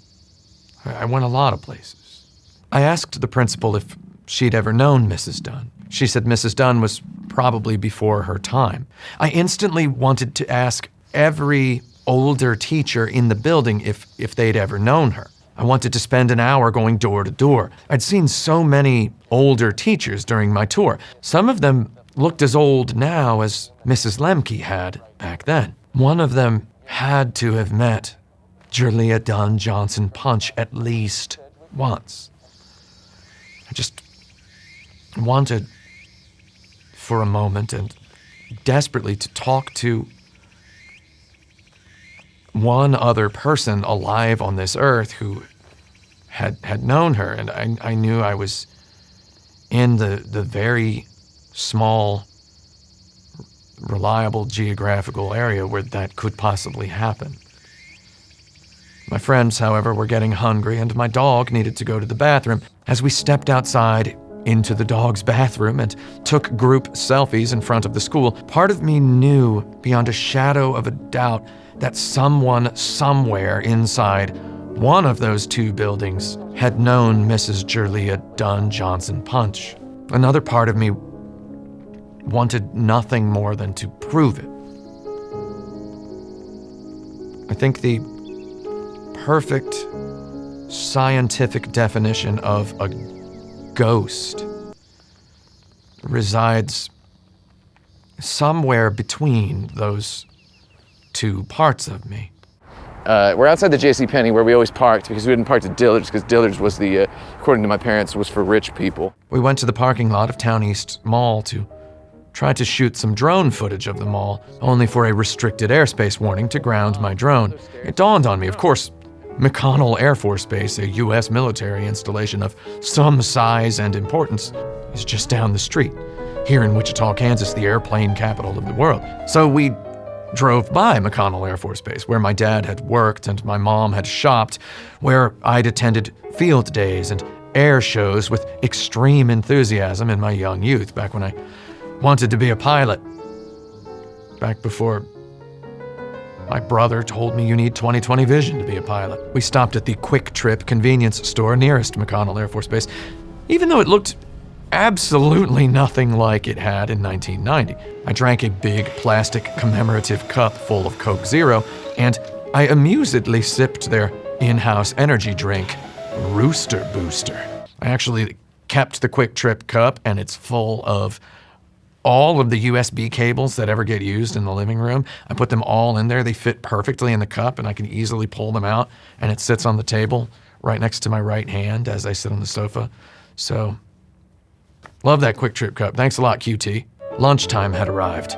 I navigated our rented SUV by my memories. I drove past Town East Square Mall, past a couple apartment complexes, past a knick-knack store, and pulled into a parking lot. The Taco Tico of my child years had become a place called Fuzzy's Taco Shop. Brent Porter and I went inside Fuzzy's, only to walk right back out. I'd really wanted to go to that Taco Tico. Me and Porter went into that Fuzzy's Taco Shop just to say we'd been in the same building that used to be Taco Tico. We were not planning on eating there. We didn't walk in and see a rat and decide not to eat there or anything. I just wanted to go occupy the real estate geometry, not dissing Fuzzy's Taco Shop. I'm sure they're wonderful. Just didn't want to eat there. It had to be Taco Tico. I wanted to eat at Taco Tico. I really wanted to eat at that Taco Tico. And that Taco Tico wasn't a Taco Tico anymore, though I still just wanted to go into the building, just to say I'd been in that building. Though I was, if I was disappointed by Fuzzy's Taco Shop, had nothing to do with Fuzzy's Taco Shop. It was just that it wasn't Taco Tico. And that was my Taco Tico, that Taco Tico. And I wanted to go to that Taco Tico because my neighbor and my only childhood friend in those years, Rohit Parthasarathi, had wanted to go to that Taco Tico on his birthday, the first summer I met him. Rohit and his family were from India, and they were vegetarians. I didn't even know that was a thing a person can be until I met him. And I was fortunate enough to be 6 years old when I learned that's a thing you can do, and you can just not eat meat if you don't want to. And we went to Taco Tico on his birthday, and I had at that point in my life never tasted any food so delicious as Taco Tico cheese enchiladas. That day I wondered, why don't my parents take us to eat any fast food this good? And this place was only a 5-minute walk from our house. Rohit turned 5 years old that day, July 31st, 1985, and I became a significant percentage more like the person I occupy today. My big brother and I proceeded to, for 4 years, annoy our parents with constant pleas to take us to Taco Tico. Our parents seemed utterly offended by our insistence that we could walk to Taco Tico. They seemed to despise the very idea of not taking the car to get fast food at somewhere American, like Spangles or Brahms. So it was that we only got to go to Taco Tico after Little League, when Rohit's dad would take us all there. He'd take the whole team there. He was the coach of the team. The only other times we went with my Aunt Sandy every other day during the scorching August of 1987, after my little brother was born. Porter and Mimsy and I Googled around. Another Taco Tico existed on the same street as this one, on Rock Road, just a ways further down. I was willing to take it. Rock Road is Rock Road. And then I realized my heart pounded as they discussed their lunch plans. As we made ready to get back into the rental car, I said, "Wait a second. My house is right over there. I need to go look at it." Maybe my tone had frightened Mimsy. She opted to stay in the car with Bibithy and the air conditioning. Brent Porter followed behind me in the 100-some-degree heat as we walked past the townhouse complex clubhouse and the post-apocalyptically empty swimming pool where brand new 80s music had once blasted routinely on competing boomboxes. The heat of the sun, the speed of the wind, and the humidity index together gave my body the exact remembrance of the summer day we'd rented Ultima Exodus at Pop and Go Video, then ditched it after an hour to go swimming. Final Fantasy I hadn't come out yet. We walked down the road in front of the complex. We encountered no other human individuals. The recreation-encouraging summer heat did not pair well with the eerie emptiness of any American place during the time of coronavirus. Big hot green leaves on numerous trees. I couldn't stop talking as we went into the complex. Every 2-story townhouse had a basement, and all the townhouses sit on little manufactured hills so that the basements have screen doors and concrete patios looking out on a courtyard. Looking down some of the courtyards, I recalled that my brother and I had described the place as the Ewok Village when we first moved in. We walked past carports, which my brother Roy and our neighbor Rohit and our neighbor Rohit's brother Rajiv had ridden our Kmart-bought BMX bikes around on days just like this day. We walked directly, with silent conviction, toward a bend in the road and a pitch downhill toward the street at the back of the complex where I'd lived. Rohit's mother, Lakshmi, drove several boys to Minaha Elementary School every day in her station wagon. Right here, on this hill, is usually where the local bully Jared ran by the car yelling, "Wait up," before hopping in the back with his basketball. And also, right there on that curved little hill road, Jared had once thrown a basketball at my head, knocking me off my bike. He called me a reject from planet Ravioli that day, and I told him that if I was a reject, didn't that mean I was not a Ravioli? So he hit me with the basketball again, full in the face this time. We followed the road directly to the playground. The playground sat on the crest of a hill overlooking a long creek. Herman Melville had been right about any man walking directly toward water. I walked directly to that playground. I put my hands on the teeter-totter, and all that horrible heat, despite the frying-panly hot sting of the metal, I felt a terrible chill. I looked up. I looked around. The chill intensified. I tried to play calm.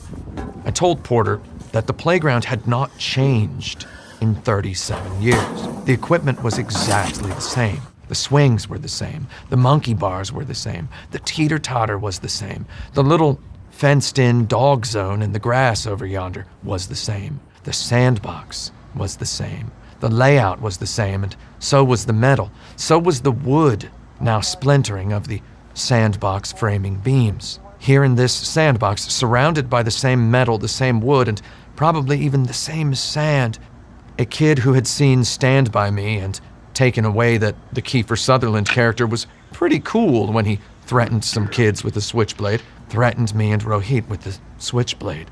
Rohit and I had just buried a little plastic treasure chest I'd gotten from a Cap'n Crunch box. We'd filled the chest with the cut-up fragments of a Serpentor G.I. Joe's glittery green cape. We called them emeralds. I walked to the crest of the hill. I pointed down to where my brother Roy's friend Jeremiah had sledded too fast right onto the creek surface one day during Christmas break. The ice broke and he fell in. My mom let Jeremiah stay with us that night. She called Jeremiah's mom twice to apologize. Now for a moment, somewhat rare for me, I felt lost. We wandered back into the complex. Too many memories had hit me all at once. Big, football big, invisible fireflies of nostalgia leapt by the hundreds off the sun-hot grass of all those courtyards. I remembered so much at once that I couldn't remember anything specific. Then I remembered a particular hole in the ground and a particular rock wall, and these memories calmed me. We returned to the playground so we could travel the path I'd walked 1,000 times between the playground and my front door. There, eventually, I saw the rock wall overlooking another townhouse's basement door beneath another man-made hill. That verticality had thrilled us in 1985. We loved to sit on that wall with our feet dangling Humpty-Dumpty-like until we inevitably got yelled at. We loved that sort of thrill sat right outside our front door. So I turned around 180 degrees. Townhouse number 1705. On the left-hand side of the hallway, just inside that door, a staircase took you directly to the bedroom where I'd lived and dreamed. For what I now realize, memory and remembrance have conspired to assure represents most of my life. We got a Nintendo for Christmas, and we rented Metal Gear from Pop and Go Video and played it in the living room on the right-hand side of that door. I'd gotten a Timex watch with a black and gray striped nylon band for my 6th birthday, and banana yellow Converse Chuck Taylor All-Stars that were somehow too big and too small at the same time for my 10th birthday in that living room. My little brother had rolled around in a playpen in that living room. My aunt had loudly apologized to my mother for the violence of RoboCop in that living room. Me and Porter stood outside the door. I didn't know what to do. I didn't even think of knocking. I can't imagine a person lives on this earth, much less inside that building, who'd hold genuine interest in a guy knocking on their door to say, "Hey, guess what? I lived here 37 years ago." What do you say to a guy like that? Okay? Bye? A lot of people don't get exactly as far away from themselves as I have. And now I'd come all the way back to where the most of my memories began. We took the long way around the row of houses. We came at last out into the hollowed-out basement excavating courtyard that looked up a steep man-made hill toward the playground, the big sky beyond, and the creek.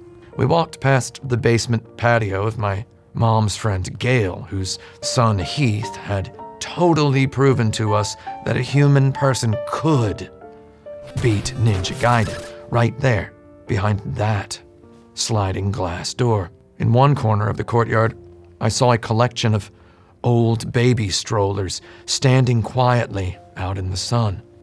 I tried my best not to stare, and I succeeded. Unfortunately, my refusal to stare directly influenced the quality of my footage.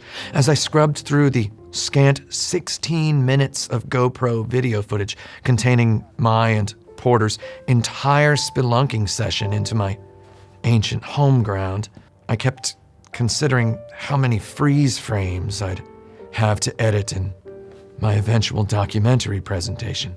I could palpate my past trepidation anew and viscerally as I clicked around my footage. I felt so darkly double ashamed of my filmmaking aspirations. If I can't bring myself to stare at myself, what good elsewhere can I do? I felt more like a trespasser in this unchanged place I'd inhabited 37 years ago than I'd ever felt anywhere else in my life. Maybe the GoPro had something to do with it. I gravitated toward a peculiar hole in the ground. A grate and some kind of crank handle adorned the hole. Frequently, neighborhood kids had made dares concerning this hole. The usual dare went something like, "I dare you to put your arm down there," or "I dare you to stick your leg down there." My brother's school friend Carl Zitterkoff came over one day and succumbed to one such curious dare. Carl Zitterkoff had slept over on a Friday, pizza night. My mom had complained that the addition of one whole extra male human child person discombobulated the typical pizza night protocol. She always made 2 pizzas, 1 pepperoni and 1 cheese. A 4th non-baby male pizza eater threw Friday night into chaos. My mom resolved to make 1 additional pizza, warning us that we boys would have to deal with the leftovers. Carl Zitterkoff ate that entire pizza by himself. Then he lay on our sofa groaning in a manner my parents have enjoyed derisively imitating as recently as December of 2021. That night, hours before we watched The Lost Boys in the basement, and before we ate pizza, the neighborhood bully Jared had simply, and in hindsight bewilderingly, dared Carl Zitterkoff to throw his shoe down there into the hole. Carl Zitterkoff asked, "What's in it for me?" And Jared promised him $5. Carl Zitterkoff immediately took one of his Payless shoes off, unvelcroed him, yanked the shoe off, and dropped it right down into the hole. Jared said, "Well, we didn't shake on it." Carl Zitterkoff shrugged and walked one-shoed back into our house, where in a little over an hour he'd begin legendarily eating an entire pizza with 1 mud-grade tube sock. So for 35 years, my parents have made fun of this kid for groaning because he ate too much pizza, while I've been sitting over here with my slightly different perspective. As he lay there groaning about the pizza, I couldn't help thinking, isn't his mom gonna get mad when she sees he lost his shoe? How is he going to explain his missing shoe? What if it rains tomorrow? Won't his sock get wet before he can even get in his mom's car? Either way, once Carl Zitterkoff was gone, my mom told my brother to never invite him over again, citing, and I quote, "I can't believe that boy ate that whole pizza." So I walked up to this hole, and I thought,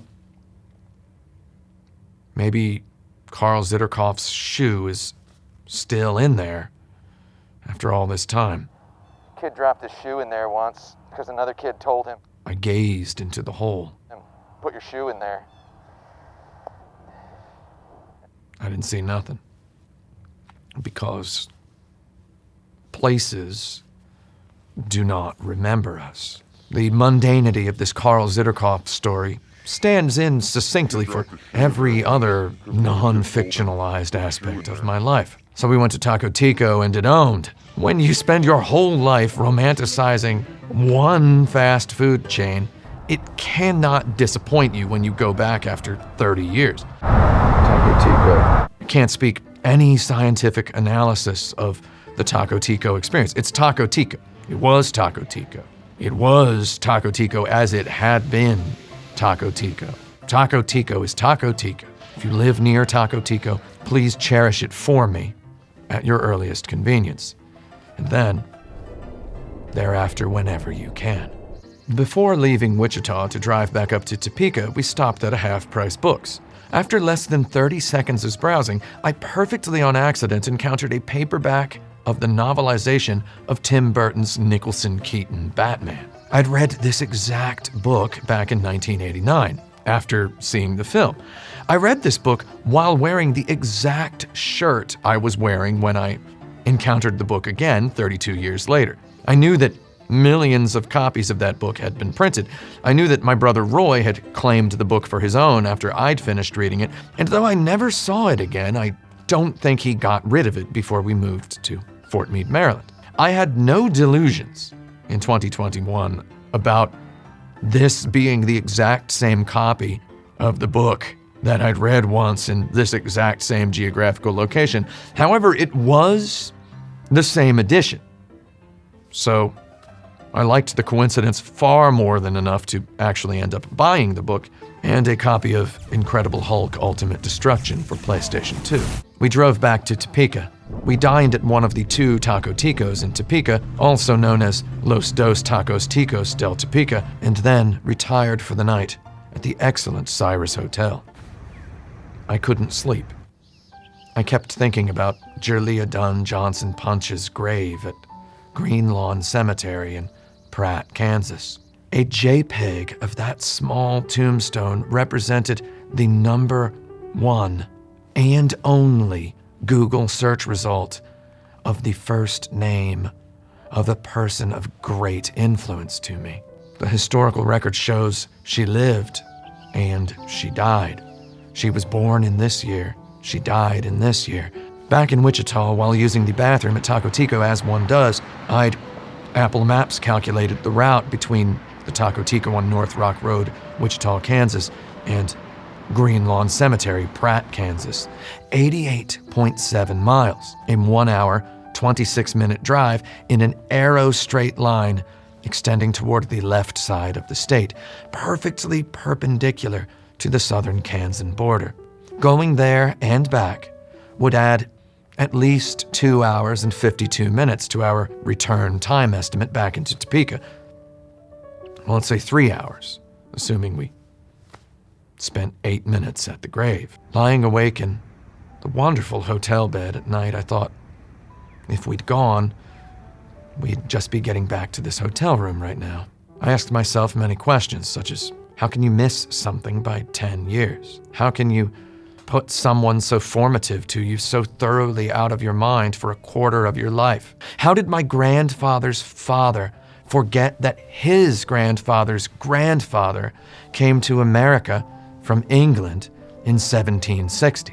Why did my grandfather's father think his grandfather had come from Scotland in 1820? Is 8 minutes enough time to spend at a grave? And can you call a song your favorite song if you've only listened to it once? I didn't sleep that night. I got out of bed well before sunrise. I grabbed my camera case and I went to the rental car by myself, leaving Memsy and Bibithy still asleep in the hotel bed.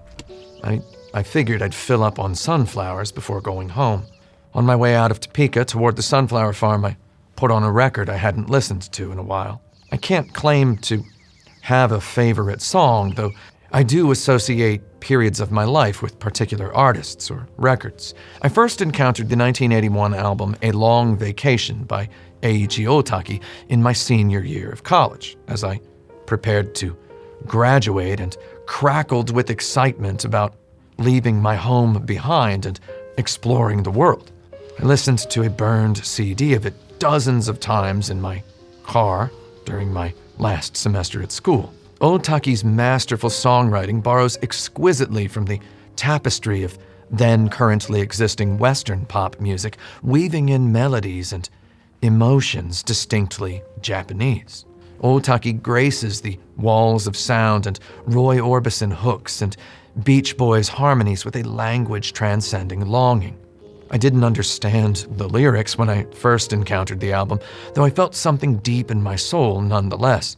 I'd lived through enough mass-mediafied 50s nostalgia in the 1980s to possess the necessary rock-climbable handholds figuratively carved in the matter of my brain. Years passed. My taste in music developed so radically, so quickly, and so drastically as to bury a long vacation beneath a mountain of other records. Time to time it emerged and filled my skull with itself. For example, I put the album on one bad day in my house in San Leandro, California in the fall of 2016, and I let the first song wash over me. I had at that point lived through enough mass-mediafied 1980s nostalgia in Japan of the early 2000s for the album to now make two halves of one perfect sense. That bad day in San Leandro, the haunting first few piano notes brought me back to an older, gone version of myself. And then finally in the mood and finally life experienced enough to understand them, I let the lyrics flow into my ears and stay there. Probably forever. 唇ツンと尖らせて何かたくらむ表情は別れの気配をポケットに隠していたから机の端のポラロイド写真に話しかけてたら過ぎ去った時尺だけど今より眩しい思い出はモノクローム色をつけてくれもう一度そばに来て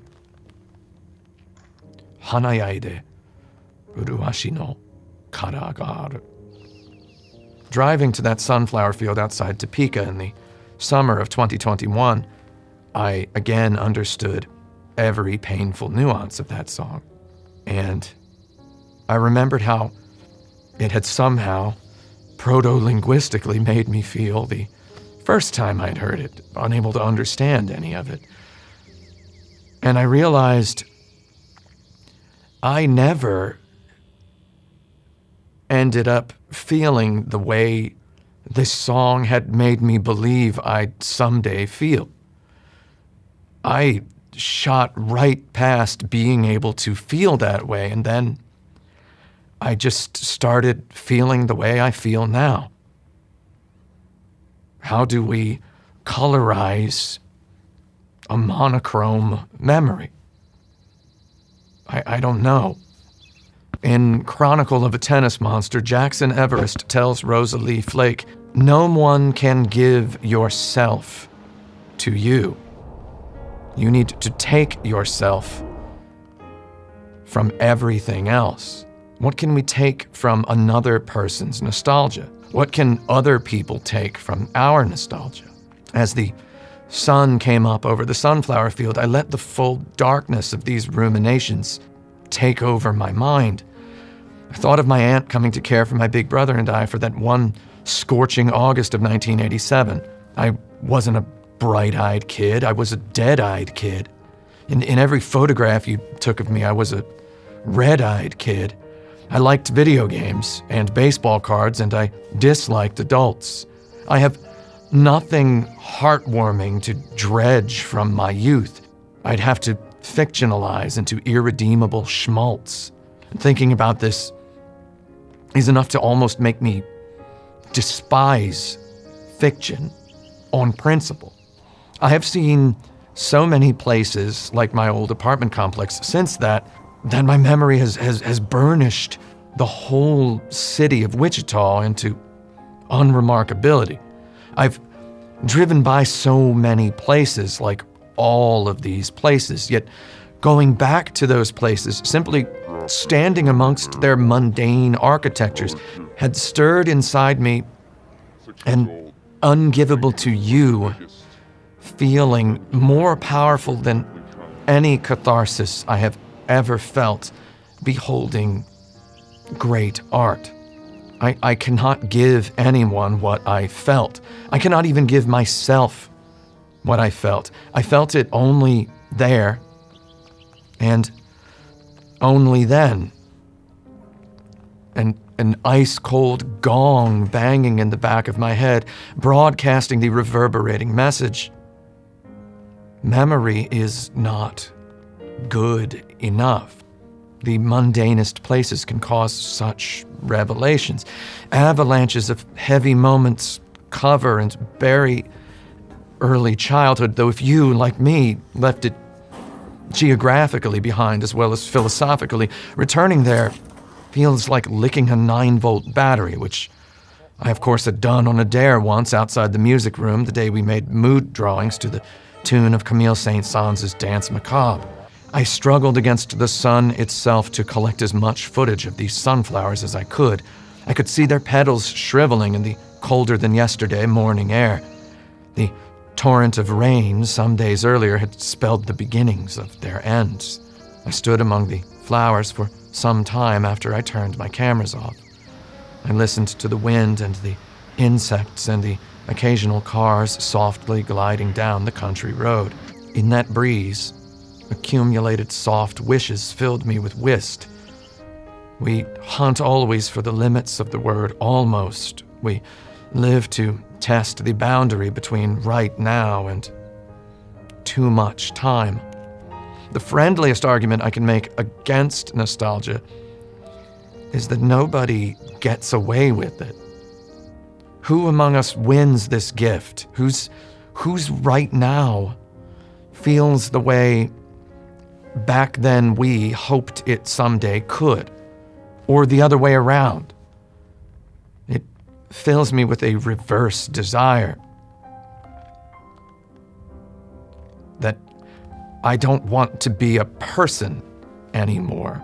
I want to be this vibration that shudders between too early and too late.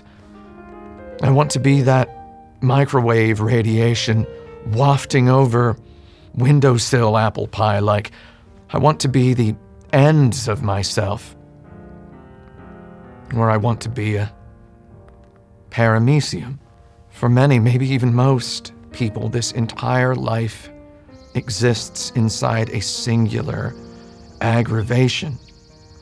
We exist alone with it, like a wristwatch that tells you the time is right now. I'm still there in the sunflower field in a Batman shirt, aged 42, by the poolside, aged 10, with Club Nouveau's Lean on Me blasting from a nearby jukebox in the same Batman t-shirt. I am everywhere I have ever been, all of the time. So when I went looking for myself, of course, I couldn't have found myself if I'd gone looking. So to answer again, and with some of the same words, those people who have asked me why I, a person with exceptional memory, bother to rewatch films, imagine having a favorite song you've only ever listened to once. Our memory only records the cold parts. Our memory cannot replicate textures with perfection. Memory is worse than the moment. Better memory is worse than imagination. I have, in fact, like you, lost fragments of myself to the void by failing to commit them to foreverance, by neglecting to declare aloud, I think I'll keep this. Nostalgia resounds loudest when we feel a feeling that forces from us a declaration of, I didn't keep this.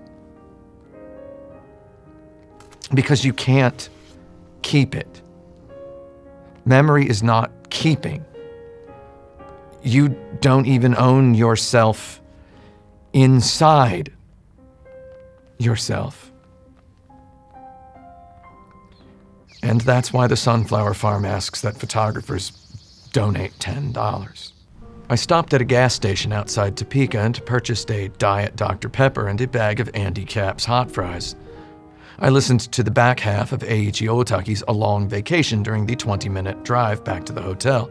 Out of nowhere, I imagined the kind of epitaph I'd like for myself. He died doing what he loved. Something he'd never done before. How do I turn my life into the sort of life where I deserve that sort of reputation? I walked through Central Park the other day, reading off dead people's names on park bench plaques. Places don't remember us. And if they do, we're dead. Standing in front of my old front door, I thought, places may not remember me, though do we who leave places behind, not with the briefest flit of assumption paid to the possibility that we will never return, deserve to be remembered? I had no reason to return to that place. I had less than no reason to return to this place I had never been. I'd have had less than no reason to go back again. So to slap myself in the face again with proof of the universe's hugeness, I did go back again, and I survived again. And I realize now I'd survive a lot. We all would. In front of that creaky playground a second time, I imagine an old man's prayer.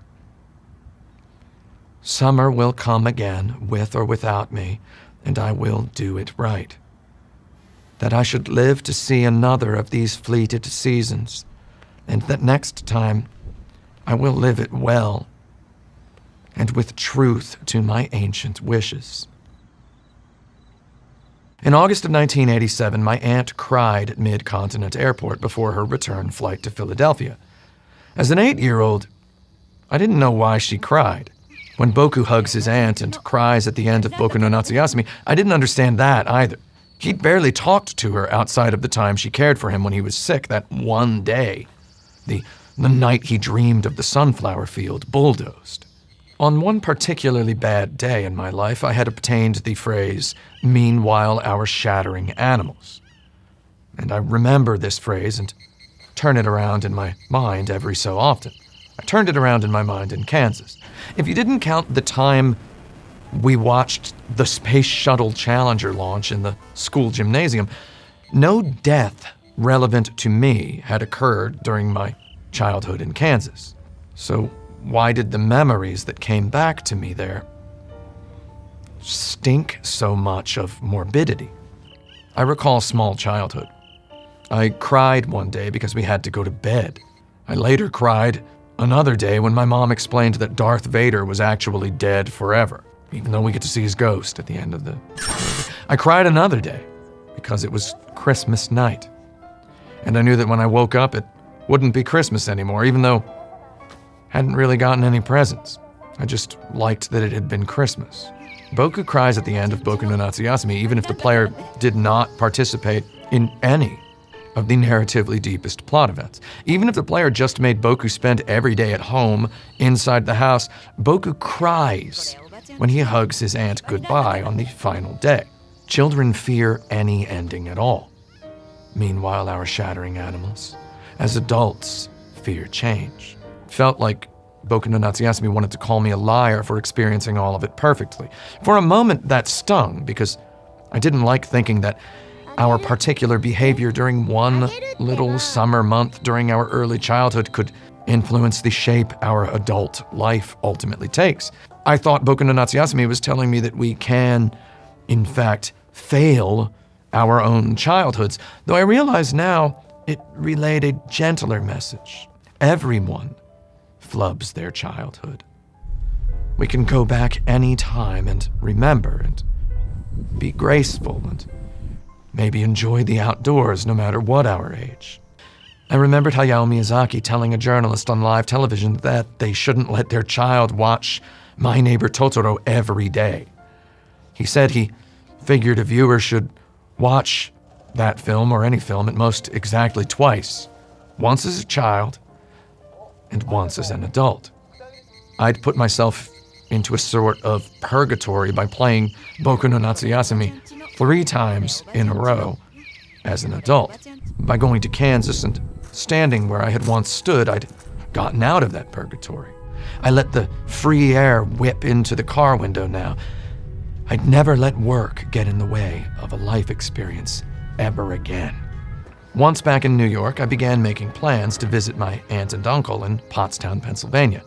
Only my Aunt Sandy had come to visit us that summer my little brother was born, and my Uncle George far more resembled the uncle from Boku no Natsuyasumi 2 than the uncle from Boku no Natsuyasumi 1, though Uncle George had played a more than pivotal enough part in my life to warrant inclusion in this film. So I made plans to go to Pottstown, Pennsylvania and interview my Aunt Sandy and my Uncle George on camera after I finished my current project. Uncle George joined Facebook one day in 2014, and I right-click saved his profile picture for showing to people whenever he inevitably came up in conversation. He sits in his profile photograph with a huge grin and an equally huge wad of $1 bills fanned out in one hand in front of him. Uncle George was Greek and had married my Polish Aunt Sandy when they were both 16. He had been an amateur boxer, and being from Philadelphia, his favorite movie was Rocky from the day before the first time he ever saw it. Uncle George taught me how to drive his old stick-shift pickup truck when I was 7 years old. He taught me and my brother how to play blackjack and 5-card stud. He taught us the rules of pool and carom billiards. He taught us the rules of craps. He made sure all our gambling vocabulary checked out. He showed us how to deal from the bottom of the deck. Well, he showed us you could deal from the bottom of the deck. I didn't exactly quite get the technique of how to do it. He showed us how to rip off rental VHS tapes using 2 VCRs, and he let us play games on his Commodore 64. Uncle George literally had love and hate tattoos on his knuckles. And when I, at age 11, finally asked him why, he said, and I quote, "It's a reminder." Uncle George died of COVID-19 on October 26th, 2021, the same day I uploaded the previous installment of this series. So I arrive at the end of this with an incomplete story and an incomplete definition of nostalgia. Any of anyone else's nostalgia invites us to invite ourselves. Beyond a certain point in any philosophical reflection, ourselves is all we have. I am not anybody else. It is not going to be me who cures cancer. It is not going to be me who writes the perfect 3-minute pop song. Though I can drive stick shift and count cards, and I have played a lot of video games. It is not going to be me who feels all of this world. I drag out this archived cold cut of myself to scrutinize because that nostalgia of another demands at the very least the very littlest piece of me, and this thin slice is all I have to give. We can access the nostalgia of another, though not without offering this slice of ourselves in return. I realize that every sentence we speak is a line in our autobiography. As late as my late 30s, I beheld moments from my 20s as still part of the present. Now, they are definitively finished pieces in a collection. However, just when you think nostalgia has bled out of you, you happen on accident to reflect on a new nostalgia. I have nostalgia for eating peanut butter and jelly sandwiches while playing Animal Crossing, literally sick with coronavirus in March of 2020. I have nostalgia for playing Bravely Default 2 with my little dog asleep on my lap after he tired himself out, excited to see me back from the emergency room in March of 2021. I have great nostalgia for eating cocoa curry with Mimsy on a heavy rainy night in Akihabara in September of 2019. I have new nostalgias all the time, even about Andy Capp's hot fries and a Diet Dr. Pepper on a sunflower sunrise morning outside Topeka, Kansas in August of 2021. Every one of these enhances all of the others all the way back forever. Nostalgia is thus a product of love. We make it when we remember. It accumulates as we age. If a storyteller structures their story with knowledge of the truth and tells their story with heart, yes, we can receive another's nostalgia and use it for good, either our own or someone else's. I'm grateful to Boku no Natsuyasumi for introducing me to the possibility that maybe our nostalgia can be more useful to someone else than it is to us. My experience playing the Boku no Natsuyasumi video games inspired me to go back to a place I had not seen in as long as I have felt alive, and to tell you this plain, true story of my own nostalgia so that I might feel like its creator must have felt. And here, having finished my story, I have no final lines as snappy as "Stand by me's." I dare not make any declaration so empty as, "I will never forget what happened that summer," because you know I won't. Instead, I'll say I want you to know that my greatest fear in the world is that right now is that you might hear all these words of reflection and not know that it makes me realize that I love everyone, and you can too. So let me try to explain what I mean, and I'm sorry if this is going to get a little dark. Last night, before driving down here to South Bend, Indiana to film this, I talked to my dad at my teenage-era home in Indianapolis, Indiana. I told him I went back to Kansas. I told him I went to Wichita. I told him I got a tour of my old elementary school. I told him I went to our old neighborhood, and I sat on the old, unchanged playground equipment.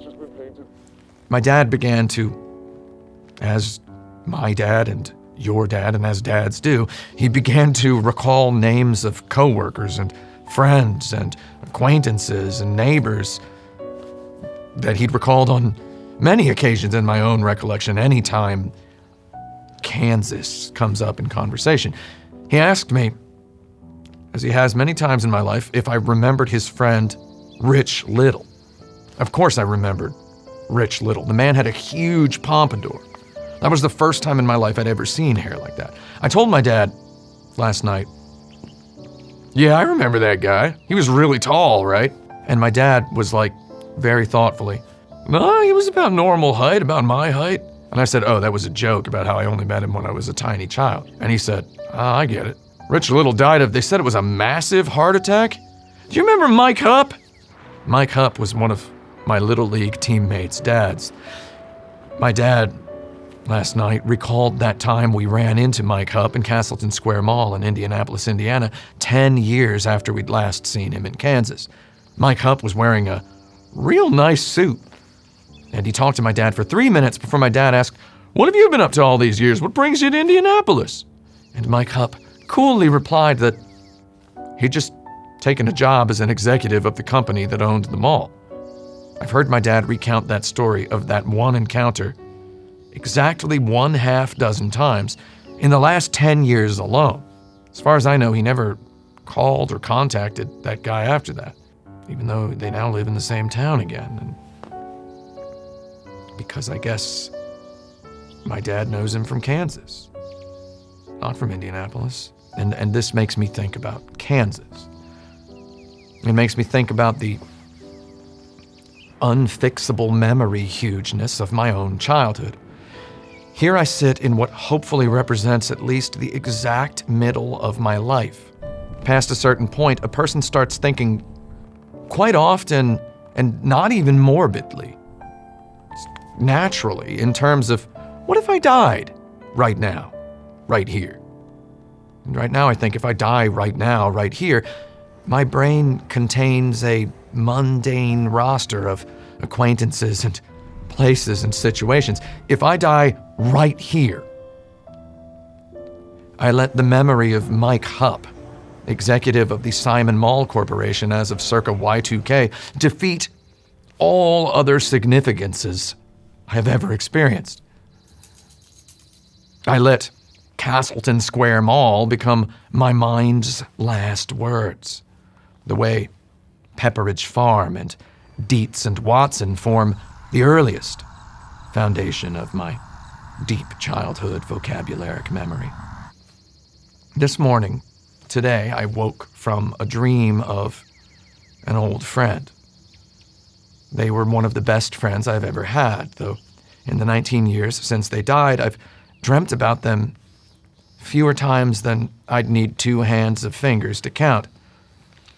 Last night, I dreamt vividly of the one day they were talking about plane crashes. They said they thought about being on a plane that you knew was about to crash. Said they thought about this all night the night before, and that they thought about it so hard it had made them sick. However, by the end of this process, they fully understood something. They said they knew that, and I quote, "In the end, everybody is an animal.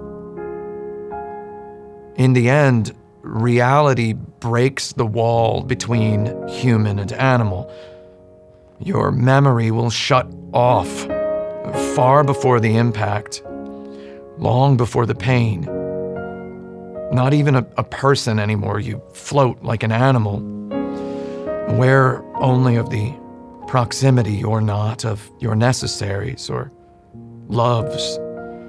Maybe bored that you don't have a plate of food in front of you to eat while you sit uncomfortable in that uncomfortable chair." That notion has stuck with me a long time because, my God, everything has stuck with me for so long a time. On exceedingly rare occasions, a memory of childhood from before I started learning words floats across the bridge and finds me in darkness, and in there I feel I was an animal then. Behind all this, I'm an animal now. And someday, some grim situation or another will, with its claws, steal from me my humanity and leave me for a moment in philosophy a shattering animal. Today, I'd like to hope that's not me. I'm not there. I'm here. I'm right here. I will always be right here. Thank you for watching. And now it's time for the bottom line. After this commercial break, having trouble sleeping? The rest of the world's club, Frembino. Once you realize a bed resembles just a soft kind of table, you can't quite help considering bedtime dinner time, and you're what's for dinner, and your nightmares are doing the eating. With all the nonsense happening in the world today, only a narc could accomplish a good 8 hours kip. And thankfully for you, I'm not a narc, so you should probably listen to me when I tell you about Bedtime Island. I've been going to Bedtime Island every night, and it rules. Bedtime Island, you can go there. Anybody can. Bedtime Island. Consider your chosen fainting platform a bedtime boat bound for the moonlit sands of Dolphin Beach. Just don't forget your passport. And your passport is a t-shirt. Bedtime Island the t-shirt, made of 100% habit-forming cotton. Add Bedtime Island the t-shirt to, or substitute it for, your pre-existing Dreamtime costume, and every Not a Doctor at Action Button guarantees you the friendliest possible every night's oblivion in the company of all your favorite Bedtime Island residents. The Bibblings, Bibbis and Biffis. Floppy Bloppy the Boneless Pony, the Straw Buddies, Strubby and Jelby, Baby Child and their meetable only in lucid dreams imaginary or time-traveling 10-year future self, Big Friend. Hugby Tenderson is also here. Wow, Pwompita Ice Cream Goose is having fun. You can wear all these friends for the cost of however much it says this shirt costs when you visit shop.actionbutton.net. Consider the price a surprise. To ensure the loosest and most relaxed possible fit, Bedtime Island the t-shirt is available only in sizes large and up. If you don't act now, we might not even Photoshop in Pipitha Penkleton or Bologna the teacup donkey. See if you can find them. Depending on where you live, you might be legally required to also purchase a Bedtime Island the t-shirt for anyone else who sleeps in the same bed as you. Ask your lawyer for details. You must wear Bedtime Island the t-shirt every night for maximum effect. Do not tell your doctor I said that. Bedtime Island the t-shirt is for home use only. If I see you wearing Bedtime Island the t-shirt on the street, I will yell at you. Don't let that stop you from recommending Bedtime Island the t-shirt to your friends. Bibis likes bedtime because she gets to watch TV before bed. Biffis likes bedtime because he gets to eat breakfast when he wakes up. You like bedtime because you get to wear this t-shirt. If you dare. And now back to Action Button Reviews, Boku no Natsuyasumi.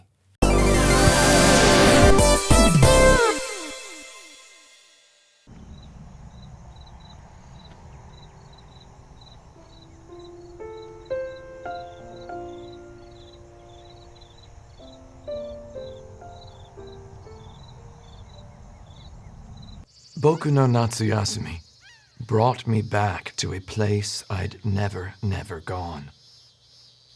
Boku no Natsuyasumi brought me back to a myself I'd never known.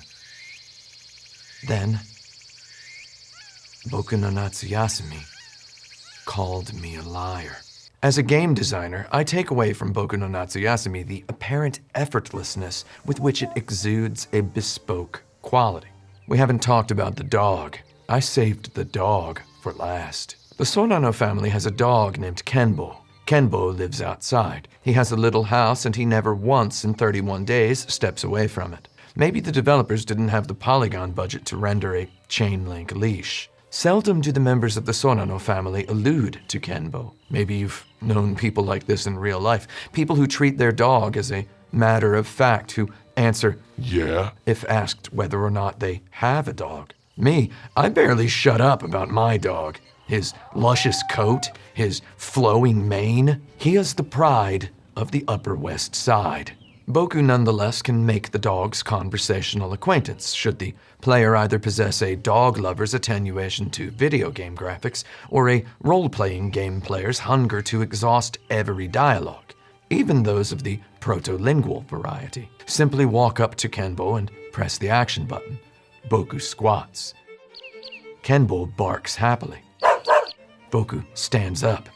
Boku bows to Kenbo as one might bow to a colleague of equal rank in a Japanese office workplace. Interact with Kenbo at night and this scene proceeds the same way, except with Kenbo whining sleepily instead of barking joyfully. During my first playthrough, I made Kenbo angry at Boku. It went like this. As early as Saturday, August 9th, 1975, if Boku passes under the overpass, crosses the wooden footbridge with sunflowers in the foreground, and investigates the water side of the pond at the bottom of the screen, he encounters a huge fish. The family will later call this massive salmon the master of the pond. On the final playable day of August 1975, Shirabe will even tell Boku that she has nicknamed this fish Jumbo. Boku, as an accomplishment-pursuing sort of bright-eyed lad, has had a fishing pole in his possession for 6 full days as of his first meeting with Jumbo, the giant landlocked salmon. So he views the fish's existence as a challenge. Yet if you try to catch the fish, you find your lure abjectly lacking. Fishing for Jumbo on a baby-tier tackle box plunges Boku into persistent misery. After you encounter Jumbo exactly once, Boku will mention the fish at family mealtime. Uncle Yusaku Sorano tells Boku that such a fish requires a lure made of thick hair. few minutes of Googling tells me English-speaking fishermen call this type of lure a hair jig. Uncle Yusaku tells Boku, if you happen to find some good, thick, coarse, dense hair, bring it to him and he'll make you a good, strong lure. Boku asks what kind of hair is good, and Uncle Yusaku says, after a thoughtful pause, that hair of about the thickness of our dog Kenbo's fur would probably suffice. なんだ、それなら簡単だよ。 Interestingly, this is the first time in the game that anyone in the family mentions Kenbo's name. Let me say right now, while researching for this review, I found a YouTube video of a guy using his actual beard hair to make a hair jig.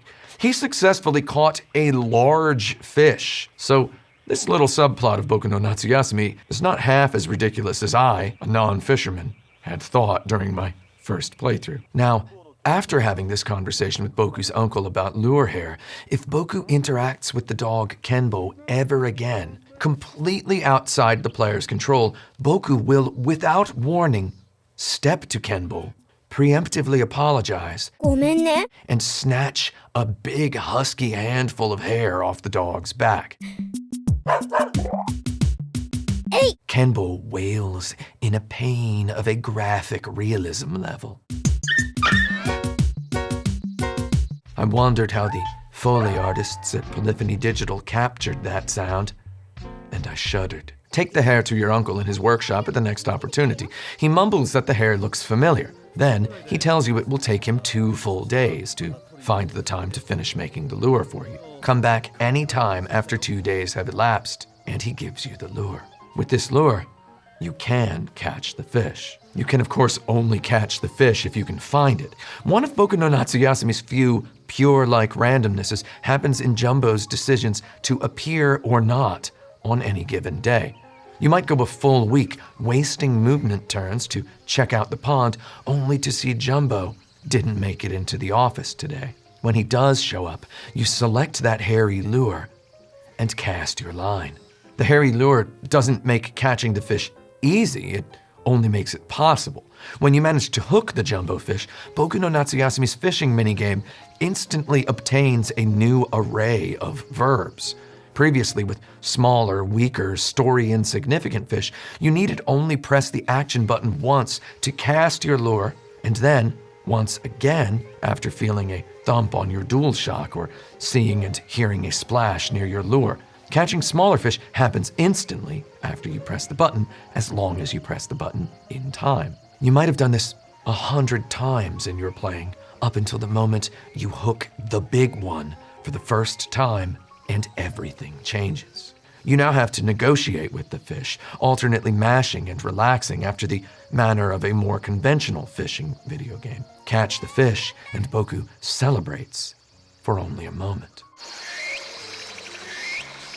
Catching Jumbo instantly nets you one of the game's 15 invisible event points, pushing you toward a more elaborate ending. You don't need to catch every variety of fish in every body of water in the game, just the one fish that possesses story significance.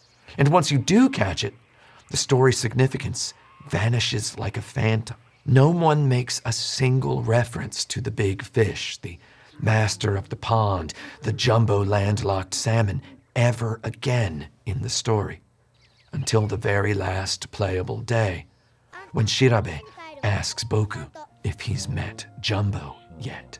She tells you she's named the big fish Jumbo. Then, if you haven't caught Jumbo, she tells you you should go see him today. If you have caught Jumbo, however, she says with a mysterious hint of whist that Jumbo hasn't popped around to say hello lately. Also, if you haven't caught Jumbo and you go to the pond to try to catch him on this last day, he never appears. And just like that, the much understated Jumbo the Salmon subplot ends without fanfare. Now let's consider it from the dog's perspective. After you smash and grab a fistful of his hair, Kenbo wails in pain.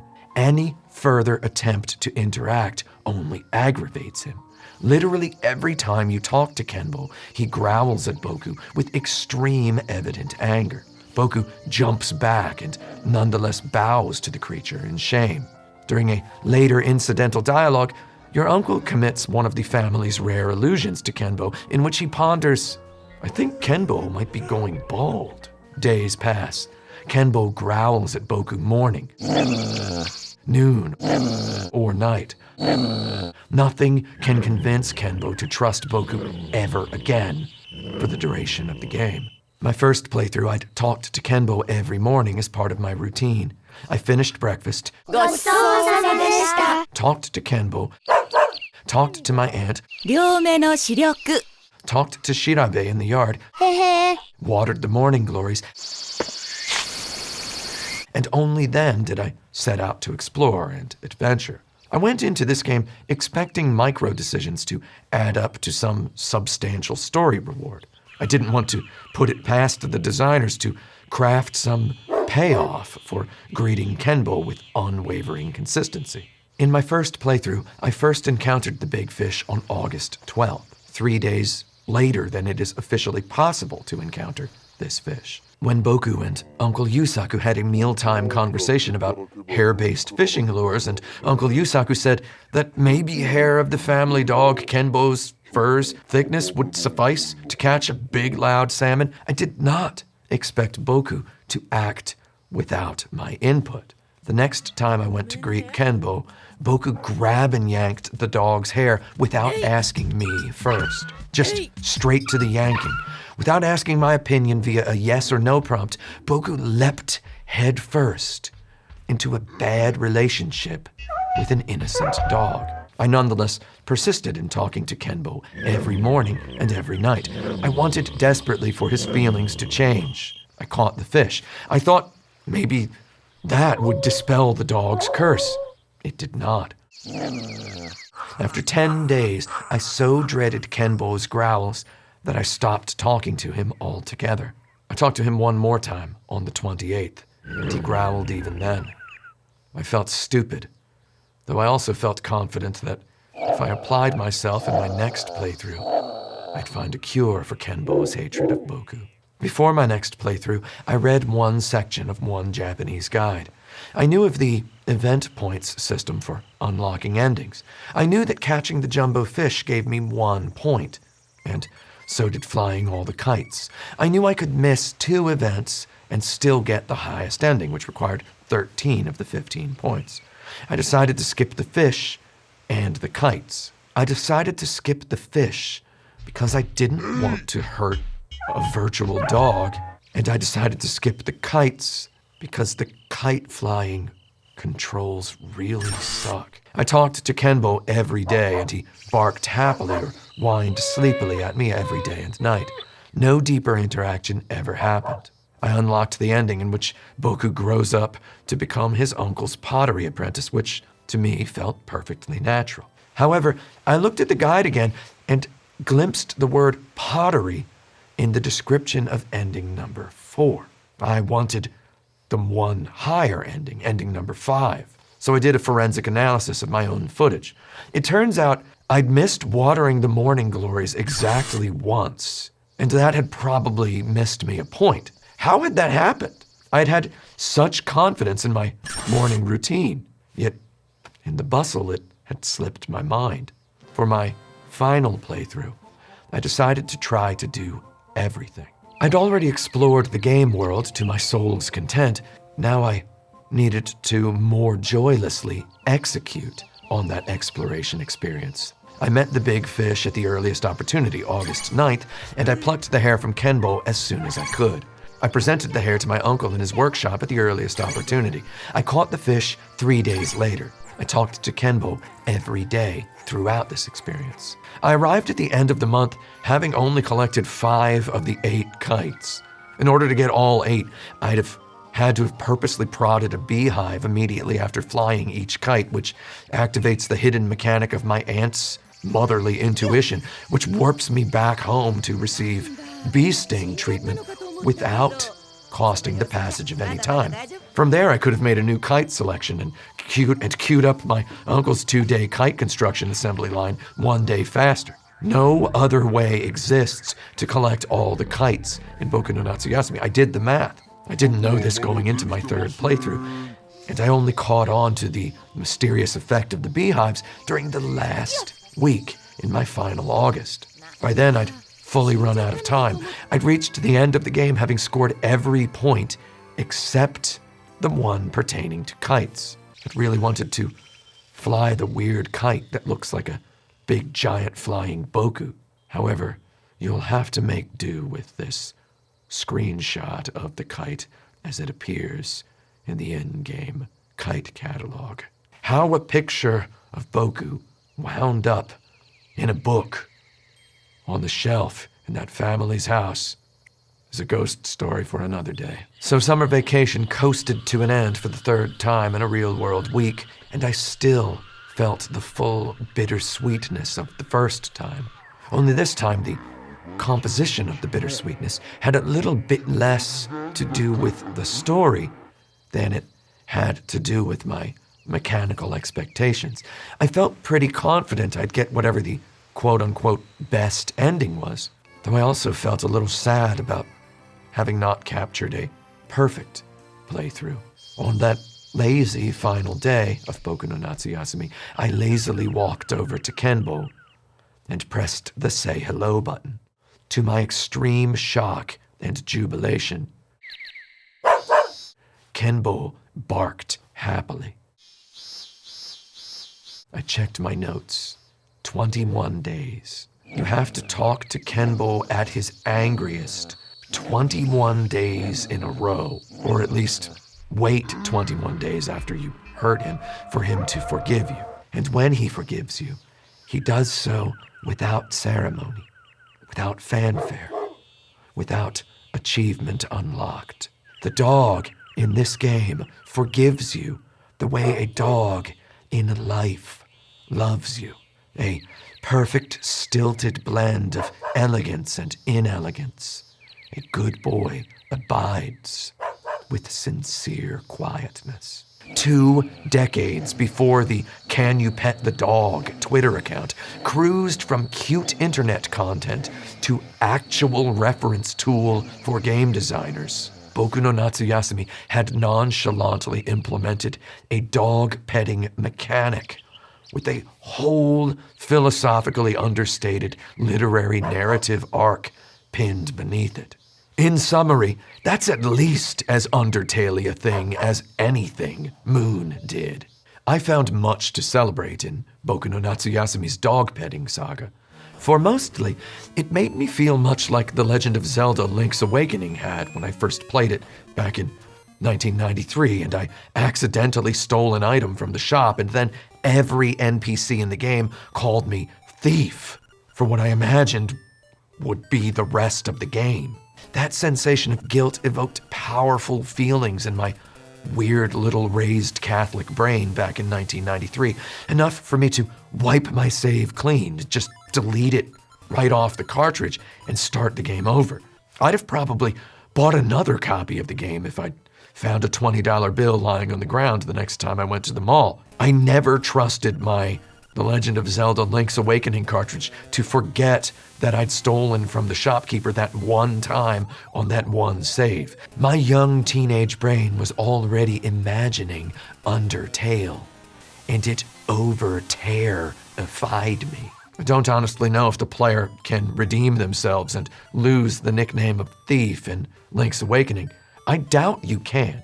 I've never investigated. Maybe if this was a review of Link's Awakening, I would investigate. At any rate, that Boku no Natsuyasumi contains such a quiet, realistic redemption arc for its hero softly amazes me. Many games since Boku no Natsuyasumi have used guilt to keep players paying attention, or if not guilt outright, then fear of missing out. Yet here, this old, wise video game had already nailed it. You cross a line in your role-playing of this inquisitive, impetuous young boy that you cannot recross. Now, you have to deal with it. Once you deal with it enough, congratulations. You don't have to deal with it anymore. All this is taking the long way to say that with its game world-spanning bug-collecting quest that nets no ending influencing points, with its kite quest that requires arcane rituals to complete for credit, with its bug-fighting minigame of unspeakably dense, chaotic mathematics, with its musicless traversal bathed in lush, location-accurate, date-accurate, insect and wind soundscapes, with its understated emphasis on communication and connection over commodification and collection, with its heavy plot focus on messy, realistic human relationship dynamics, and with its graceful subplots such as the one wherein a dog eventually happily forgives you as dogs do. Boku no Natsuyasumi is the Gran Turismo of Animal Crossings.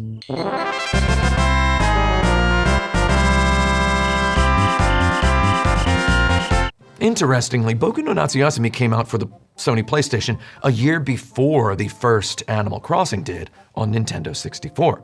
No one argues Sony won the console wars during the PlayStation 1 versus Nintendo 64 versus Sega Saturn generation, in which I think the Atari Jaguar also participated. The numbers don't lie. The Nintendo 64 and Sega Saturn had many video games still considered all-time classics today, though Sony defeated them both with sheer numbers. Every time we talk about the Sony PlayStation versus the Nintendo 64, we talk about how CDs were cheaper to manufacture than cartridges. Every time we talk about the Sony PlayStation versus the Sega Saturn, we talk about how perfectly that Sony logo brought the idea of video games into the mainstream. However you look at it, the Sony PlayStation also just had more games. More importantly, it had weirder games, more unique games, and just plain more games from first-time developers and publishers. Not that anybody debates any of this today. However, if we take the bird's eye view that 2022 affords us, we can see the bigger picture. The PlayStation had creative joy.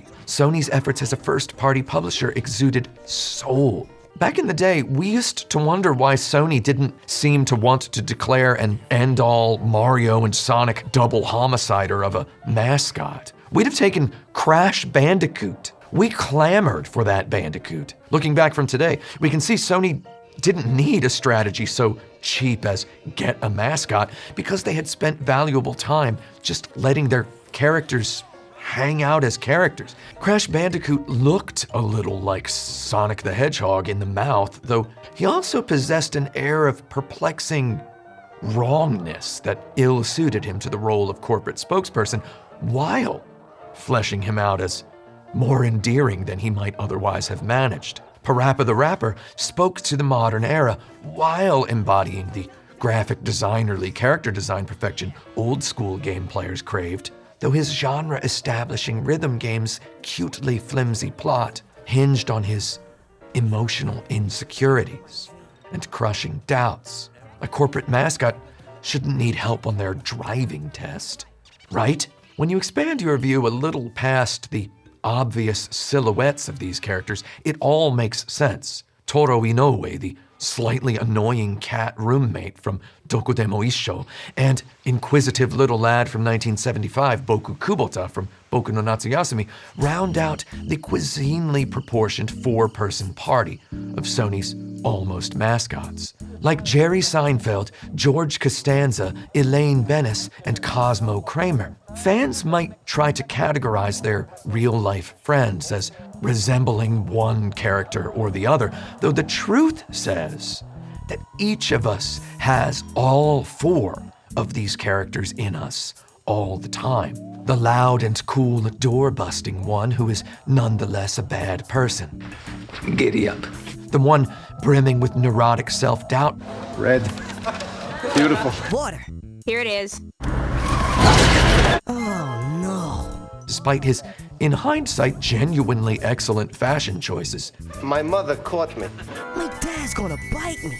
The cosmopolitan, prone to explosion. And the Peter Pan-ly, even-Steven spirit of youth. Here. touch, golden boy. Rather than give its audience a Mickey Mouseian or bland fantasy-flavored pre-baked blank slate, Sony let its almost mascots have personality so that they could constitute a blank slate in collective. Heck, one of Nintendo's mascots is genuinely a blank slate-flavored blank slate. Talking about Kirby, in case it's Kirby. He's a guy who can do stuff, basically. He eats stuff, I eat stuff. Man. Subliminally, Sony gives you incomplete mascots who each represent a piece of a blank slate for you to doodle on. Rather than asking you to wait for the next big precious game, Sony of the latter 1990s asked you to please consider all of these eclectic, littler games. From the wide-angle view, we see that the Sony PlayStation platform fostered Final Fantasy VII, Resident Evil, Metal Gear Solid, Silent Hill, Castlevania Symphony of the Night, Final Fantasy Tactics, Tail Concerto, unimpeachable titans of video game history about which no one ever stops talking. Though when we zoom into the fine details, we glimpse games casual, hardcore, and armored core. We witness the very molecular makeup of the modern video game. LSD Dream Emulator, Devil Dice, Incredible Crisis, Intelligent Cube, Mizerna Falls, The Silver Case, Racing Lagoon, Planet Laika, London Seide Tantedan, Moon Remix RPG Adventure, Septentrion Out of the Blue, and King's Field. The PlayStation had a Pokemon clone with art by literally Studio Ghibli. Sony themselves spent money to develop Popolacroy, a role-playing series based on a Eurocomics-inspired manga. If you look at Sony's first-party games today, Horizon, God of War, Ghost of Tsushima, Days Gone, Spider-Man, you might grumble at how, despite each possessing a remarkable high standard of quality, they all represent variations on the same polished, open-world video game template. Realize that Sony's game studios only converged upon this mission after many years during which creativity happened in all directions at the same time, during a turbulent period during which not a single one of us could even begin to consider how best to stop Mr. Domino. Sony had the impeccable taste to task musical genius Masaya Matsuura, mastermind of the all-time great 80s pop act, Size, to make a video game. Just because he wanted to make a video game, because he thought making a video game might be fun. And so he made Parappa the Rapper, which invented rhythm games. And then they asked him, while he's at it, why not make another video game? And for God's sake, he made Bib Ribbon. Sony made 5 Wild Armses and even 1 wonderful Legend of Dragoon in attempts to produce a first-party Final Fantasy. And then they backed Level 5 in their 1, 2, 3, 4 attempts to create a first-party Dragon Quest. Sony made 3 Ape Escape games that are each increasingly at least as interesting as any Mario game ever. Before the Yakuza series blinked into excellent existence, and before David Cage found his paper crown in a bin behind a burnt-down Burger King, Sony's internal studios banged the simultaneous drums of Japanese television drama, interactive cinematic narrative, and horror with a virtuoso's rhythm in their Siren series. Sony developed Boku Tomao, a whimsical dark role-playing game of childhood. The Sony PlayStation 2 served as home to masterpieces like Berserk Millennium Falcon no Hensei Masenki no Sho, Nano Breaker, Castlevania Curse of Darkness, Genji, Tulip, Ikusagami, and Raw Danger, and pretty good, decent workman-like games like Ico and Shadow of the Colossus. You ever hear of those? On the PlayStation 3, home of Nobi Nobi Boy and Folklore, Sony achieved a light years spanning stride when they made Africa, the Gran Turismo of Pokemon Snaps, and Tokyo Jungle. the world's first and so far only video game that forces the player to control a Pomeranian from minute one.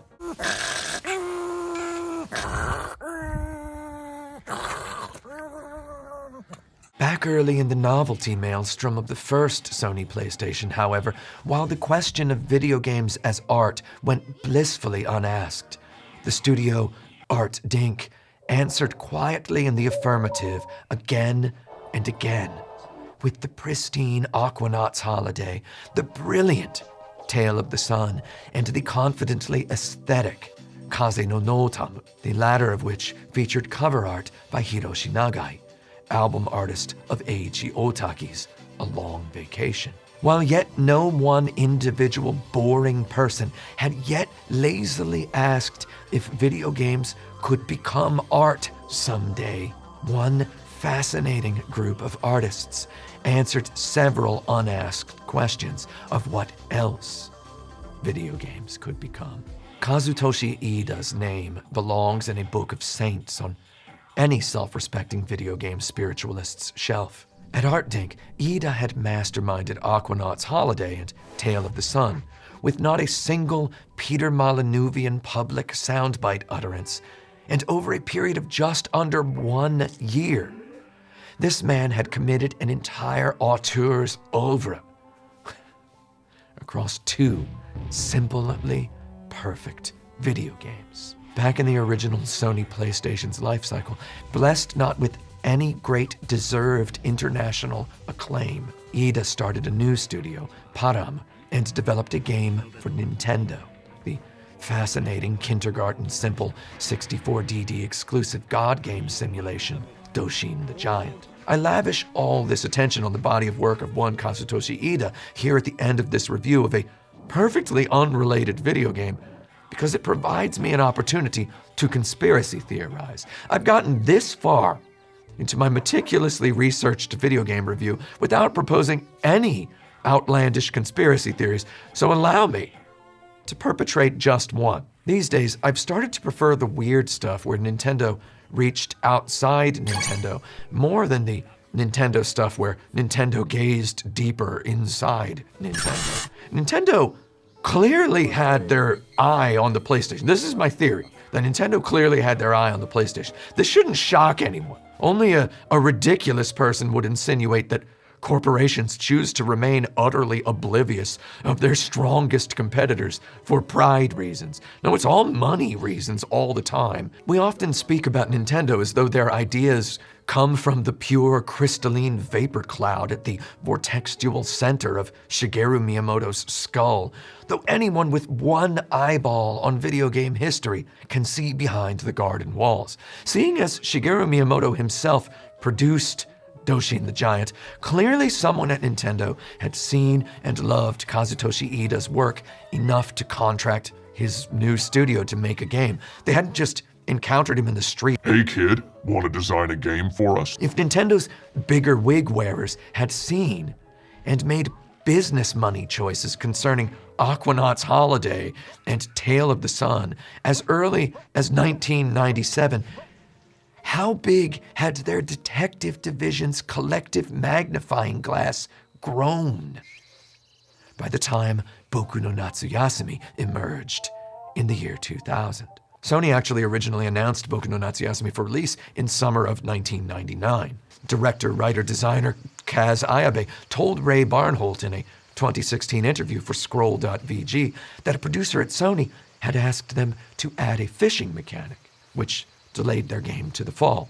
Another Sony producer considered it blunderous to release a game about a summer vacation in the middle of autumn, so the game received a delay until summer of the year 2000. After the PlayStation 2 would have already come out. In other words, news of Boku no Natsuyasumi and its nature had existed in the world at the earliest since 1999. Kaz Ayabe even tells Ray Barnholt in that interview that when he first pitched Boku no Natsuyasumi to Sony, they told him several developers had already pitched games about summer vacation, and they'd said no, so they decided they should probably make one, and that's how the game got made. Nintendo released Animal Crossing on the Nintendo 64 in the year 2001. Like Boku no Natsuyasumi, Animal Crossing asks players to collect bugs, catch fish, find fossils, and run errands for your neighbors. Whereas Boku no Natsuyasumi sets its story in a place that feels real during a specific time period rife with real cultural references, Animal Crossing takes place in a pleasant cartoon no place. Boku no Natsuyasumi leaves players alone with its not clashing whimsical graphics and high-fidelity nature soundscapes. Animal Crossing bathes the player in luxurious music of a 1970s flavor. Boku no Natsuyasumi ends in a flash. Kaz Ayabe explained in the aforementioned interview with Ray Barnholt that people at the time often told him the Boku no Natsuyasumi games ended too quickly and felt incomplete. Of course, I fully realize they feel this way by design. I tell you, up until the moment I near perfectly cleared Boku no Natsuyasumi, such that it basically called me a liar by telling me the hero grew up to write a novel about this exact summer vacation I had just calculatedly lived, I'd prepared myself to call Boku no Natsuyasumi an incomplete game. I even had planned a paragraph about how buzzkilly Boku's too plucky idle animations feel sometimes when you're just trying to stand around and enjoy nature. I even had a whole spiel planned about how Boku's fever nightmare in which the sunflower field disappears and becomes a huge, barren, apocalyptic dirt zone isn't that portentous. Sunflowers don't bloom year-round. Then, Boku no Natsuyasumi shocked me stiff. When the game finally pulled off the prestige of its final magic trick, the spell broke. Boku no Natsuyasumi literally inspired me to go outside. Not just outside, it inspired me to go outside, get in a taxi, get on an airplane, and then go outside again. Because of Boku no Natsuyasumi, I now possess more than simply an aspiring graphic designer's appreciation for sunflowers.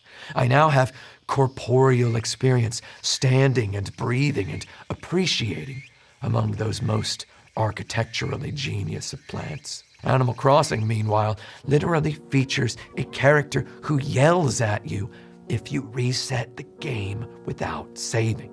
He just yells at you. He yells and yells at you. Kids begged their moms to call Nintendo and tell them the scary character yelled at them and made them cry. He doesn't just yell at kids and make them cry. He is a mole who pops up out of the ground to make kids cry. Hello! So precious, its myriad interlocking currencies. So trincatorious, its Swiss watchmakerly internal workings. Nintendo had to design an Animal Crossing character that made children cry so that Shigeru Miyamoto wouldn't cry. Animal Crossing shows us an "are you gonna" game. Are you gonna pay off your home loan? Are you gonna plant some flowers? Are you gonna buy that vending machine from the vending machine? Are you gonna hit that clown sheep with your bug net again?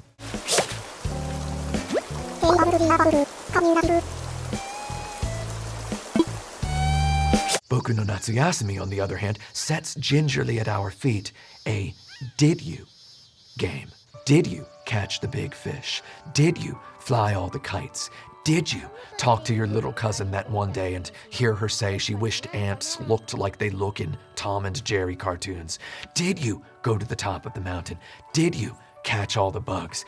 Did you have the dialogue with the college girl camping in the woods that resulted in Boku making a crayon drawing of his fantasy wedding? Did you water the flowers every day, even after they bloomed and your aunt congratulated you and said nothing about continuing to water them? Future Animal Crossings added features: more multiplayer, more neighbors, more mechanics, more graphics, more content, more online, more character development continuity for literally the only scumbag landlord caricature dirtbag, trash can spelunking dog bear tanuki dirtbag, Tom Nook.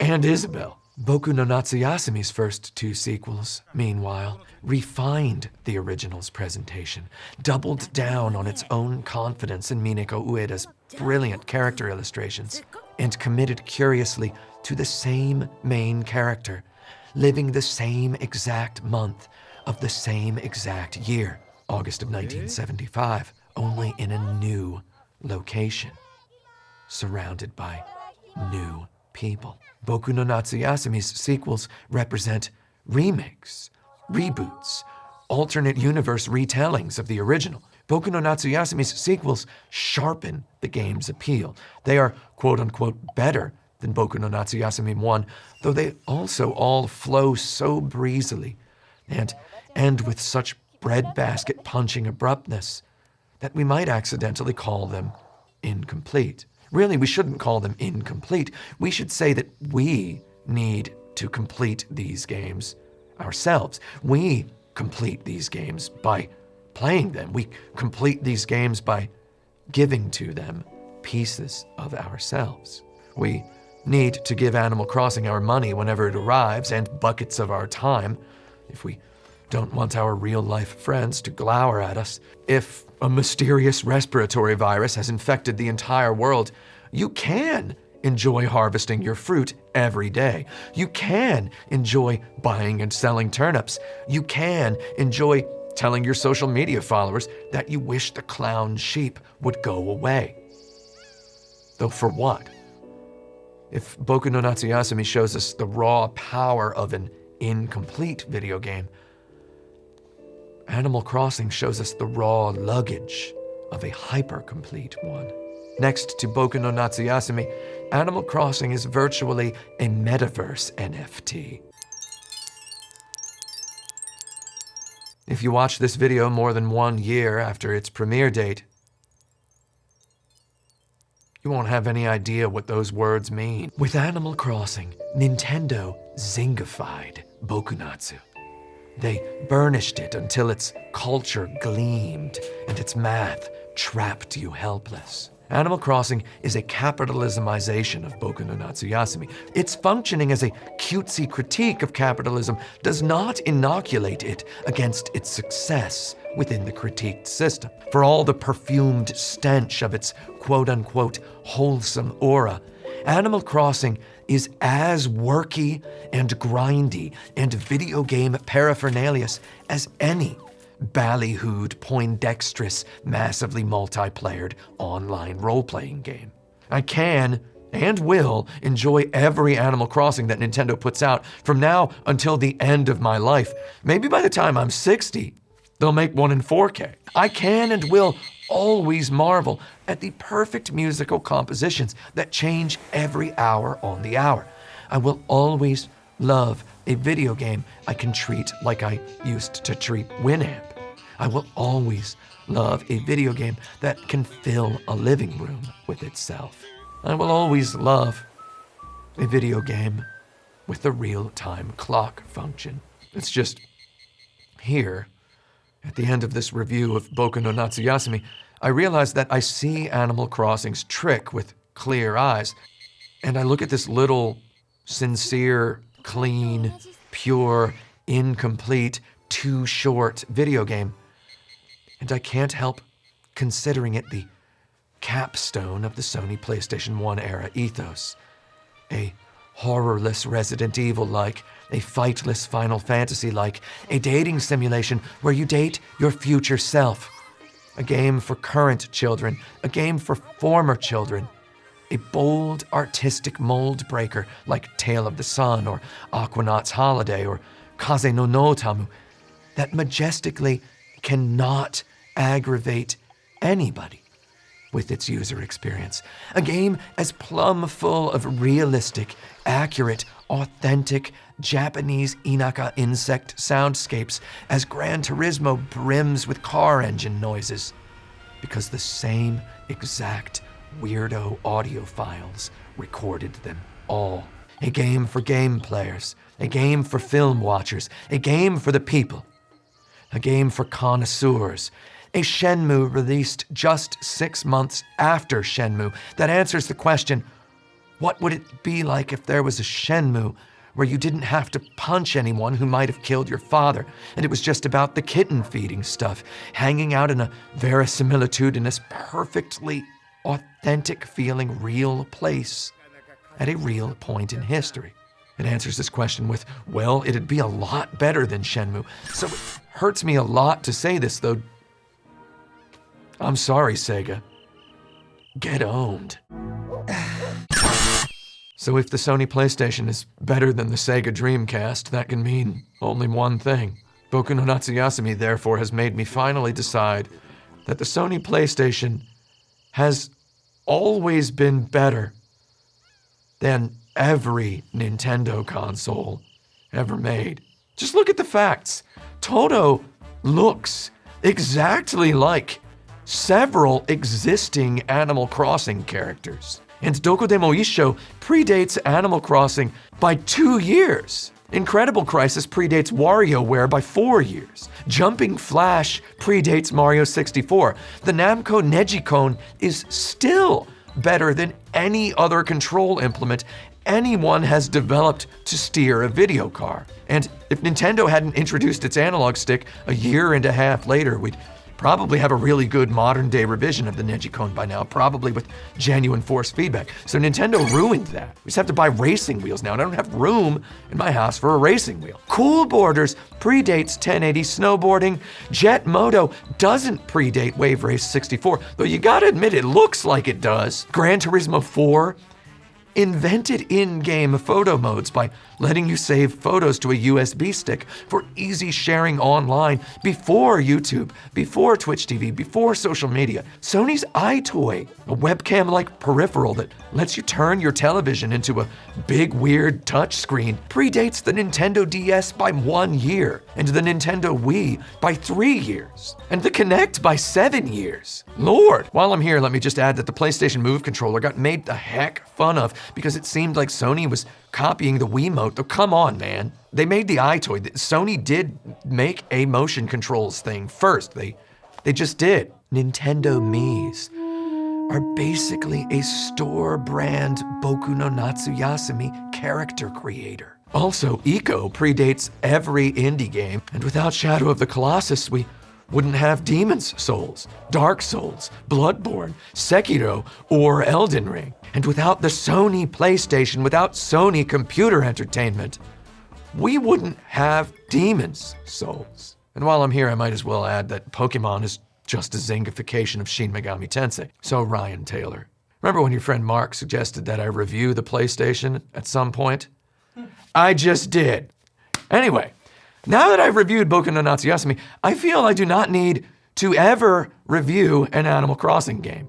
This little finite game I had never fully played showed me truths I'd otherwise never have understood about a game I've played for literally thousands of hours. Still, apropos of Boku no Natsuyasumi, I devised an objective method with which to possibly have an emotional experience of a new variety with an Animal Crossing game. Seeing as Boku no Natsuyasumi involves visiting someone else's house in a faraway town, and Animal Crossing involves moving into your own house in a faraway town, I figured I could level the playing field by embodying a person of the past and moving into their house in a faraway town. To accomplish this, I went on eBay and purchased 3 copies of the first Animal Crossing game, Doubutsu no Mori, for the Nintendo 64. Each of these cartridges had a different name written in permanent marker on the Your Name blank. As Nintendo 64 games, the cartridges all possessed battery backup saves, meaning I'd be able to enter the world of these 20 years ago players. One might argue that every single save file of Animal Crossing represents a different video game. So in order to preserve video game history, we must preserve all of these save files. Trepidatiously, I inserted the first cartridge, belonging apparently to a child named Tomoya, into my HDMI-modded Nintendo 64, and I turned it on. I entered Tomoya's town at what the cartridge's real-time clock, due to some variety of battery malfunction, believed to be exactly 12 midnight on January 1st of the year 2000. Amidst a cacophony of cartoon circus party music, 2 villagers danced and sang in the middle of a snowy forest in the dead of night outside a brightly lit up New Year countdown clock ringing in Y2K. I entered Tomoya's Spartan, level 1, never upgraded, barely played living room. He had an acoustic guitar and a TV stand with no TV. I sat in his chair. I admired the tatami mat floors. I thought, hey, I used to have an apartment sort of like this. I entered the only other human-occupied house. This house belonged to, if the character names in the main menu were any indication, Tomoya's sister or girlfriend. The house's owner, like Tomoya, had not played the game more than a few minutes or hours. She had not upgraded her house even once. Within its 4 cold-colored brick walls, little more than a mammoth Christmas tree stood tall. I felt suddenly like I had just gotten caught eating Cheetos at a funeral to which nobody had invited me. I walked back over to the New Year's party where the 2 villagers were continuing to celebrate, still believing the clock had just struck midnight on New Year's Y2K. Alone, trapped inside a battery, repeating the same day for 22 years, starting the new millennium so loudly, 30 times per second, from now until forever after I, in horror, switched the power off. This experience did not fill me with the desire to try either of the other 2 cartridges. So while I did discover a somewhat new genre of horror, which is cool, Boku no Natsuyasumi's August 32nd glitch absolutely blows it away. ごちそうさまでした。ごちそうさまでした。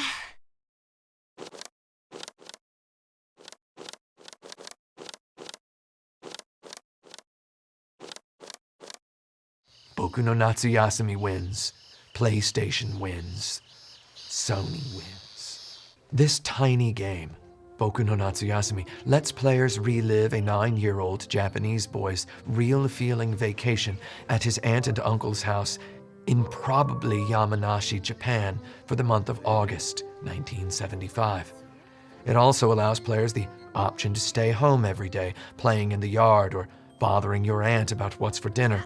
Calmly, it invites the player to go outside and explore and discover and have an adventure. And by the end of that simulated month of August 1975, the player has experienced a robust, many-tendrilled narrative that looks perfectly AAA, even alongside our modern standards. Boku no Natsuyasumi director Kaz Ayabe said in an interview that when he played Red Dead Redemption, he wished the people who had made it would make a Boku no Natsuyasumi-like. I take great pains to explain this here because as recently as late 2021, we've endured a round of mainstream conversation on the subject of whether or not non-violent AAA video games could achieve sales success. Ryan Reynolds literally made a whole movie. The answer has been sitting patiently on the bus stop bench at the far end of our hearts for 22 years, my friends. Boku no Natsuyasumi made me want to play better video games, many of which don't even exist. It also made me want to replay Millennium Kitchen's Attack of the Friday Monsters, which is on the Nintendo 3DS, which my bad eyes have trouble seeing, so it basically doesn't exist. Boku no Natsuyasumi made me realize afresh the power video games have to make me feel like a participant in rich events unfolding around me in a place impossibly foreign to my time machine lacking self. More than anything else, Boku no Natsuyasumi ended, leaving me feeling sick with the visceral desire to go somewhere far away and have feelings there. So I did. I'd say any game that has that kind of effect on a person belongs pretty high up on a ranked list of the best video games of all time. I reached the end of this review rejuvenated. I'd like to continue looking at important works, having thoughts about them, going places through them, embracing darkness when I feel I need to, and presenting my feelings to you. Thanks for watching. I'll see you next time in sunny Los Angeles. Until elsewhere and someday we encounter each other again, remember, even those born unwise need not resign to perish empty. Video games forever. Action button.